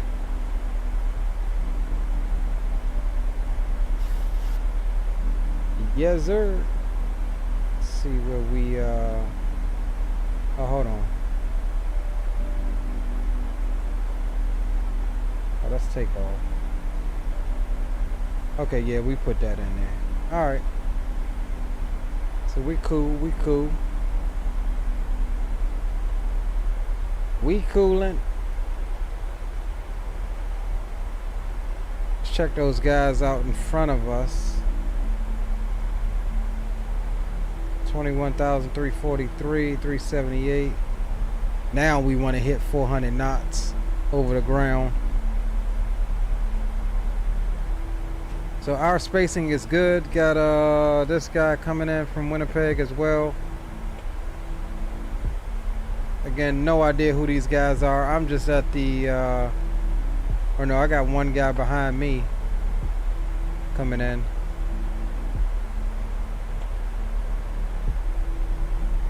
Seven 737, 738, A320. So yeah, I'd be number 3 for the approach. Who else do we have? Okay, this guy's going to Boston. Oh yeah, so I think we're good.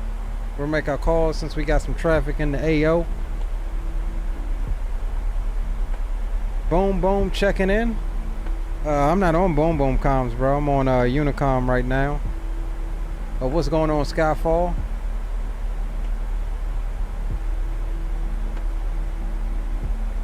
Geo says, man, I did some real local today.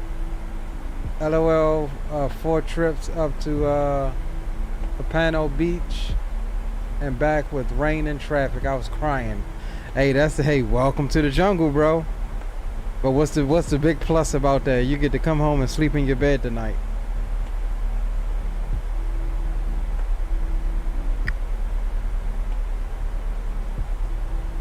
That's the real plus. And if you're getting paid hourly, traffic shouldn't matter. I mean, it will piss you off, especially if you like me. You like to just, get your job done and then mess off if you want to. But if you hit traffic and it's like you got to stay out there until it gets done, and they hit you for every bit of your 14 and your 11 hours, yeah, I'd be like, man, this is for the birds.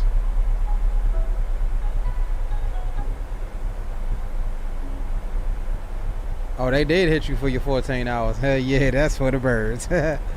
Shoot. Like I said, it's alright if you're not driving majority of that, not in traffic, and you still doing your 14.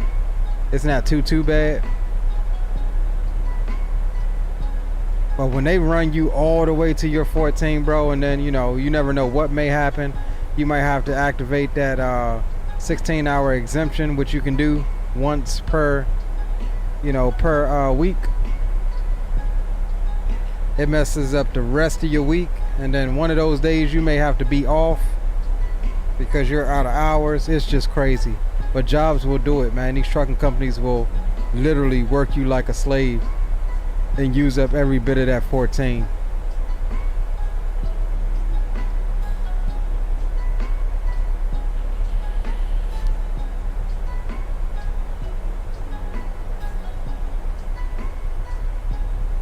Yep, that's the 150 mile exemption. You stay within 150 air miles of your terminal, you don't need no logbook. You are still on that 14 though, but you don't have to run an EOD if you're within 150 air miles of your terminal. are still, you know, have to abide by your hours of service. But Spawner says that's cool how you have your logo. Oh yeah, bro, I appreciate it, man.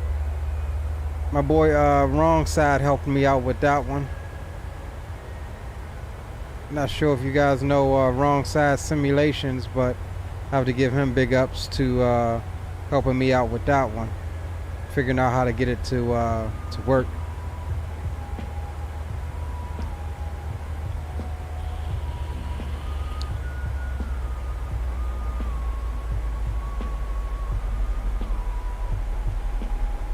All right, what we got here? Coming through flight level 250.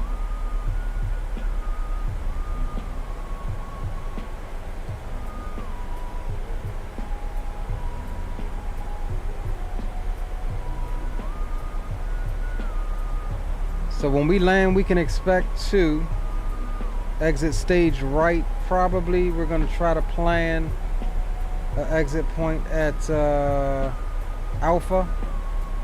And if we can't make Alpha, then we'll exit at Juliet 2.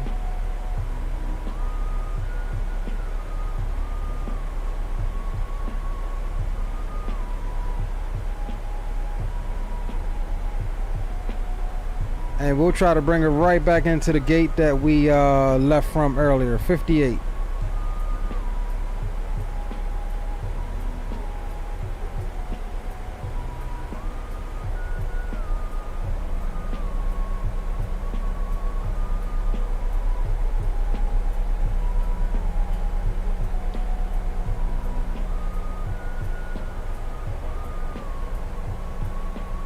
Retired firefighter says, I do understand back in the day I drove for JB Hunt for 2 years out of Seattle. Yeah, JB Hunter. I ain't gonna talk bad about him, but there's some freaking leeches. I almost got hired with him, and it ain't till I'm now, later on in my career, almost 10 years into driving, that I realize how glad I am to not have been hired with JB Hunt. Man, they're horrible.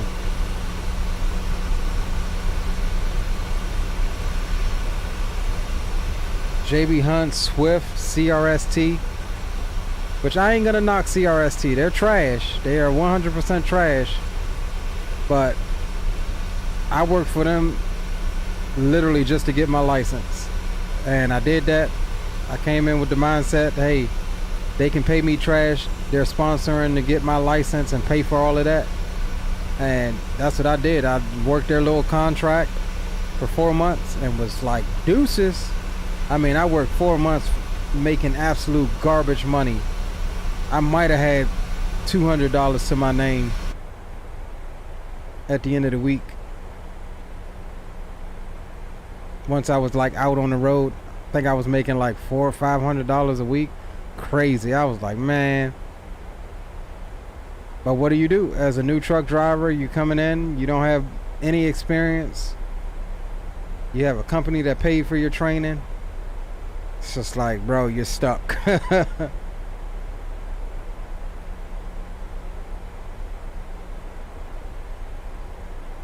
I got out of there just as soon as I could. I made sure I was at the terminal the day my contract ended. I made sure that I was passing through Cedar Rapids, Iowa at the terminal to let them know that well, see, I was smart with it. I made sure I got to the terminal to, you know, sign off on the paperwork saying I was done with the contract. But then I took another load because I had home time coming up. I took another load and, you know, continued on eastbound. And once I got like 200 miles from home or something, I hit him up. I was like, yeah, this is it for me. Once I drop this, I'm going to the house, take my home time, but I don't think I'll be back. Because, see, man, these trucking companies, man, they'll get you. They will get you if they know you're going to quit or whatever. They'll have you drop the truck off or have somebody meet you to pick up the truck and claim, oh, they're going to, you know, bus you home and do all of this. And when you're on those trucks, man, it's like a mini apartment, man. You got a lot of stuff on there. And to have to bus all of that stuff home, it never happens. And they end up leaving you stranded a lot of times. Or leaving drivers stranded. It's just not a good look. I refuse to ever be caught in that position. I was like, if I'm ever gonna quit, I'm gonna do it on some home time.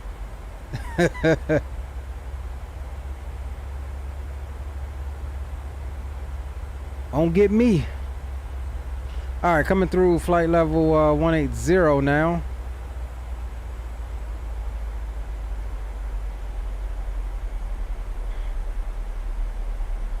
We'll keep the descent coming on in. Let's check and see how these other guys out in front of us are doing. Alright, this guy's made his downwind turn. This guy's still at 34,000 on my tail feathers.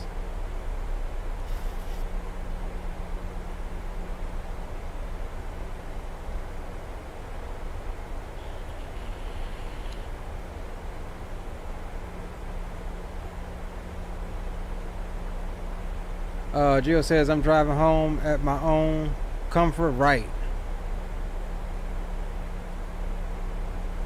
That's what I did in my last company. I told them, family emergency, I won't be back anytime soon. Yeah, I don't even do that. I just make sure I get home, bro. I'll set up my home time, or back when I was over the road, I'll set up my home time and run and plan it out just like nothing's wrong, bro. Nothing's wrong. And literally, as soon as I get in the city I'm supposed to drop, you know, in my home state, yeah, I let them know, like, look, here's the deal. I won't be back. I won't be back.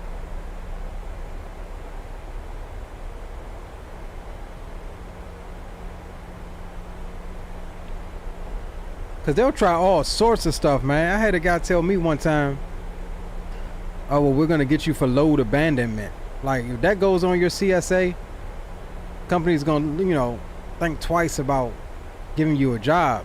Load abandonment. But I'm like, nah, bro. I ain't abandoning the load. I'm on my way to the delivery. I'm gonna deliver this joint.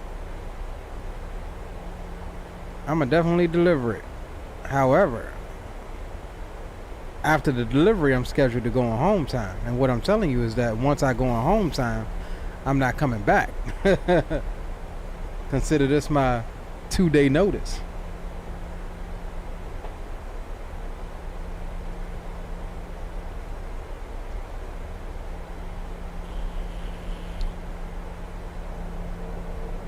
Homie, don't play that.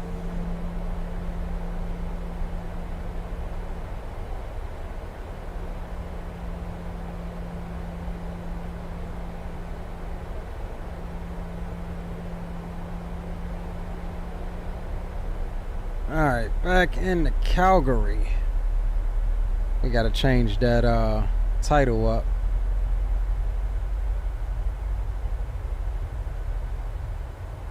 Alright, so that technically that turn there was our entry into the star, actually.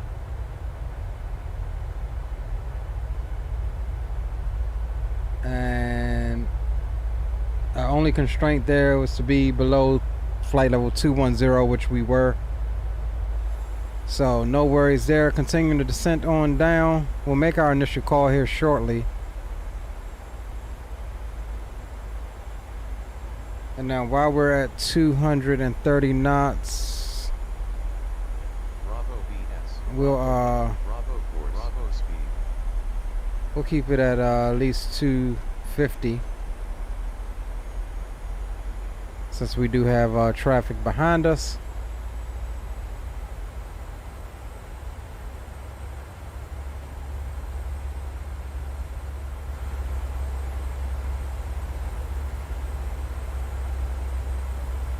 Playlist ends just in time.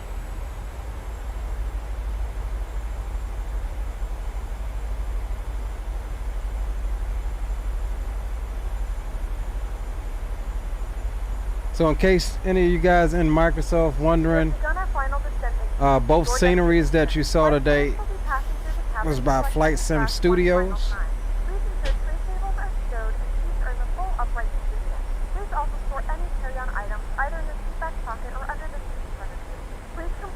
all Wi-Fi related tasks and stow any larger electronics.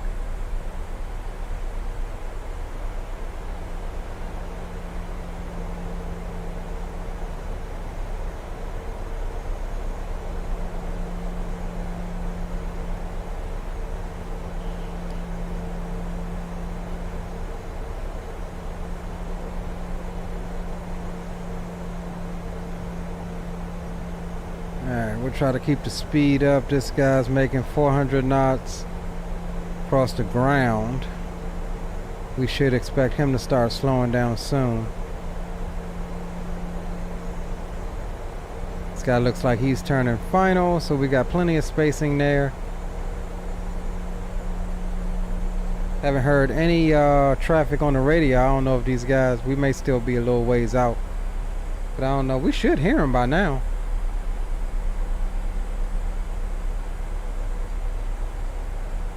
We'll make our initial call overhead 2 tub, which is the next waypoint out in front of us.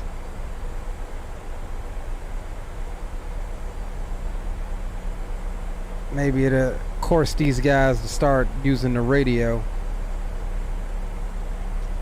Firefighter says, did the same thing, Leo. Picked up a load in Miami going to Seattle. I delivered it, took the truck to the yard, got in my car, drove back to Florida. Right? They leave you hanging, man.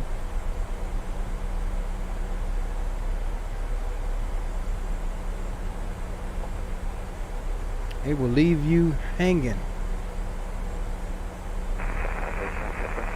Oh, there we go. Somebody's, we'll get Sky Dolly up. We'll get some replays on this one.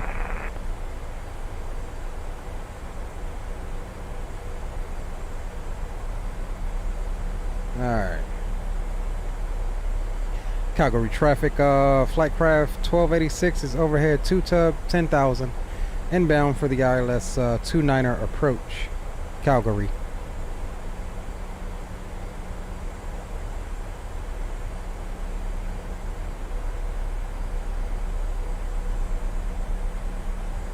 And also we're descending via the Burco 5 arrival for Flightcraft 1286 Calgary.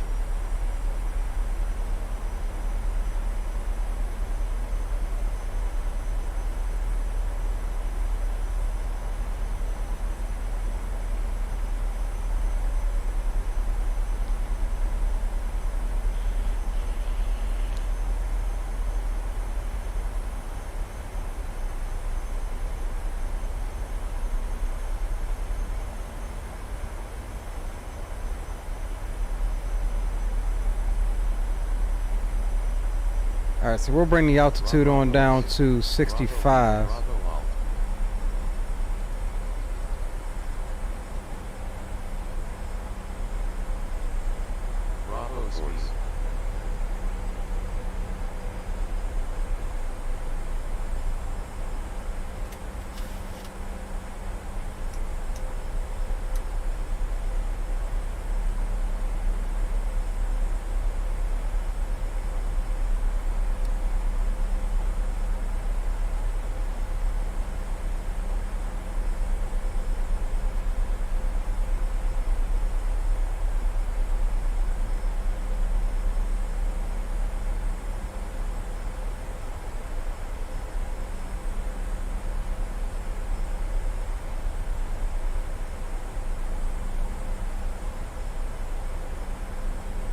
And Calgary traffic, Flightcraft 1286 is overhead Pendle 8,300, entering a right downwind for the ILS 29er approach, Calgary.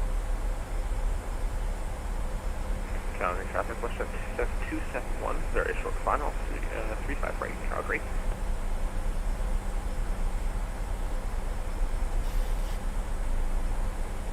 See? All it takes is one to use the radio, then everybody want to radio it up. Alright, we'll come on down to 220 knots.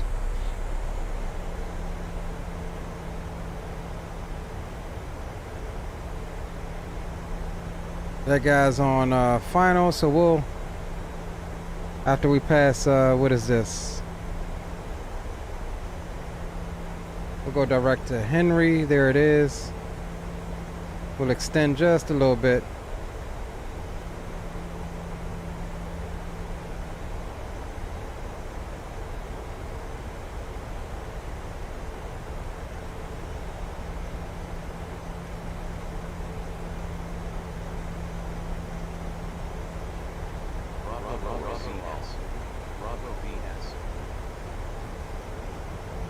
Keep that at 1,000 foot a minute on descent.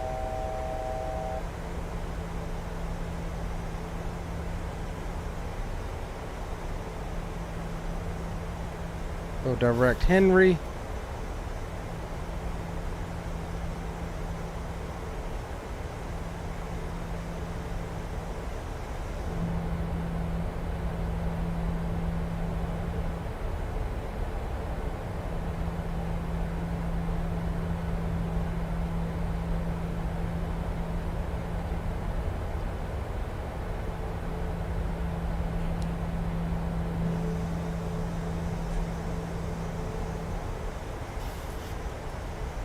Alright, we will arm the approach. And let's see, we're at 6,500. Calgary traffic, flight craft 1286, right base for the ILS 29er approach. Calgary. We're direct to Henry, initial approach fix.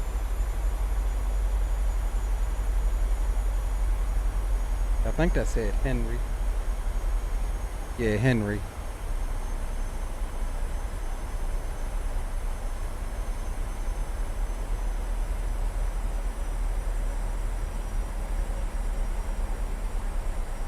Alright, Henry is 10.6 out.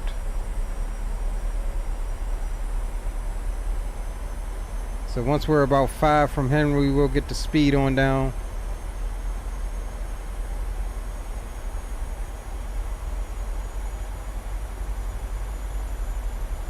Trying to keep the speed up for homeboy behind us.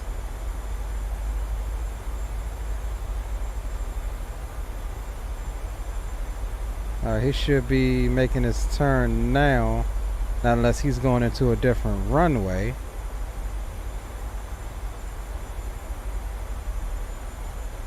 Or this thing just isn't updated yet. We'll check it again here in a second.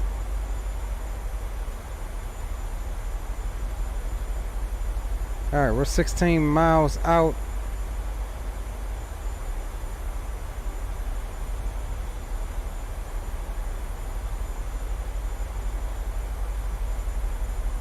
And we'll start the recording now so we don't forget.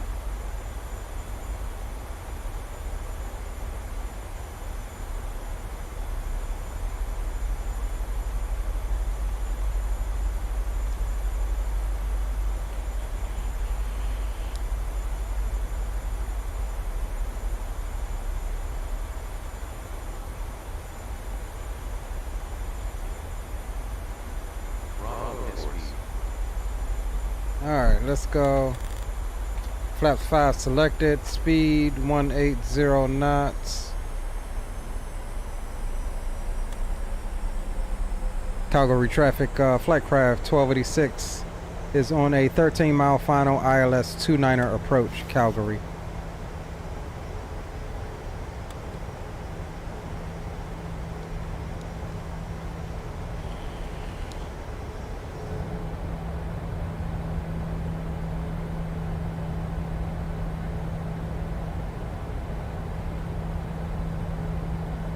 Oof, look at that. Freaking gorgeous, man. The lighting is gorgeous.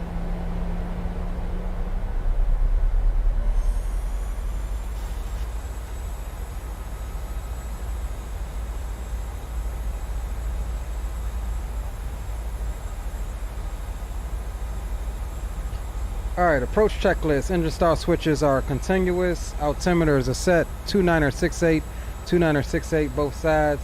Nav aids are set. Approach checklist is complete. Alright, here comes the glide. We'll go gear down.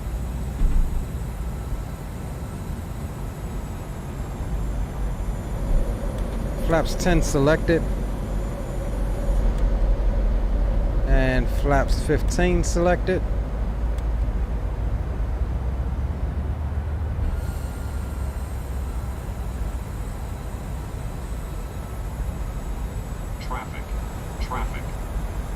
I know this dude ain't just do what I thought he just did. Yes, he did. That's him right there.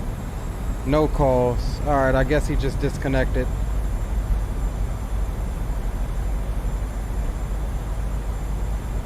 Yep, that was him.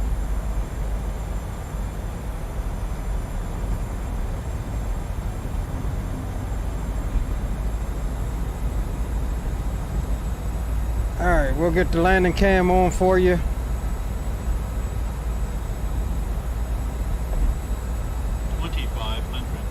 Calgary traffic, flight craft 1286, 7 mile final ILS 29er approach, Calgary.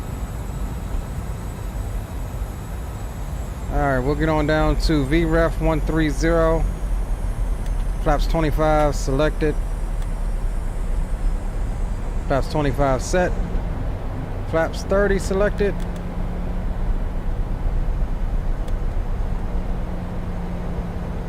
flaps 30 set.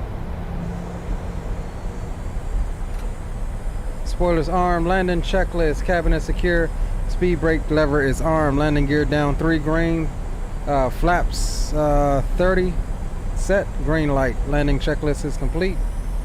We'll come back over to our chart here. We're planning an exit at Alpha or Juliet 2. More than most likely it's going to be Alpha.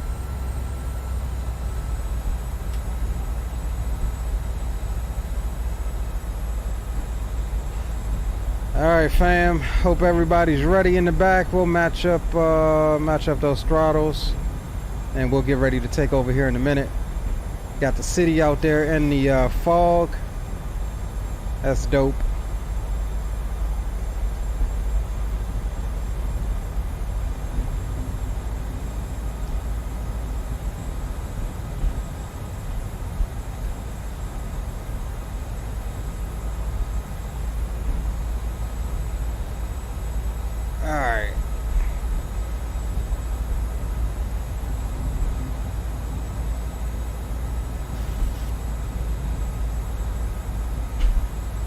Alright, seats up.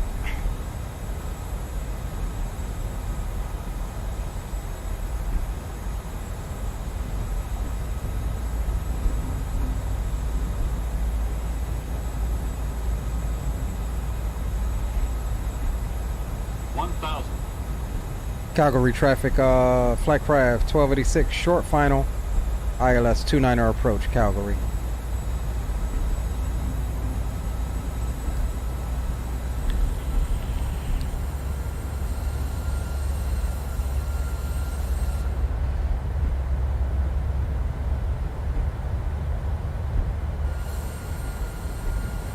Alright guys, we're getting ready to take over here.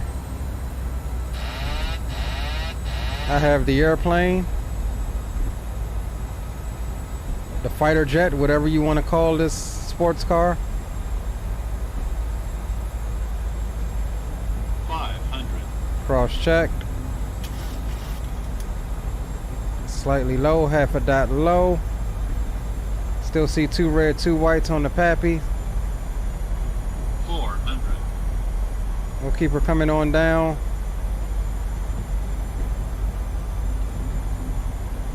Approaching decision plane. Continue. I have the throttles as well. Plane.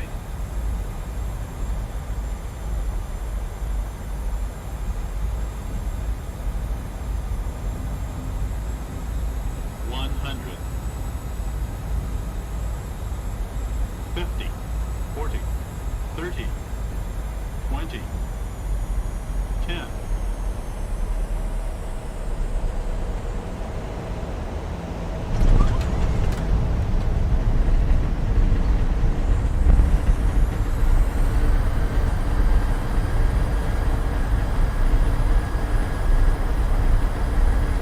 There's our Alpha taxiway. We roll past it.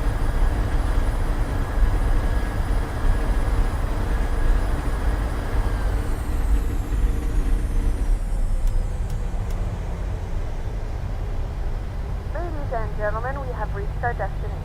The local time is 1:30 p.m. and it's currently about 3 degrees Celsius. You can now use your mobile device. Yeah, that Alpha taxiway exiting, which was that first one to our right, was a little ambitious. Remember to use caution when opening the overhead. But no worries, we got it. During the flight. We thank you for flying with So we'll make a U-turn here onto Juliet after we clear the whole short bars.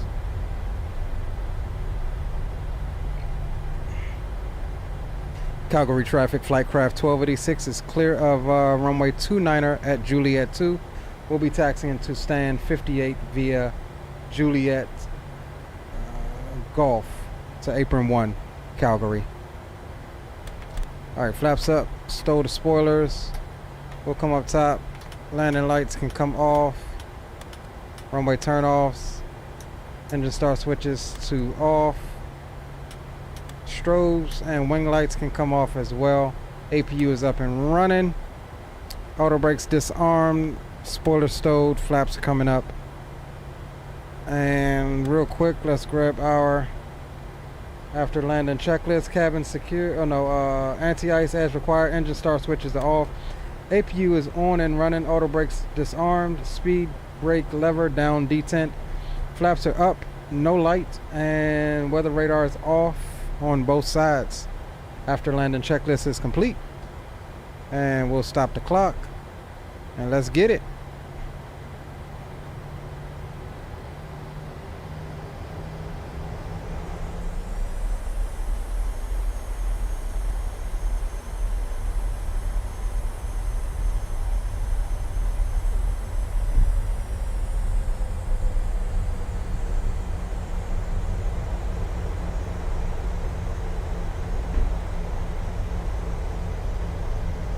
Welcome back to Calgary.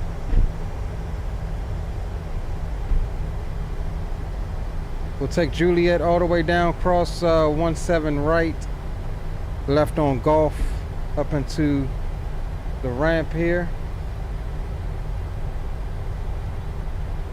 Yeah, we'll look to grab stand 58. GSX, we'll go gate.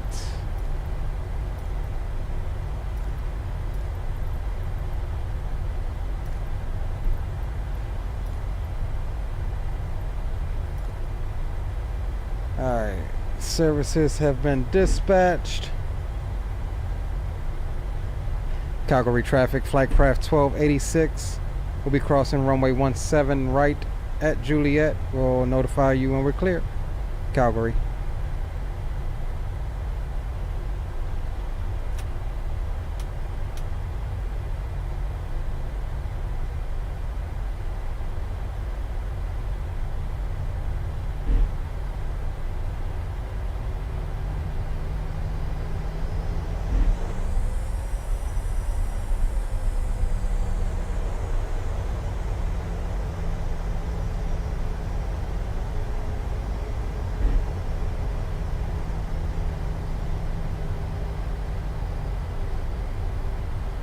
Calgary traffic, flight craft 1286 is clear 17 right, Calgary.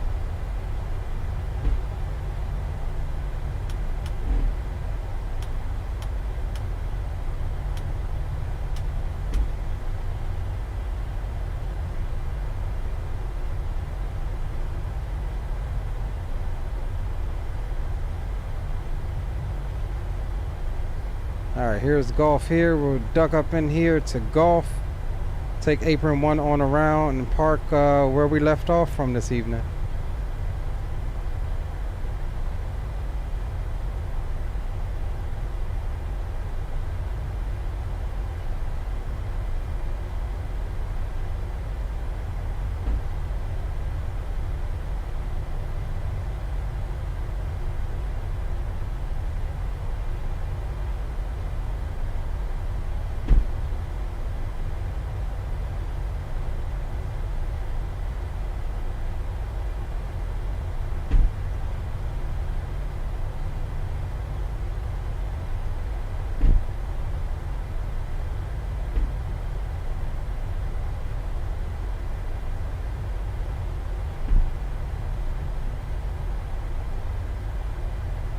See, these damn fuel tankers in the fire trucks got a vendetta against me.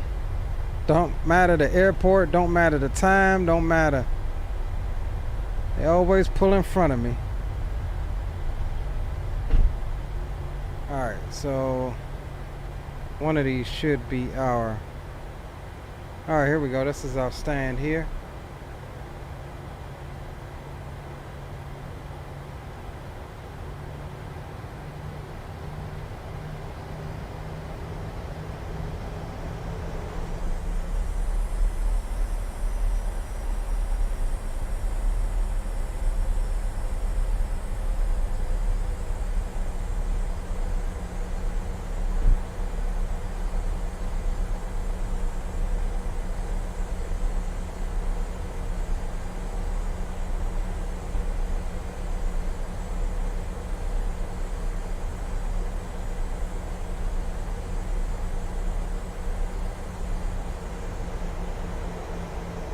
God damn, bro. Ready to say how much you want me to go left? I mean right.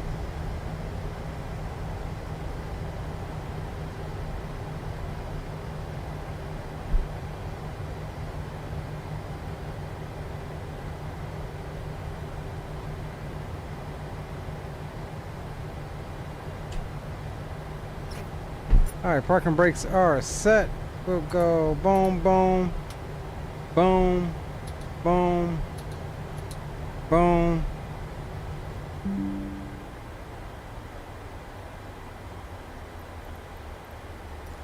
Boom.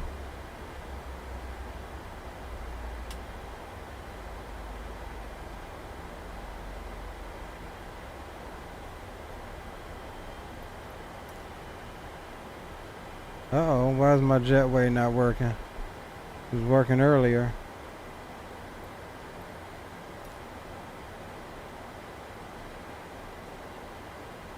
Okay, weird. This damn GSX. This gate has a default jetway. I don't understand that. Like literally same spot we were in earlier. Alright, no worries. We ain't gonna worry about it. Let's secure the aircraft. All of that is good to go. So we'll leave that like that. Let's just get the belt signs off. We were 4 minutes late on this leg. Via PAX. Seatbelt sign off. They should start deboarding here. We'll stop the recording.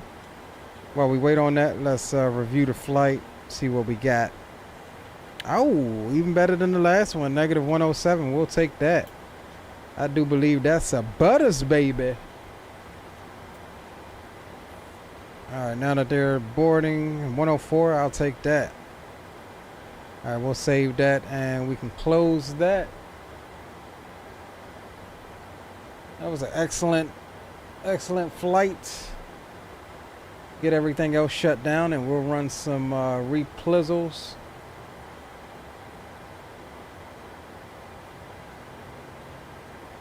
Get that out of your way. Alright, so let me do this. Let me go. What we're gonna do here, just so we can make sure that this thing starts up. With the replay, we'll get both switches on. Both fuel switches on as well.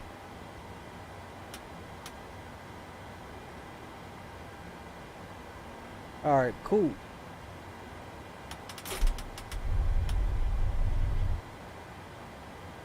Airspace alive.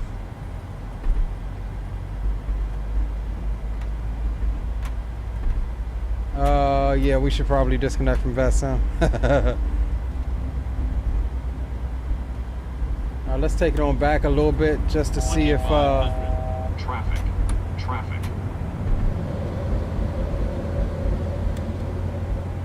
just to give the engines a chance to get back up and running. Does look like they're coming back up now, which is cool.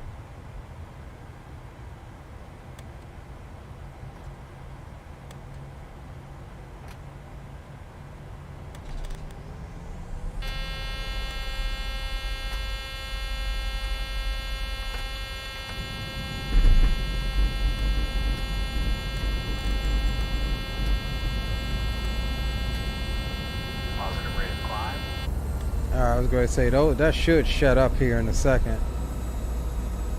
All right, let's get one from this side, the gorgeous side. We'll get some tunes on as we watch the replays.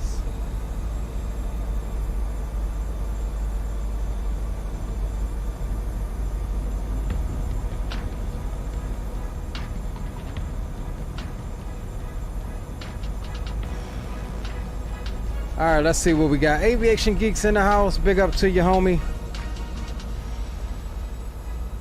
Walk Luck says, nice. Retired firefighter, great job. Aviation Geek coming in with the butters.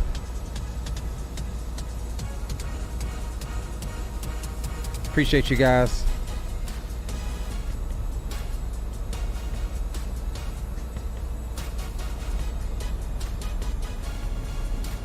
We gotta go with the for real. This joint crank. We gotta go with the for real.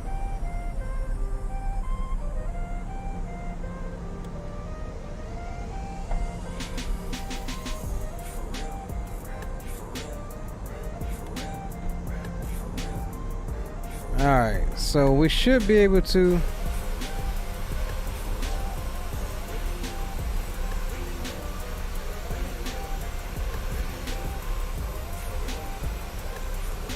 Let's watch it from this. Let's watch it from this angle first. This is a sexy little angle here. All right, let's see if we can fast forward it a little bit. We don't need to watch the whole approach since everything is up and working. All right.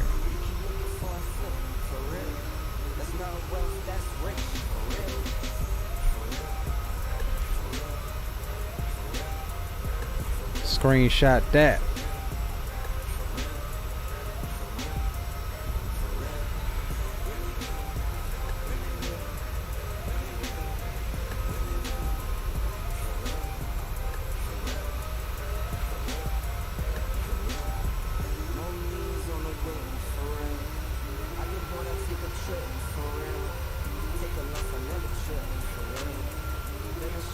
Hey, why is my flaps going up? My flaps are going up.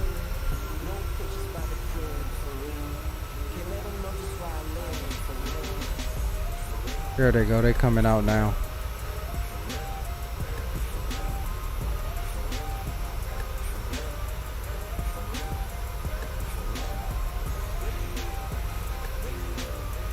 Oh, look at the shadow.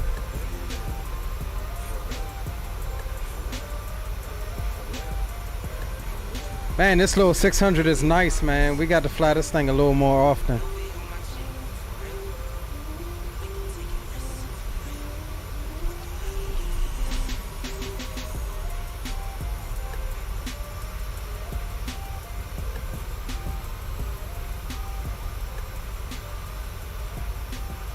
Absolutely beautiful approach.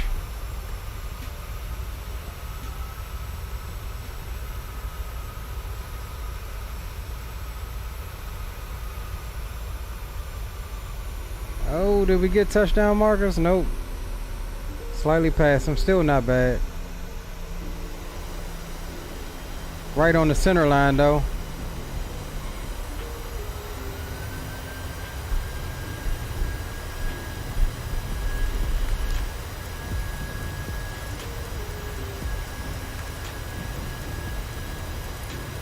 We'll take it. Alright, let's take her on back.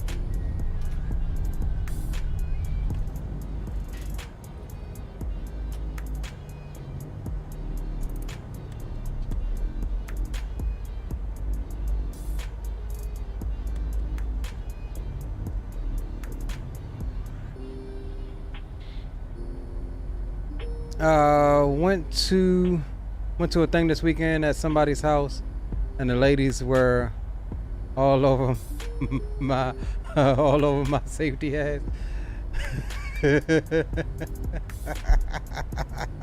Guess they hadn't heard me toot. Hey, bro, just don't toot. Be the lady of that relationship and just don't fart, bro.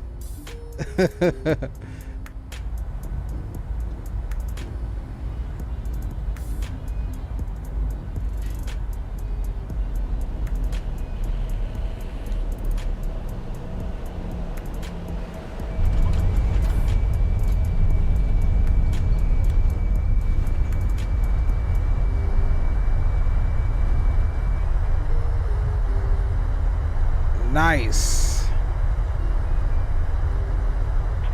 Oh dang, I ain't got a gear camera set up. All right, let's see what other ones we can get here.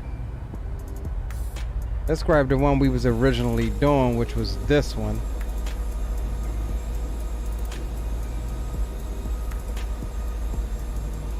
It's hard to hold it in.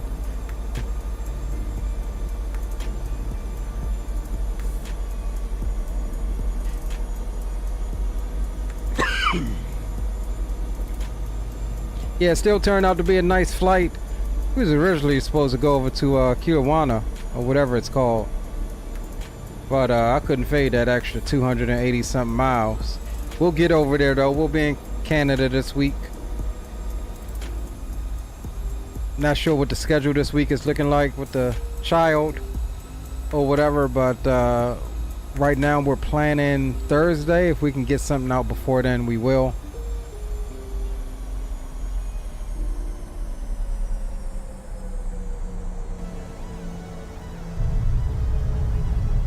We'll take that. All day in the paint, we'll take it. Canada. Yes, sir. FedEx, what's that, 75 back there? Speak of the devil.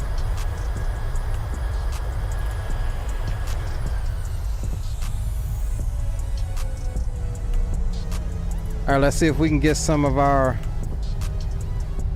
fun exterior shots here. Reset that. We'll go drone follow off. Get our camera back up here.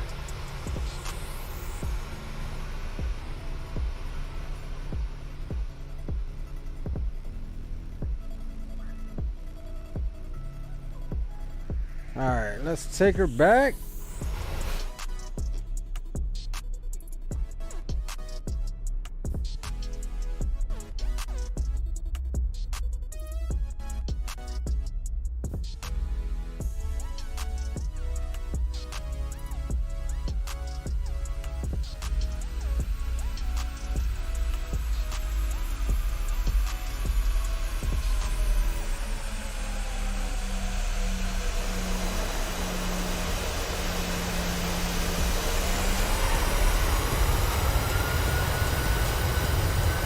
Now that, my friends, I would say is smack dab on the center line. So much so that we're gonna get our center line honesty shot here, because I believe that was smack dab on it. I need to get my camera up out of the grass. Alright. So we should be able to get that. Let's run it back.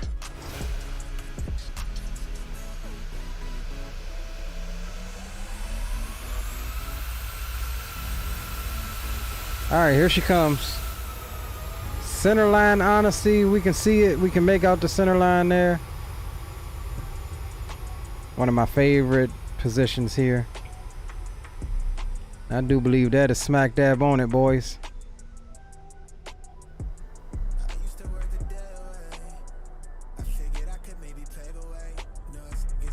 Stayed on it pretty much, stayed on it.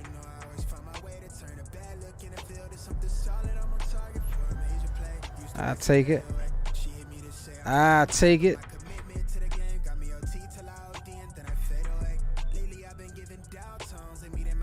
All right, let's see if we can get another little unique shot here. In the haze.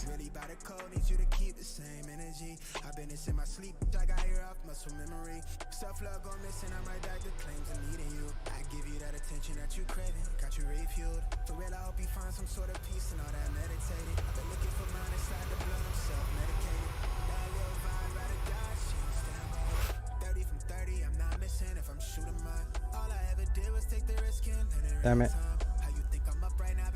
Where the hell is this thing at?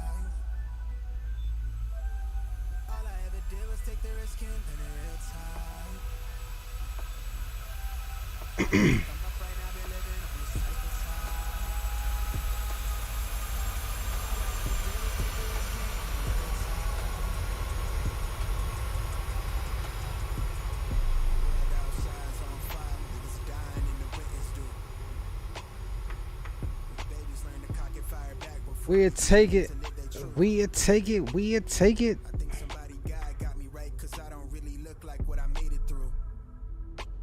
Facts. Somebody tell the realest this live inside you too. I keep a bad little vibe, ride or die, she on standby. I'm 30 for 30, I'm not missing if I'm shooting mine. All I ever did was We'd take it. We'd take it. We'd take it. All right, so let's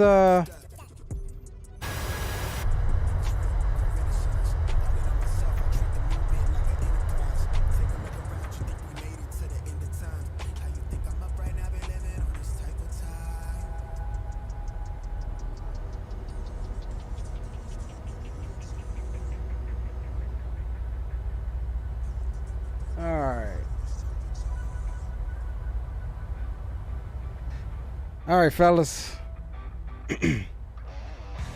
We'll leave you with this one. That is going to do it for me tonight. Appreciate you boys for riding with us, man, as we checked out Winnipeg and back into Calgary. Canada is it for this week. And like I said, we'll try to get over to the other place that we was originally supposed to go to. And maybe we'll check out Edmonton and whatever else we can here on the western portion of Canada before heading east. So yeah, big up to all you guys. Dre Sanchez, Aviation Geek, Spawn and Salmon, retired firefighter, Guac Luck, Captain Geo, Skyfall, Mike Jones. Who else did we have? D Champ, Anthony, Mark, Yusuf, CST Gaming, Pilot Depth, Drew Stone, Captain Dom, New Mexico Flyer, and Gia. Appreciate all of you guys for hanging out with us tonight. And with that said, do something that you're passionate about, and I'll see you on the next one. Your boy Leo is signing off. See ya.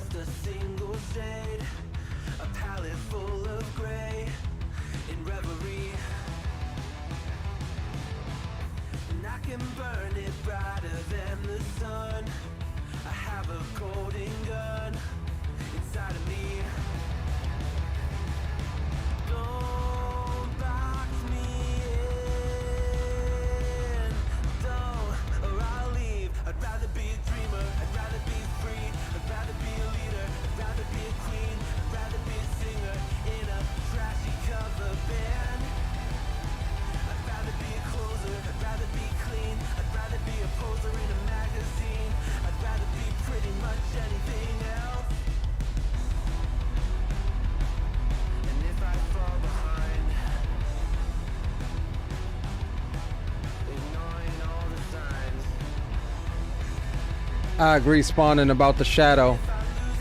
I think that's dope, bro.